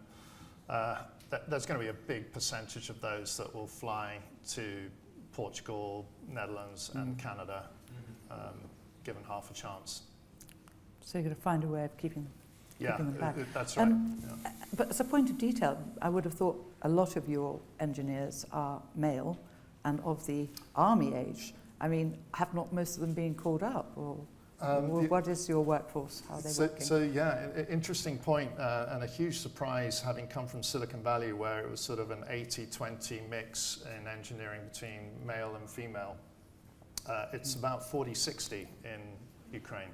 So 40% of our engineers are female, and that percentage is balancing even more as the next wave of AI specialists and creative UX, UI specialists come through. So we got a decent amount of balance. The majority of my male workforce are, of course, stuck in Ukraine. They can't move out of the country to visit clients or have meetings or whatever. But yes, having a good balance of female engineers, which often means you've got that balance replicated on individual client teams, means that those females can go and have those meetings instead, which is that on the rise? And that's on the rise. A positive thing. Yeah. On the rise. Can I ask a slightly techie question of Dmytro? You've obviously made all the applications to the EU for membership, which none of us know, 5 years, 10 years, 50. But at the same time, you want to be a tech hub, and I believe your president has said 10% of the country, so clearly it's very important. And yet what we're seeing at the moment with EU regulation is actually they're tightening up on tech. fighting Google and the others and taking a harder line on AI, and yet you, if in a sense, you're sort of Wild West territory, aren't you? So it's a wonderful place for innovation. How do you equate those two? Do you see it as a... It's a very valid question because it's a very challenging one. Because every time I'm meeting with some representatives of the EU delegation to Ukraine, and I'm telling them about this fast state concept, about digitalizing registers, about taking the government as a middleman away from businesses, and then they tell me you can do that. I was like, why? We just don't have that in the EU regulation. I was like, but don't you agree this is common sense? They're like, yes, but we don't have that in the EU regulations. Like, but so perhaps you should change your EU regulations to become more efficient. I mean, I doesn't think we've it? had experience, Dimitri. Right? That's not going to work. And I mean, this question is so valid because I'm literally going mad every time I meet them and try to negotiate on the legal initiatives that we're having. We're trying to push them through, and they make total sense. And you have the data that they are efficient. We have the calculations, but it's a no-go from the EU because it's not going to work. If you will integrate, you will have to abolish it, so don't vote on it now. So that is something we're currently working on together with the EU delegation to Ukraine. Or you pull your application. We are not. I think it became a trophy. Yeah, well. Understandable. Yeah. Totally understandable. More questions, please. Hello. I'll just be pushy because I got the microphone. My name is Rupert Boswell. I'm an international lawyer at RPC, and I'm working with a client who's been to Kiev sort of 4 times in the last year or so, and was at a very high level in Kiev about 4 months ago, where the Marshall Plan idea always comes up. And in fact, from the Kiev side, from a very senior person, they said, well, actually, we don't want, a Marshall Plan won't work. What we need is a MacArthur Plan. A what? So a MacArthur Plan. So this is a controversial statement coming up, but from a Ukrainian, that General MacArthur obviously occupied, as the Americans occupied Japan, let's just focus on Japan, not other countries, and had to be there for like 5 to 7 years to actually enable Japanese society to reconstruct itself. And to your point about the fast state, and also to Andy's point about how do you give security to capital to come in and to the legal system, it's actually, given the corruption risk, frankly, that you can't avoid with Ukraine, that you only can give confidence to capital and get a realistic legal system if outsiders do it, and that there's some sort of serious collaboration, international collaboration to help people do that. I just wonder what your thoughts are. So I would agree with Francis Fukuyama, who said that the issue of corruption in Ukraine is overemphasized. Sorry, I missed that. Overemphasized. We do have our flaws, but it really, it is, I would say, in a way, damaging the narrative that actually reverberates rather seriously was the constant statements coming up from Putin that Ukraine is a failed state, is the most corrupted state, you can deal with it. So forget about it. So for this reason, I think we are a transitional country in transition from the Soviet system to capitalist system. But I wouldn't say that we haven't done any progress on that. In fact, if you listen to Ms. von der Leyen and other politicians, even the Americans, I think the efforts in corruption, on tackling corruption, have been rather considerable. Now, regarding the Marshall Plan, I don't like it either. I think that it's not the right way to put it, because the amount of assistance that we're getting from the EU, from the UK, and other countries is very considerable, and the Marshall Plan excludes those countries from a perspective which is not fair, not right. We have developed a concept together with, by the way, Mrs. Roberta Metsola, the Speaker of the European Parliament, which we call the Strasbourg Plan. The Strasbourg, because it's the seat of the Council of Europe, where the UK was one of the founders. and it comprises countries even outside of the EU, like Azerbaijan and other countries that are supporting Ukraine. In my opinion, the way to go is to basically fairly discuss with the government of each and every country what would be the most interesting industry for them to develop. Because let's be fair, the amount of damage is colossal. It exceeds 1 trillion. There is no way we're going to do that by ourselves. But the fact that certain industries have disappeared in Ukraine gives other companies and countries an opportunity to become the first investors who will reshape the whole market, the whole industry. And in my opinion, one of the best security guarantees for Ukraine will be the presence of the foreign capital in strategic industries.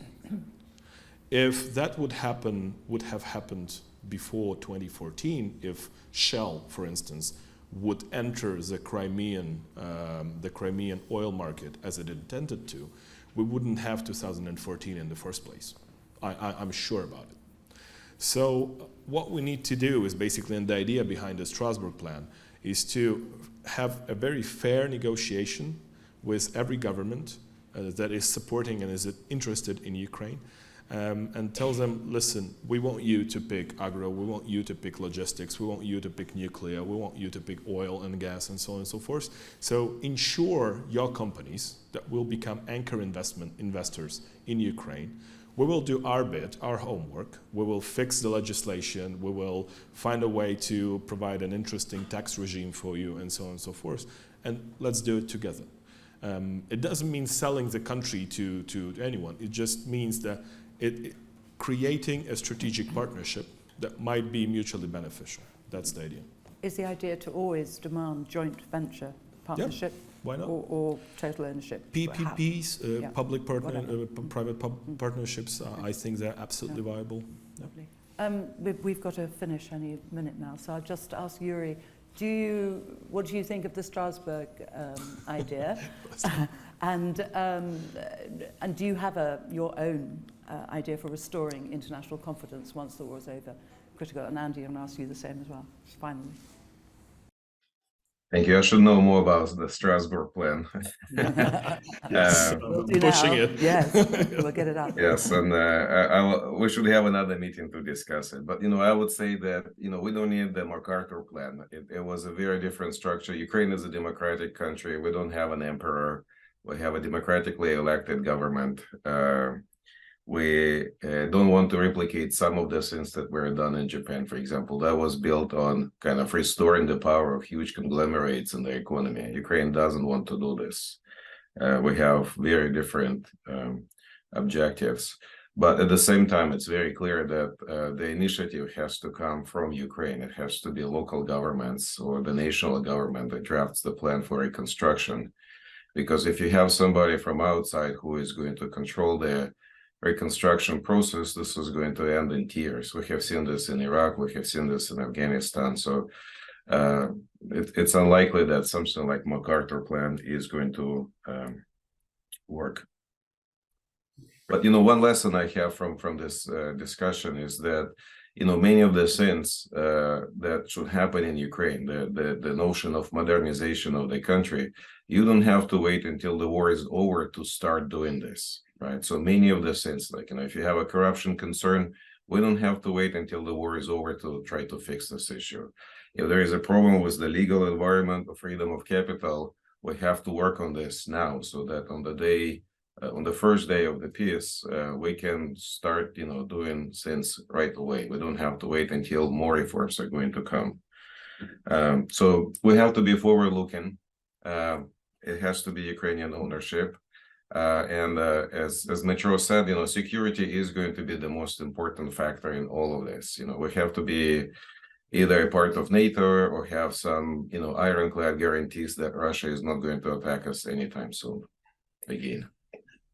Thank you, Yuri. And Andy, final? Yeah, I mean, you are there, so you're living proof that it works and can't be so corrupt, as you say, otherwise you wouldn't. Yeah, I mean, I think I tend to look at this sort of very much as a tech geek would, in that for me, that the main issue around money in, whether it's from the EBRD or other major international funding sources, is it's a leakage problem. It's like $100 million in, to what percent is that yielding 100% impact, follow through to hospital construction, bridge construction, schools, and so on. And unlike the corruption that the European Union suffered in their distribution of agricultural grants, I remember reading a Financial Times article about it, and how so much of that money ended up in the wrong hands, and people lining them and their families' pockets with European agricultural grants. The difference between that and Ukraine today is we now have a tech geek solution for auditing and tracing every single dollar using tokenized NFTs. And that plays directly to the strengths, the engineering strengths of Ukraine. So it's solvable, and it can be managed. And maybe even leap ahead. Yeah, indeed. And be exactly an example for the next else. generation. Yeah, fabulous. And well, something for the EU to change in the regulations. That's for you to lobby. Well, thank you all so much, and we can just hope that they'll pray that there will be a peaceful resolution soon, and we can get on with all these wonderful ideas. Although, as you say, there's no point waiting. Thank you very much. No, thank you. Thank you.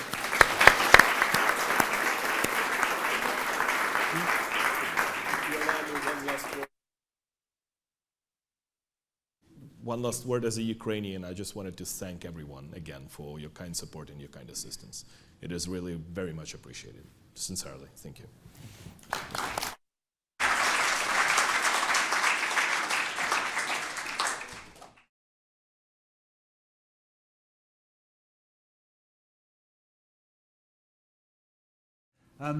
Hello everyone from me first of all. I'm Justin Webb. I present the Today programme on Radio 4. I've no real right to be here in expertise terms, but the one thing we are meant to be able to do on Radio 4 is start and finish on time because the pips are always coming, or the sport or something, so I will attempt at least to do that. So though we do have some latitude, I think, so we're going to keep to our allotted time, which is pretty much 3/4 of an hour, to have this discussion.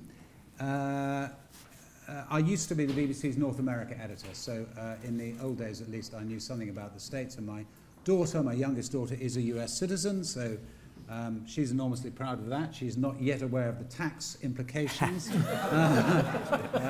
Just wait. And since all of her income comes from me, that's not a big issue at the moment for her, although of course it will become one.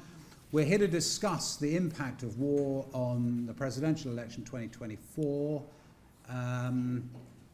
When I read the title, it put me in mind of the Obama election, which I covered for the BBC, where on the day that Obama was elected, all the big newspapers, in their rather pedantic style that American newspapers have, the New York Times was Barack Obama elected president, the Washington Post was Barack Obama is 44th president. But one paper, I felt that day, captured the ambiguity of the moment, and that was The Onion, the satirical newspaper, whose headline read, "Black man given nation's worst job." And, which there is this real sense of being president that you pull levers and they come off in your hand, and that was in the pre-Trump time, and it's still the case in the post-Trump time. And yet, of course, we have, in Donald Trump himself and in Joe Biden, two people for whom large swathes of the American electorate and large swathes of their own party would prefer to say the time is up, but who for themselves, for personal reasons, very different reasons, have decided that the time isn't up. And I think that, in a sense, is the context to all of this. It's whether war, and particularly the latest war that they face, that the world faces, actually change in any way the thinking, both their personal thinking, but also their party's thinking about who the choice should be. Let's start though with this. Generally speaking, in America, as everyone knows here, foreign affairs is not a great determinant of elections. It's the economy is stupid. It's the economy is stupid. Is it now not the case, Lou, that is the economy? It is still the economy, and it will be the economy. And I think the Biden team is very carefully looking at indicators whether or not the U.S. may enter a recession. And if it does next spring or next summer, that's bad news for Biden. I do think, though, there is an incredible amount of conversation about foreign policy issues right now, whether it's Russia, Ukraine, the Middle East, China has always been sort of top of the list. And I think to the extent that foreign policy plays any role in an election, it will play more of a role this time, including for the reason that Joe Biden and Donald Trump, if he is the nominee, will bring very different approaches to foreign policy and to international relations in their campaigns, and whichever one is eventually elected. Yeah, but does that mean actually that on the doorstep is a kind of slightly mythical thing? Is it? But I'm thinking, just think to the Iowa caucuses and the first primaries. In those early electoral tussles, so long before the general election, when the parties themselves are making their minds up, does war now feature properly and determinately in people's thinking? I think it does, and it will. I think for Joe Biden is the nominee, right? So there's not really a primary process with him, and he has shown himself, I think, to be a capable wartime president. Not that the U.S. is at war, but it is involved in several of these global conflicts. On the Republican side, and Greg can probably speak to this better than I can, Nikki Haley has now moved up really to sort of the number 2 spot in the polling. She's tied now or overtaken DeSantis in some polls.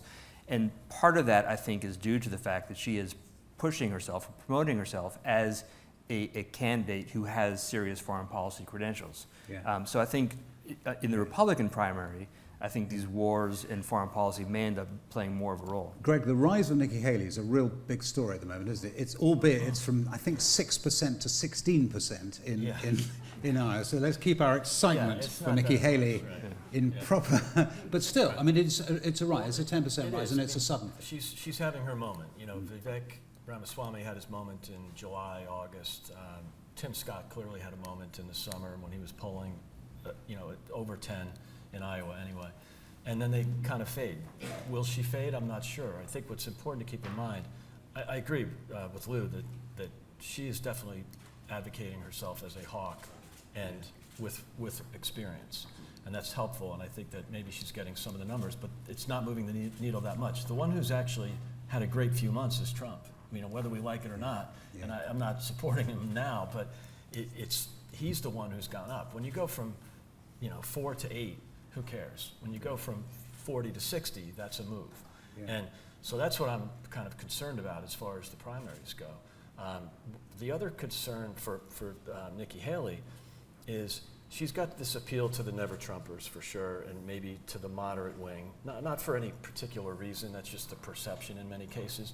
She's very appealing, and I think true conservatives, Reagan conservatives like myself, would be absolutely thrilled with Ron DeSantis or Nikki Haley. But her appeal is to the moderate wing. She's definitely going to appeal now to the foreign policy hawks. But Ron DeSantis isn't exactly a dove, and he was a Navy SEAL officer. He served his country, he was deployed. So that, I think, can help him. He did time not only in the Middle East, but in Cuba at Guantanamo. So he's got maybe not as good experience as her, but okay. But more importantly, he can appeal to the Trump voters, or what I call considering Trump voters. So there's really 3 factions. Yeah. There's the absolute Trump nuts, there's the absolute never-Trumpers, but in the middle, that 50, 60 points that he's getting nationally and high 40s in Iowa, half of that support has said, yeah, right now I kind of like him, but I'm considering someone else. So of those 3 categories, and Iowa can move what's quickly. the percentage of those 3 categories then, would you say? So the always Trumpers. The always Trumpers 30%? are 20% of the general electorate. It's about 30% of the Republican primary voters. The never Trumpers, probably 20, maybe moving to 30. And then the middle group is the bigger group.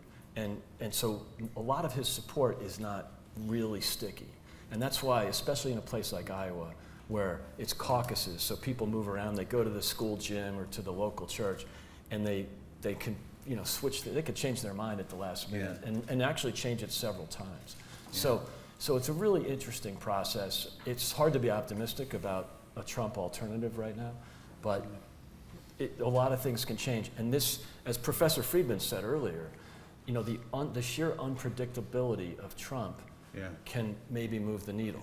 And of the whole process, Tim, and that's kind of underlies all of this, is that it's interesting to wonder the impact of war on the election, but it's absolutely impossible to tell.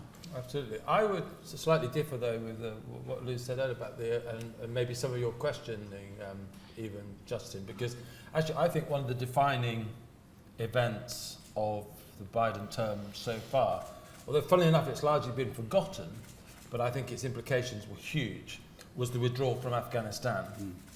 I think if you look at the approval rating of Biden, I think it more crystallized something than necessarily was the cause. But I think, and we all remember those images of the planes on the Kabul runway with people desperately holding on to the plane. You know, they were the evacuation of Saigon memories, I think. And Biden did not look good during that period. Of course, the tragedy of I think the US Marines were killed while they were protecting the evacuation. You had Biden misspeaking in one of the interviews he did after that period. And I think, although I think the world disgracefully, we have so many inquiries, this has been a week of inquiries in Britain, we have so many inquiries into what goes wrong in the world, that the failure really to have an inquiry into our exit, and we all take responsibility, not just America, but our exit from Afghanistan has been underdone hugely. But actually, I think you can draw a direct line between Putin's invasion of Ukraine and that assessment of US weakness. And so there's a bizarre position, really. Yes, foreign policy maybe doesn't dominate, but I think there is this perception at the moment that Biden is stronger on foreign policy than Trump because he's done the right thing on Ukraine, although you could argue always been slightly behind the curve in giving Ukraine the support that it needs. But in a way, I think Biden has always been, compared to Trump, who's been, Trump's reaction to the Israel October 7th events was all over the place. He was very poor on that. But generally, I think there's this perception in Britain and other capitals that the Democrats are stronger on foreign policy. But in a way, if you look at the history in recent times, I think Biden has been on catch-up all of this period. And I think the Americans underlying it, the American electorate recognise it. That's the point, isn't it? That's the point, is whether that last point of Tim's is right, that actually it's just the projection of weakness instead of strength. Never mind the details of the Afghan policy or the fact that it was Trump's policy initially that he just followed through. That actually none of that matters. It was that sight of people hanging onto planes and all the rest of it. That's when the poll numbers really started to drop. And again, there were other issues. Inflation was just starting to kick in. There was plenty of other foreign policy issues. Changing the policy on Nord Stream 2, which clearly helped Putin. That was a disaster. He's cut U.S. energy production, so prices went up for Venezuela, for Iran, for our perceived enemies. And so, or adversaries. So there's a long list, I would argue. But again, what Trump did is different than what he said. There's what the press said he said, and then there's what he actually said. But then more importantly, it's what he did. So if you look at his policy toward Israel, much better than Biden's. He reached out to our allies better. Yeah, he was chummy with Putin, made some mistakes in their summit, but what he actually did, he did the sanctions on Nord Stream 2. He had sanctions on Iran. Iran has since gone from producing 1 million barrels a day to 4 million barrels a day because Biden lifted the sanctions. I'm not sure every American voter is going to get that. They're not going to see that $60 billion came into the Iranian coffers because of the ceasing of sanctions, but then they can connect it to Hamas. And if that happens, I wonder also, I'm going back to the Middle East, Lou, whether Biden was hostile to Mohammed bin Salman before he was elected, before Biden was elected. openly hostile, possibly more hostile than he had to be, has since walked that back, that peculiar fist bump moment and all of that. Those things are not going to help him, are they, when it comes to foreign policy and him saying to Trump, if it is Trump, I got this and you haven't. Yeah, I mean, I take issue with a couple of Greg's points on Trump's foreign policy, but this is neither here nor there. I mean, I do think at the end of the day, Biden has made a huge effort, which Trump did not, to work with allies to help build alliances, to work within the framework of international alliances, including with NATO. I mean, Trump just last week is basically saying, I'm going to pull out of NATO, and I don't care if Russia invades any Eastern European countries, we're not going to be there to help them. So I think from an ally's perspective, and I hear this a lot, there's a lot of trepidation about the idea that Donald Trump will be reelected and what happens to the international global order if he really does go, America first, America alone. That said, that angle, that aspect of Donald Trump is hugely appealing to a great swath of American voters. And we see this in the debate in Congress right now over additional aid to Ukraine. There's I would say over half of the Republican members of the House of Representatives do not want to send any more money to Ukraine. And it's becoming a huge domestic issue. So this is a foreign policy issue which is spilling over into our domestic politics and into Congress. Yeah. Is there also a sense with Trump that, I mean, it can work both ways, couldn't it? You go to someone who is capable of doing very, very unpredictable, even wild things, because you are panicked about the way that everything else seems to be working out and you're searching for a solution. I'm thinking of you, the American elector. Or are you so frightened by all the things that are happening in the world that you play it safe? I mean, it seems to me you could legitimately argue for either, actually. Yeah. Well, Trump is an enigma in multiple ways. But the thing about the Allies, for example, we're always whinging, about, we whinge when America does too much in the world, and we whinge when America does too little.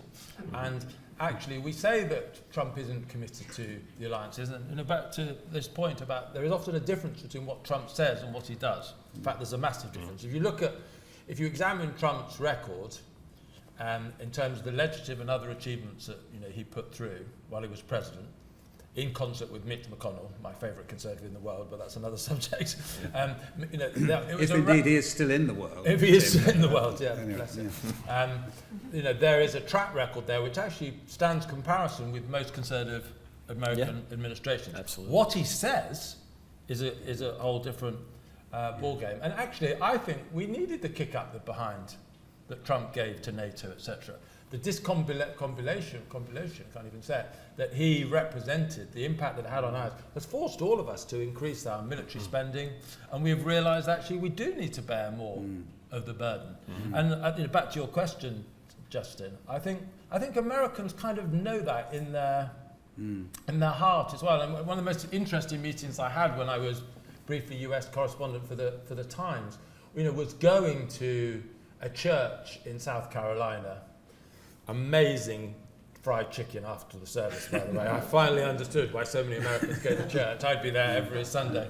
And they just said, and this is where I think you're an exception with the Americast. You undersold yourself earlier about how close you are still to America. The best podcast on America, if you don't listen to it, is Justin's at the BBC's. But there is a lack of understanding, I think, an attempt to understand why Americans vote for Trump. And this church group, they said, well, we had a Christian in Obama, we had a Christian in George W. Bush, and look what's happened to Middle East Christians. They're being decimated. We need our strong guy out there. Yeah. And I think, a lot of Americans vote for Trump, and we write them off as nuts or idiots. They don't know what they're doing. But actually, the gamble they take with him is quite calculated and quite informed, actually. And a gamble they may be willing to take again. So they think in an unstable world, having someone that people can't predict what he's going to do isn't a bad thing. Isn't a bad thing. And some of them miss Trump, but most don't miss Trump. They miss 2019 because there was peace and prosperity. I'm not saying that it's perfectly correlated, but they missed the peace and prosperity when he was president. And Trump, Trump has this very simple message. If I were president now, Russia would never have invaded. Hamas would never have dared to attack Israel. And it's whether it's true or not. Whether it's true or not, and it's obviously overly simplistic, but people buy into it. Talking of Christians, we should talk about the new Speaker of the House.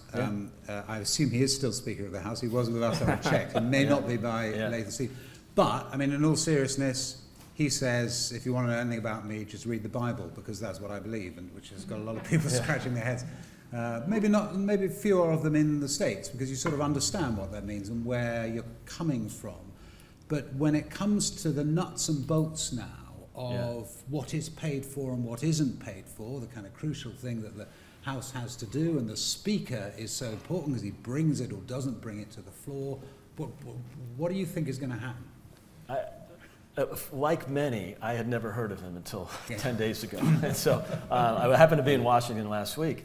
And so he was, there was a bit of a buzz Tuesday I haven't night. named him because I couldn't remember. Mike Johnson. I'm bound to, I wouldn't know enough on the Today program. Thank goodness he has a really friendly plain audience. name. What's his name again? It's Mike Johnson. Mike Johnson. It's also a it's bartender. a sort of identikit name, really, isn't it? Too? It had to be a simple name. And he's also the bartender at the Duke of Wellington, but it's different guys. Okay. Not that I would know that. And so, look, of course, everybody said, who is this guy? So everybody was reading up, and I thought he was very impressive. And of course, the left and the media jumped on him for being a Christian. 87% of the congressmen in America are Christians. The other 10%, or whatever, not 100%, but are Jewish. So that, yes, there's maybe an atheist or two, maybe a Muslim. So it's not outrageous for a Speaker of the House to be a... They didn't jump on him for being a Christian. They jumped on him for what they perceived as very far-right views, including anti-abortion, anti-gay marriage, anti-LGBT rights. Yeah, he's more religious than the center of the, I get that. But the question now is whether that stuff that Lou rightly mentions, that is all there, bubbling around. And this guy has not been, I think I'm right in saying, he probably hasn't ever... Well, look, none of us know anything about him. Has he ever fought a competitive election, for instance? No, predominantly with Louisiana. So, I mean, that really matters in the US context, doesn't it? Because all sorts of stuff is done and researched about you if you have. And if you haven't, it isn't. And I think what they found was a core conservative believer in cutting spending, not cutting increases in spending, but cutting spending because of the deficits, and those are huge issues. So he's definitely one from the right, but without the personality baggage. Mm-hmm. And so he doesn't have any enemies because he's only been around 6 years. But he's also a likable guy. So when I saw his speech after he was elected, he struck me as a decent guy. He believes in the things that a lot of the conservative wing of the Republican Party believe in, or even the majority of Republican House members, but without the in-your-face Jim Jordan kind of thing, right? Yeah. And also, I think the flaw is from a purely political view is he's not a fundraising machine like Kevin But he's McCarthy. done well. His first week, he's pulled in a lot of money. So good for him. And he's also, in terms of the context of the conference today, he has sort of moved to center on. You see that pivot on Ukraine, and you kind of knew that was coming. So it's often easier, of course, we all know this, for someone who has their right locked in to move to the centre, because people treat it, whereas a centrist has to accommodate the right more. So you're confident he will, because he's put up an Israel funding proposal, hasn't he? No, albeit one that actually increases the deficit, because you take the money from the IRS, you take in the taxes, which doesn't. It's the problem with having huge deficits and way too much welfare spending is the U.S. defense budget, which was 60% of the budget, a few generations ago, is now 12% of the budget. Give me help on the numbers, but it is a problem, and that's what some of the pushback about Ukraine funding was. Is they're looking at. I never bought into this. We should be worrying about our border, which we should be, but you can do both. But the money is an issue. How does this play out then immediately in the next few weeks? If you're thinking about a time of war and all the rest of it, and Israel, but also, of course, not forgetting Ukraine. Are you all saying that you think he has what it takes now to get funding through? Yes. That's interesting. I do. And you think There's so, unity George? there. Lou? Yeah, I think so. I mean, look, the White House has asked for $106 billion for Ukraine, Israel, sort of Taiwan, Indo-Pacific, and the southern border, and he has taken that. Mike Johnson has taken that and said we'll do $14 billion for Israel only. As you noted, he said we'll offset it by cutting $14 billion from the IRS budget, which will actually add $26 billion to the deficit because the less you go after tax cheats, the less money you bring in. But I think at the end of the day, he's fighting against Republicans in the Senate. He's fighting against the White House. Mitch McConnell desperately wants to have a full package that covers Ukraine and Israel. Yeah. And I think Mike Johnson's going to end up having to go along with sort of what most Republicans in the Senate and many in his party in the House and most Democrats in the House want. So I think this Israel bill was a way to sort of tell his right wing, he's part of the right wing, but tell them, I'm with you, I get you, we're going to do this bill that you guys will approve of. And then he'll say, sorry, I couldn't get it done, we now have to pivot. Yeah. I think Ukraine is clearly the tension inside the Republicans. I think what we've got to look at on the other side of the aisle is what the whole Israel conflict means for the Democrats. At the moment, I think Biden has handled everything superbly on Israel. His approval ratings on the Israel situation are over 50%. He's not over 50% on almost any other issue. But we're in the foothills of this. Potentially the situation in Gaza is going to get worse and worse. We all know, whatever side of the debate we are on, the images out of Gaza are heartrending. There are Democrats, which you will know more about, who are very concerned about the administration's pro-Israel policy.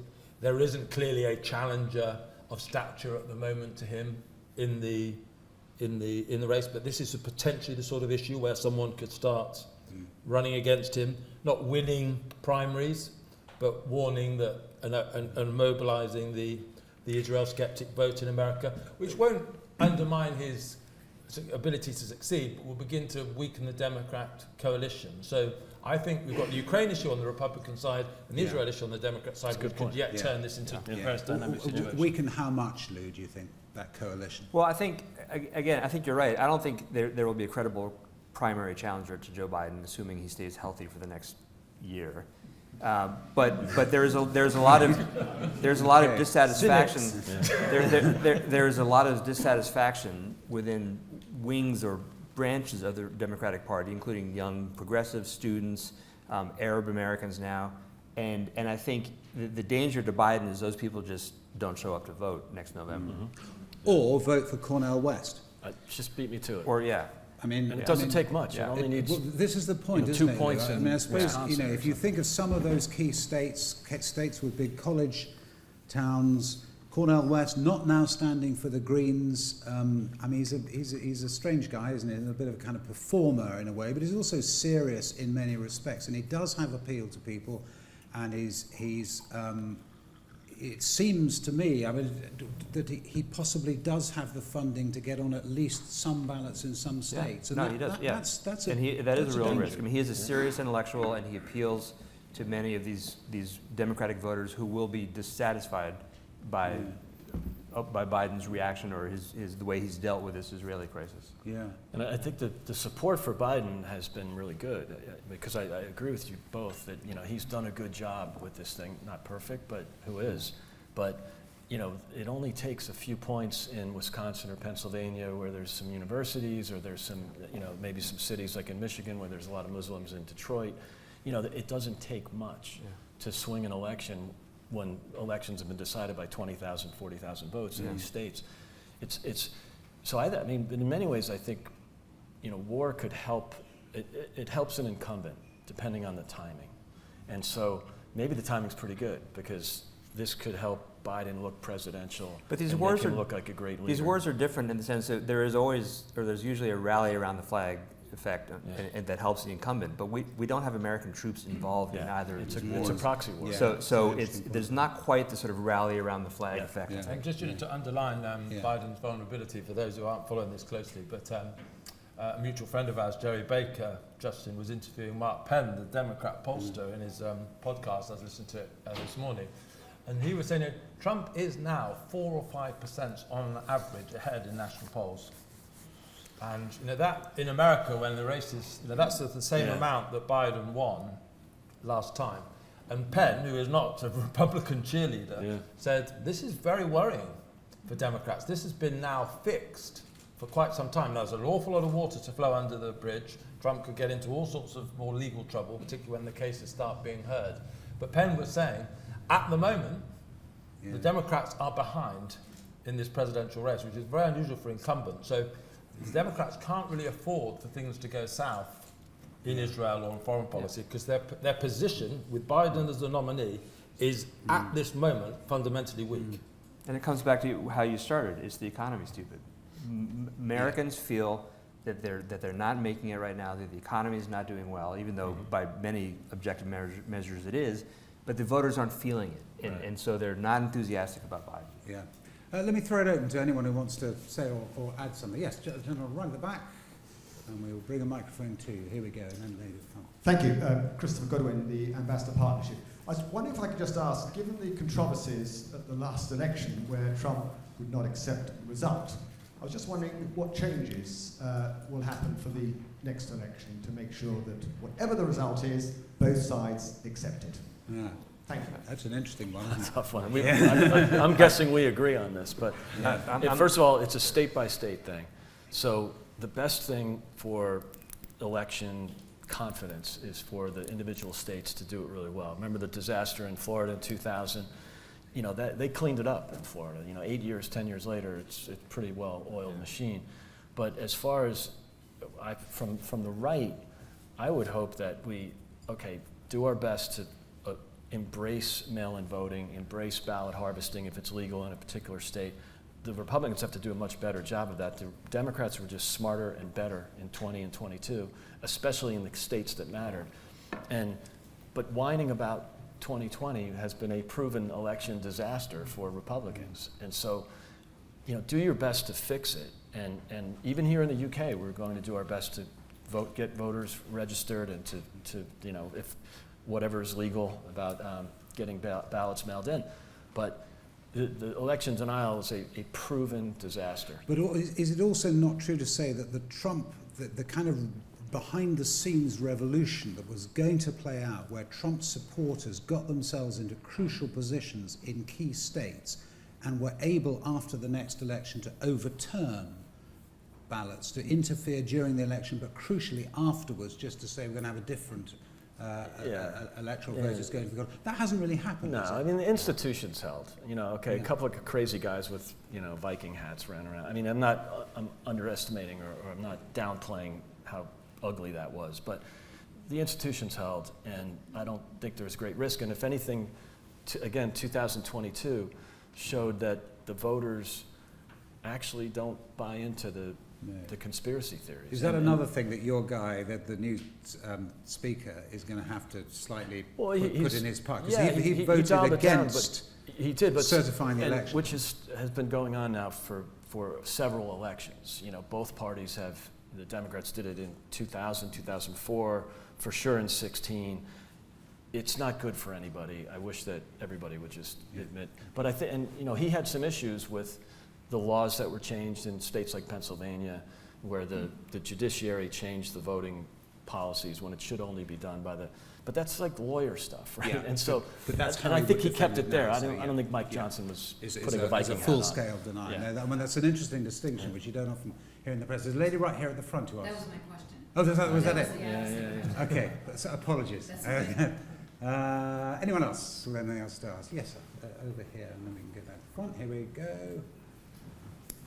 Hello. Yeah, I just had a question about just popular opinion about Ukraine funding and Gaza and Israel specifically. You mentioned various your views from the leadership, but among the electorate, is there any good polling on how that might have shifted, either within each party or just the American public in general?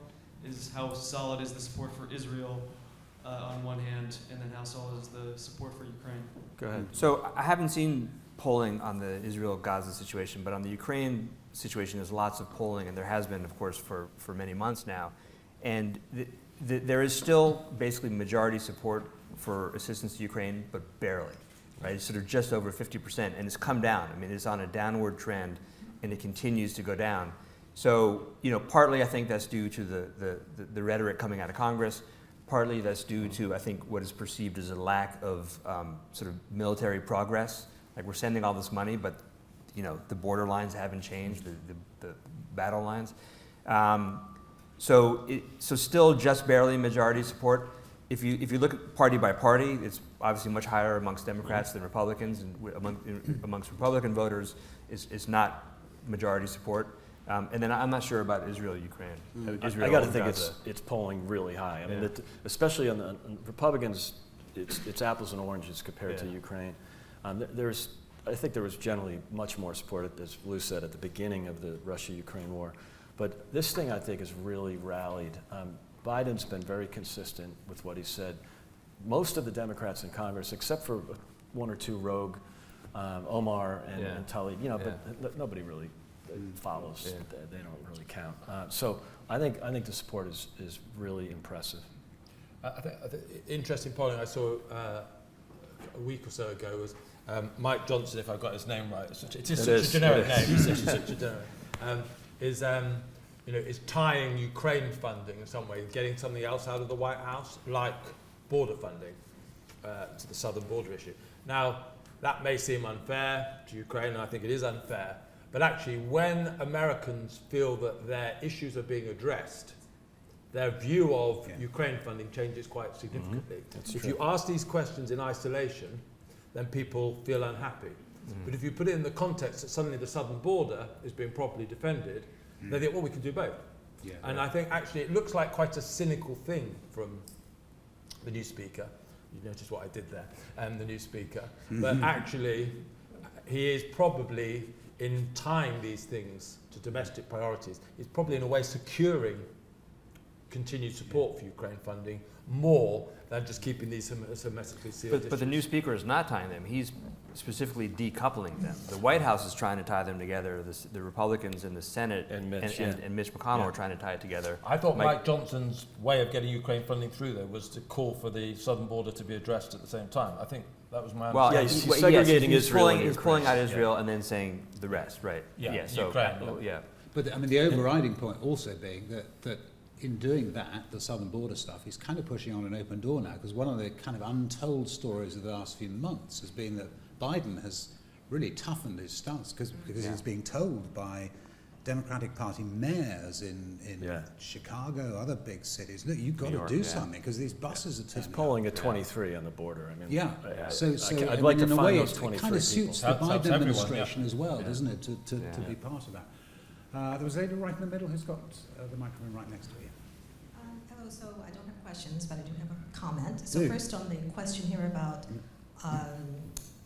securing election acceptance in the future. Actually, Congress did pass and President Biden did sign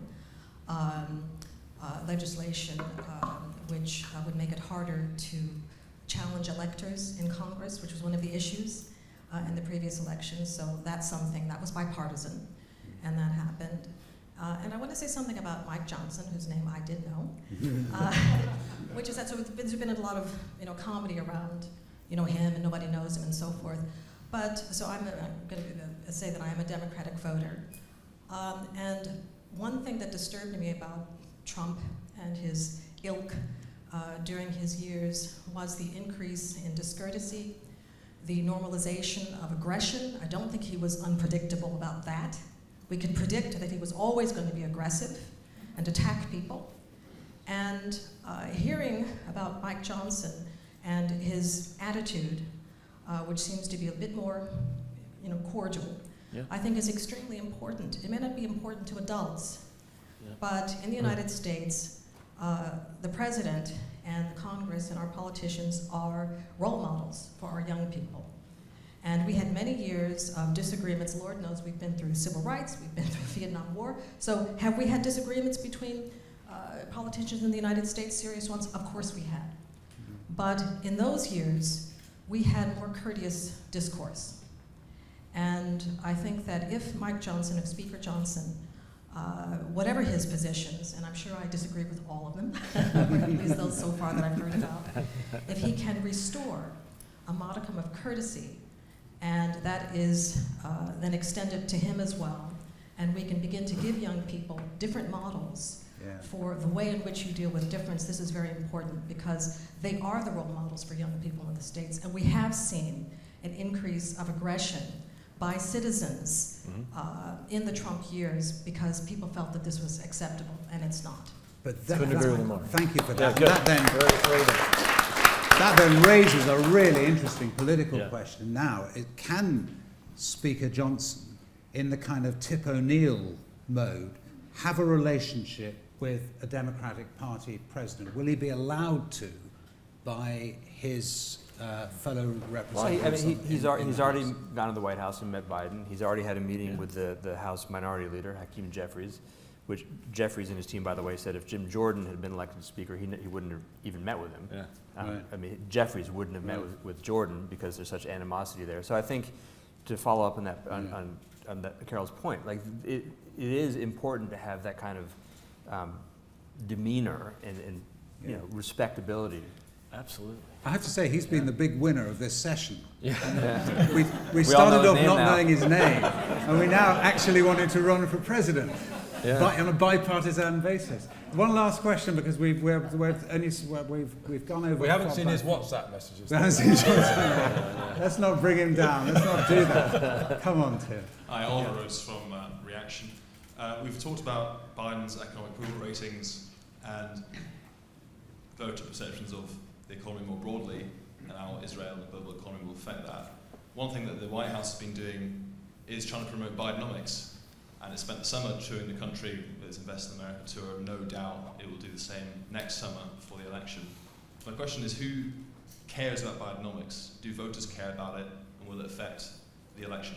Yeah, and will it affect the election more than any of the foreign stuff? Yeah, I mean, they don't seem to care yet. I mean, the White House is trying desperately to get out this positive economic message, and it doesn't seem to be resonating with the voters. I mean, at the end of the day, this election comes down to about 80,000 voters in 5 swing states. So we will. You're right. We will see Joe Biden traveling to those swing states a lot next year, pushing this message, manufacturing, low unemployment, inflation's coming down, et cetera, et cetera. But Americans kind of get that on a intellectual level, but they don't feel that their economic situation is great. And that's what the Biden election team has to try to counter, that sentiment. And I don't know how they do that. It's tricky. Greg? I mean, because inflation, the prices are 20% higher than they were a few years ago, gasoline prices.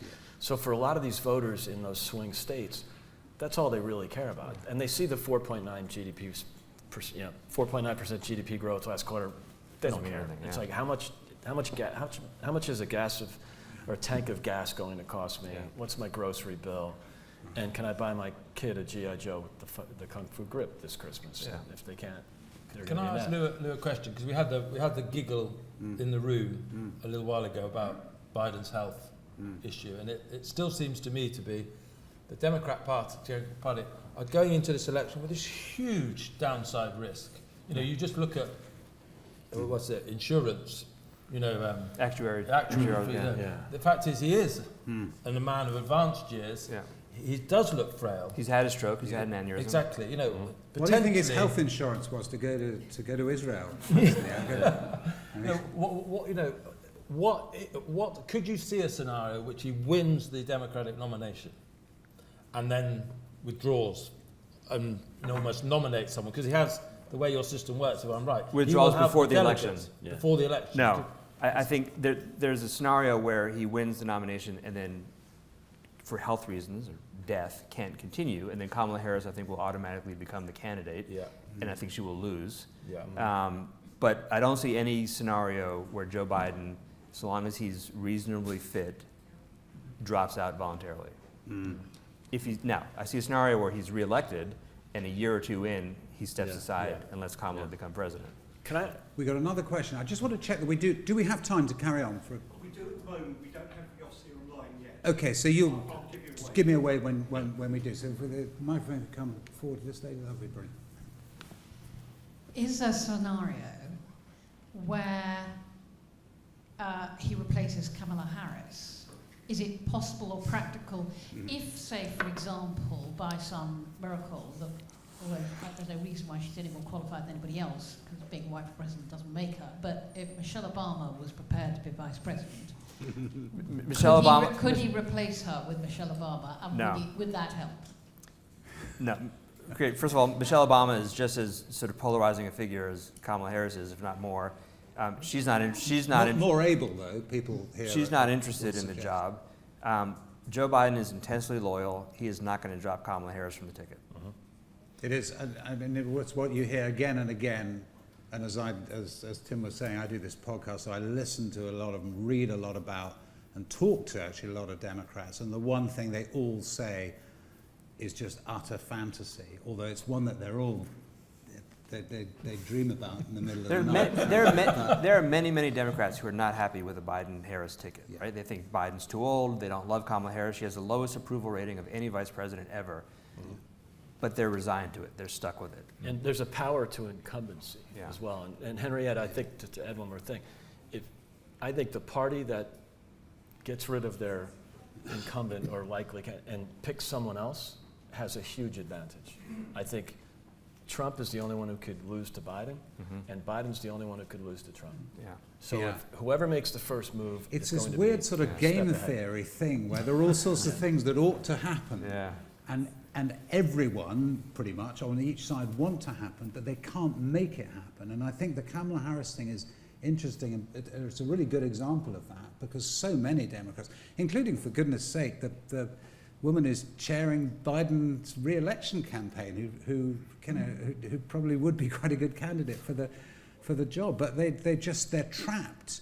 And through identity politics, because of who she is and who she represents, and all of that matters too, doesn't it? So it would be extraordinary for the Democratic Party, the party that's done so much to sort of champion identity, to get rid of the first non-white.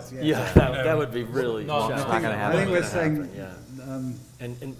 one other thing, I thought this was going to happen on the Republican side. You know, DeSantis was 10 points down to Trump in summer of 22, and then they raided Mar-a-Lago, and his numbers went up 30 points. And so then DeSantis was down 39.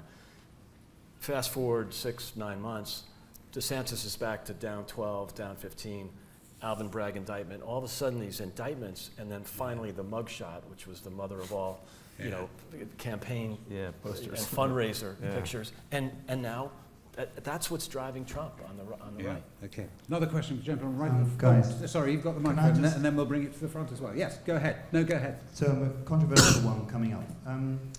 When you talk to Ukrainians, because I actually thought this was also going to be about the Ukrainian election in a time of war, which actually in theory is as interesting as a US election in this war.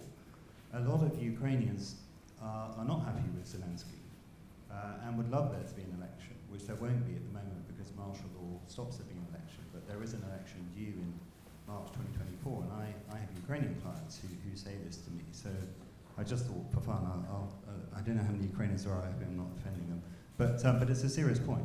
Yeah, okay, and well taken and heard. Can we bring the microphone out to the front as well? And here we go, right to the very front, it's on the way, there we go, thank you.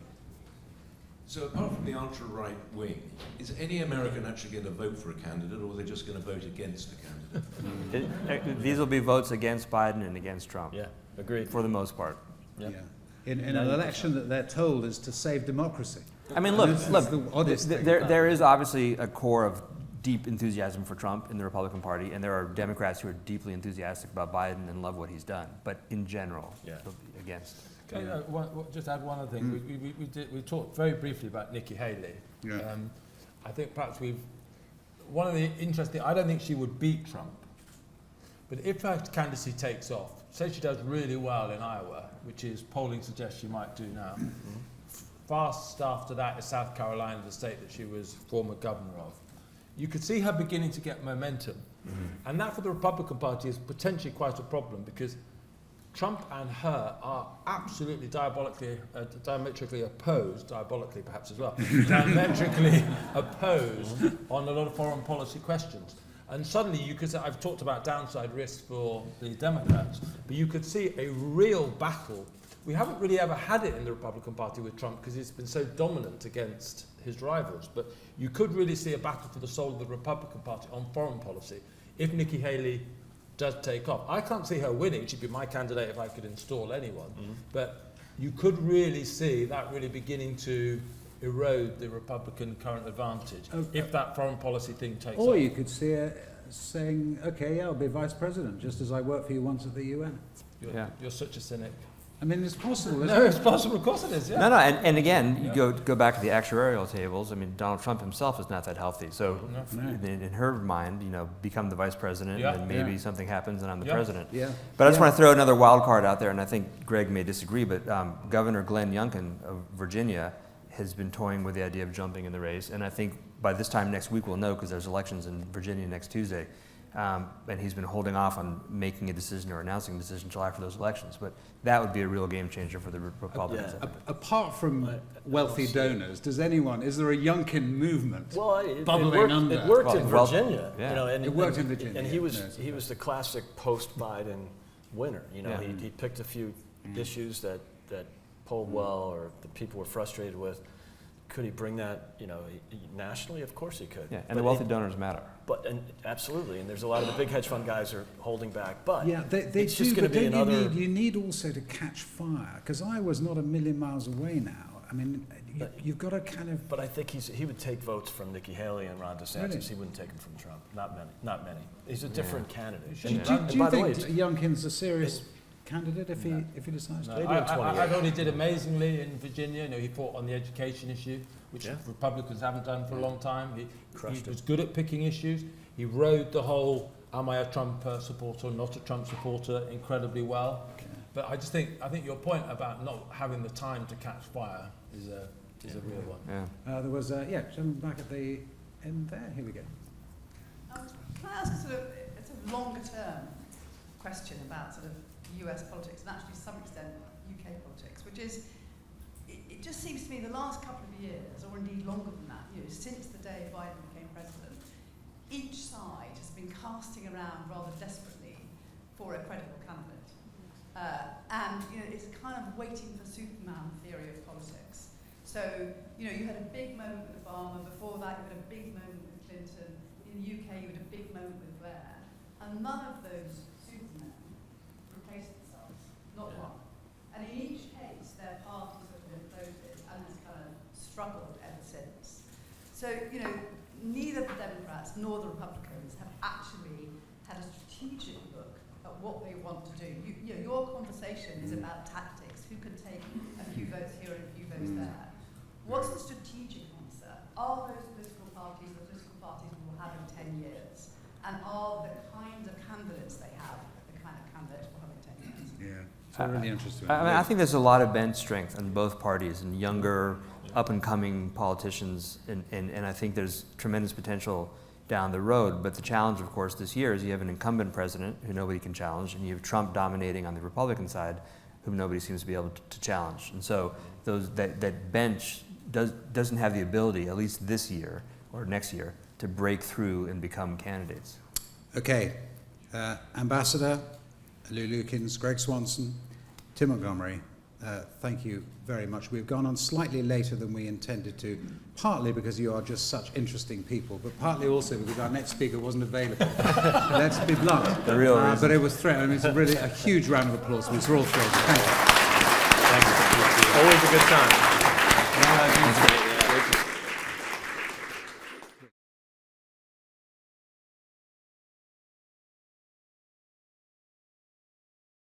Righty-ho, the doors are closed. We have made contact, finally, and thank goodness we have, with Yossi Klein-Halevi, who is from the Shalom Hartman Institute, and is going to bring our conference day to a close now. And I think if it's all right with you, Yossi, we will extend our timing slightly and give you a full 20 minutes or so. I wanted to start with something that you recently wrote about what is happening at the moment in Israel and in Gaza. And you talked about this word existential when it comes to the threats to Israel. And you made a distinction, which I thought was a really interesting one, between a kind of immediate existential threat and a longer term one. Tell us what you were getting at and what people need to understand about what's happening at the moment. Well, first of all, hi everyone, and thank you for having me here.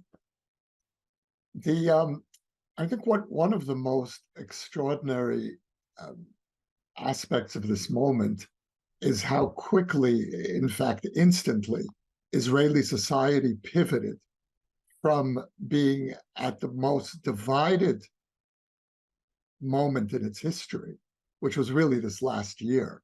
Many of us were out on the streets literally every week, sometimes more than once a week, hundreds of thousands of Israelis demonstrating throughout the year to try to bring this government down. And then October 7th happens, and suddenly on October 8th, Israel is at one of its peak moments of unity. And that extends from the left through the center to the right. We've more or less suspended the very deep divides in the society. And we've rallied around for a simple reason, because there is this very profound perception, again, across the political spectrum, that this is an existential moment. But as you note, the distinction that I was making in that article was that no one seriously believes that if we fail to defeat Hamas, Israel will be immediately in danger existentially. We're really looking at a turning point in how Israel is perceived in the region. And if Israel, if the lasting image of Israel is October 7th, which is to say a country that was unable to defend its citizens from within its own borders. Don't forget that Israel, 50 years ago, sent commandos halfway across Africa to rescue 100 Israelis hijacked at Entebbe airport. And that was one very, very important image of Israel, which is essential for Israel's long-term survival. And that is what our deterrence has been based on. October 7th is on the opposite end of that spectrum. October 7th was the exposure of Israel as weak, as unable to fulfill its most basic commitment to the Jewish people, which was never again. And never again was not about promising that never again would there be attempted genocide against the Jews, but that never again would the Jews be in a position where we wouldn't be able to defend ourselves. And October 7th was a kind of, the way we experienced it was a kind of a mini pre-enactment of Hamas's genocidal vision. And we were completely powerless to stop them, again, within our own borders. And so this is a war to restore Israeli deterrence. And if we fail, if Hamas remains in power at the end of this war, if this results in one more stalemate, then the consequences will be that, first of all, the enemies on our other borders will begin prying for further signs of weakness. We will be inviting more October 7ths. And one of the leaders of Hamas just said in an interview the other day, October 7th was just the beginning. There will be many more October 7ths. And so this is a war, first of all, to restore the credibility of Israeli deterrence. And if I could just add one last point here. I've been haunted by something that Hassan Nasrallah, the head of Hezbollah, said about 20 years ago. In one of his speeches, he famously compared Israel to a spider web. And just as a spider web seems on the surface to be impenetrable, and as soon as you swipe it, it disintegrates, that's true for Israel. And of course, the Iranians have been saying this. The Iranian regime has been saying this for years. There's a doomsday clock ticking away in Tehran, leading up to the deadline that Ayatollah Khamenei said Israel, at the point when Israel will be destroyed, and I think it was in 2015 or 2016, He said Israel has another 25 years to go. And so this is a war to beat that clock, to beat the doomsday clock for Israel. It's a war to push back against Nasrallah's frankly compelling and credible vision. As of October 7th, that is a credible assessment of Israel's capabilities. And for that reason, we have a level of national unity that not only that we've rarely had before, certainly not in the last decades, but that stands in total contrast to what we were experiencing here in the last year. Yossi, what does success look like? The Hamas leadership is either eliminated or is allowed to fly to Qatar and join the other part of Hamas's leadership in Qatar or Turkey. And the Hamas leadership cannot remain in place by the end of this war. And after that, what? I mean, in other words, when Western leaders, nervous about their own electorates, concerned about their own party splits, we've just had a discussion about the United States and the way in which there are some elements in the modern Democratic Party that are not at one with Joe Biden. When they come to Israeli leaders, whether it's Netanyahu or someone in the future, and say, okay, then you have successfully taken Hamas out of Gaza, what is the step beyond that? So there's a preliminary step before that conversation can happen. And that is that Netanyahu and his government must fall. And we have precedent for that in Israel. In fact, we have 3 precedents of leaders, prime ministers who resigned in the wake of wars that were perceived to be failures. I'm thinking of Ehud Olmert in the Second Lebanon War of 2006, and Menachem Begin in the wake of the First Lebanon War in 1983. The war began in 82. He resigned a year later. And of course, Golda Meir in the Yom Kippur War. Now, what's interesting is that that each of those, with the exception of the First Lebanon War, the Yom Kippur War and the Second Lebanon War in 2006 were actually successful, but that wasn't the public perception. In fact, I would say that the Yom Kippur War was probably Israel's most impressive strategic victory, more so than the Six-Day War, because we were taken by surprise on 2 fronts, and within 10 days, we had turned the war around. This war is virtually unanimously perceived as a disaster before it even began. More Israelis were killed on the first day of this war than died in 5 years of suicide bombings in the Second Intifada of the early 2000s. And so this government does not have a chance, to my mind, of surviving the popular rage that we're going to experience here. The day after the soldiers come back from the front, the war turns inward, and it's about bringing down this government. And I believe that will happen fairly quickly.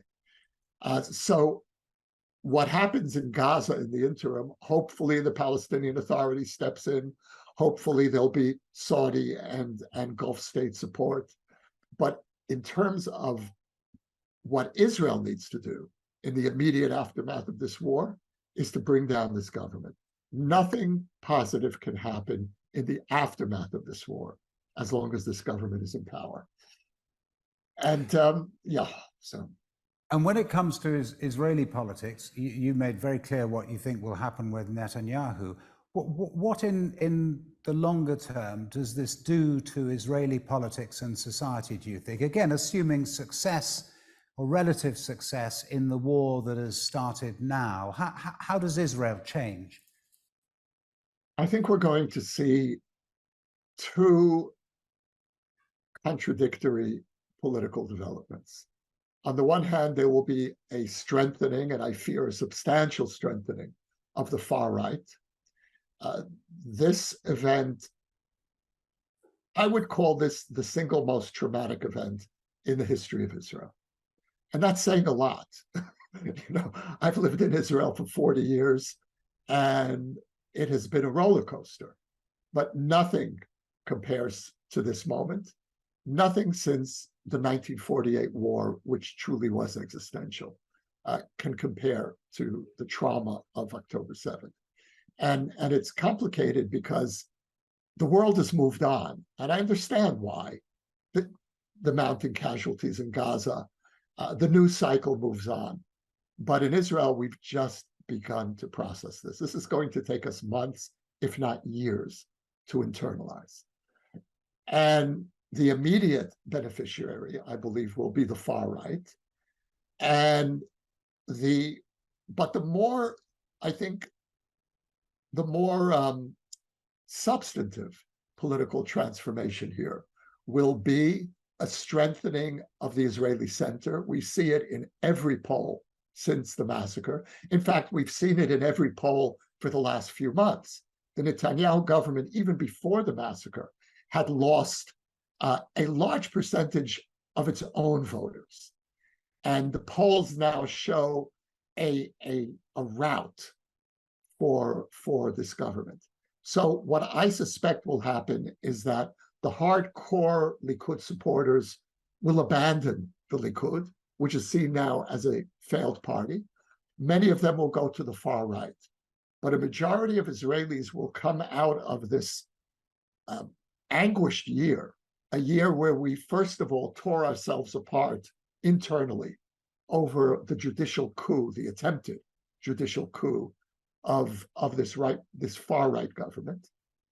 And then that segued into the single most traumatic day in the history of Israel. And when you put those two events together, one was the disintegration of Israel socially, and the other was the disintegration of Israeli power. What the majority of Israelis will crave most of all is stability, is a coming together, finding some common ground, because I think most of us realize that what we went through in this last year led directly to this disaster, led directly to October 7th, because our enemies rightly perceived weakness and divisiveness within Israeli society. The army was warning Netanyahu for months, and there was nothing secret about this. It was headline news. And military intelligence was telling Netanyahu, if you don't stop the your judicial revolution, we're going to have war. They perceive weakness, and they're going to exploit that weakness. Netanyahu ignored them. And so what Israelis will want after this is some new vision of how we work together as a society. This is an extremely fractured society. Not only do we have Jews here from literally 100 countries, but we also have 20% of our population are Palestinian citizens of Israel. And so to find some minimal consensus will require new ground rules. We're going to need a constitution, which we don't have. We're going to need some way in which both sides, all sides, left, center, and right, agree that when one coalition comes to power, it doesn't try to impose the totality of its worldview on the other half of the country. That's what led to the breakdown of Israeli society in the last year, and that had grave security consequences. So I think the paradox will be a strengthening on the minority of the far right, and the majority strengthening the center. Yossi, I'm going to pause there in case there are questions here from our audience who've been listening to you with rapt attention, and there are certainly a couple. So can we start with a microphone? Yeah, there's a gentleman at the back who has a microphone, then we're going to bring it right to the front, and this lady here, please. So if you could maybe just, so that Yossi can get a sense of who everyone is, if you just say who you are and then ask, and I'll pass things on if he doesn't hear it. Yeah, Tim Montgomery from the Times newspaper. Can I ask you to comment on the argument that the settlements in the West Bank have been such a diversion for the IDF, that a lot of IDF resources have been devoted to protecting the settlements there, that they were distracted from other defense duties in Israel that helped cause the terrible events of the 7th of October? Absolutely. Absolutely. It happened literally in the days before October 7th, when soldiers were moved from the Gaza border to protect settlers in the West Bank. This war, I believe, will seriously weaken the argument of the pro-settlement camp that settlements are essential for our security. I think the opposite is true. Certainly the settlements that are deep in the West Bank, you know that there's the map, the settlement map is complicated. You have about 70 to 80% of settlers who live near the old 1967 border. And any plan, any peace plan, makes provisions for incorporating those settlements within the borders of sovereign Israel. And President Clinton, for example, envisioned a land swap where Israel would offer territory from within sovereign pre-67 Israel in exchange for those settlement blocks. And about 20 to 30% of the settlers will find themselves outside the settlement blocks, out in perhaps a future Palestinian state. And so, but this fundamental argument, which was so essential for the mainstreaming of the settlement movement, this notion that we must hold on to the settlements because it's essential for our security, I think that has been given dealt a very serious blow. On the other hand, and in Israel, there's always another hand. On the other hand, Israelis are going to come out of this war saying, if we were to create a Palestinian state in the West Bank, we would be inviting Gaza onto our most sensitive border, the West Bank highlands, which overlooks Greater Tel Aviv and Ben Gurion Airport. And 70% of the Israeli infrastructure is on the coastal plain beneath the highlands of the West Bank. And so there is a very powerful counter-argument here for not creating a Palestinian state. And this is something that I hope, as someone who believes that it is in Israel's existential interest to move toward a two-state solution, but also agrees with those who argue that a Palestinian state that's created prematurely will be an existential threat to Israel. I believe that the only way that we can navigate this paradox of existential need and existential threat is by involving the region in a solution. This conflict, the Middle East conflict, is perceived by outsiders to be primarily an Israeli-Palestinian conflict. Israelis perceive this very differently. We perceive the Middle East conflict to be precisely that, a conflict between the Middle East, the Arab and parts of the Muslim world, and the Jewish state. That's how we've lived this conflict for 75 years. Now there's a chance, there is a serious chance for ending the Middle East conflict, or at least the Sunni Israeli conflict. And that's by bringing Saudi Arabia into the circle of peace. Once we do that, there's a basis, first of all, for reassuring Israeli anxieties about the threat, the security danger of a Palestinian threat. and to solving the Palestinian tragedy in a regional context.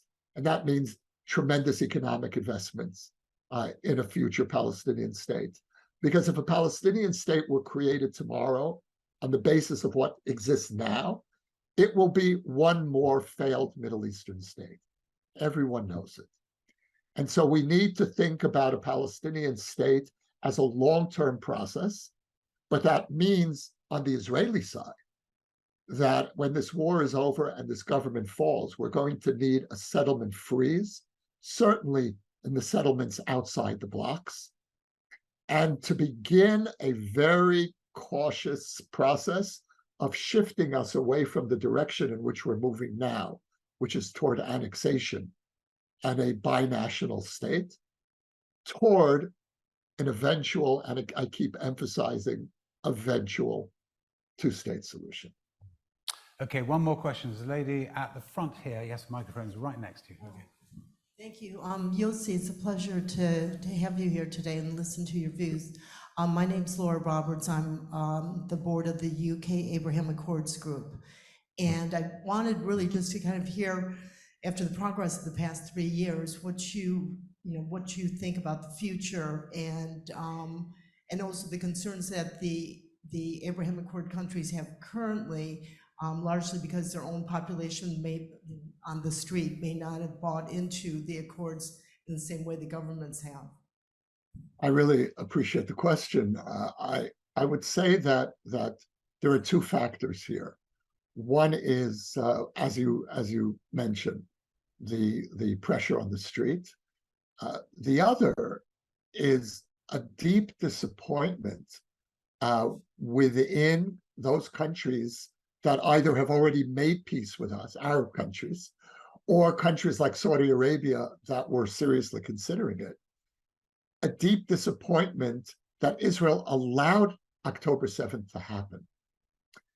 And one of the main incentives, in fact, I would say the incentive for the Abraham Accords countries and for the Saudis to make peace with Israel is because we were perceived as a powerful country. And I was in Morocco not long ago, and the way that this was explained to me is that the Middle East is divided into two camps: the camps of countries that are looking to the future and countries that are disintegrating because they're prisoners of the past.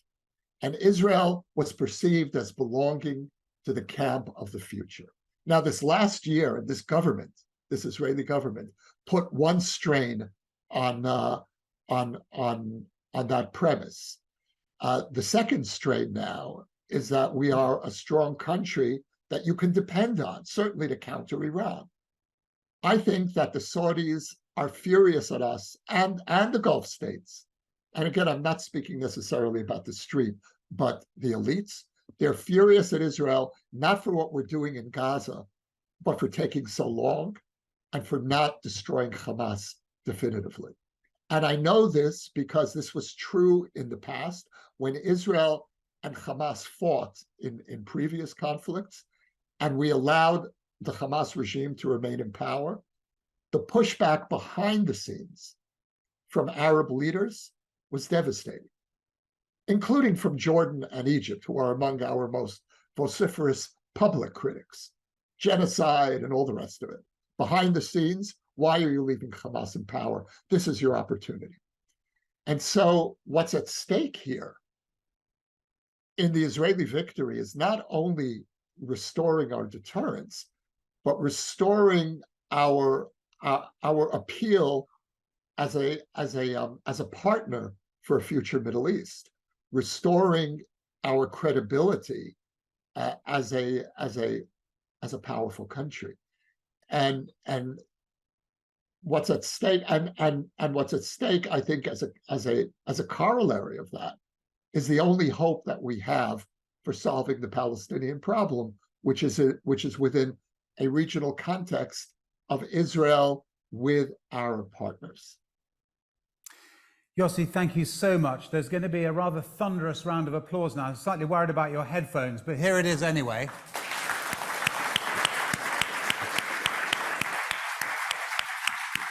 Thank Thank you very much. Thank you so much for taking the time and patience, because I think we had some trouble getting through to you, but thank you so much for joining us. It was a real pleasure. Truly a pleasure. Thank you all. Thank you. Great. My name is Tony Claudino, President, CEO of CERGE-EI Foundation. I'm here with Susan. We just have 3 quick points to make, since all of you made it to this round, this far, right? The first point is we are having a reception upstairs in the library that you're all invited to because you made it to this point. So congratulations for that. The second point we'd like to make is I wanted to thank Susan especially, running, in London, being great with the symposium because of Susan's work and the rest of the team as well. Burkhard, Alan, I wanted to thank Reaction team in the back, Julia, who staged everything, Fiona, and Nicole and Olivia. For those that helped out, please stand. Michael's there, Maggie's there, Ian somewhere around, Taras. Great. Thank you. And then the last point is the most important page on this. I mean, I think it's a really good booklet, but the most important page is the last page that you would consider donating to the CERGE-EI Foundation, what we're doing. In the beginning, we talked about, Susan and Jan and Burkhard talked about what we do. If you want to hear more, obviously the rest of us can talk upstairs in the library in the reception. But a portion of the proceeds are going to go for our work that we do in Ukraine. The infographic to me is pretty amazing that even during the war, we actually invested in over $200,000 of education for Ukrainian universities and students, and we hosted 7 Ukrainians in Prague. So we thank you for your generosity, belief in our mission, and continued partnership in the future. Thank you very much. Upstairs.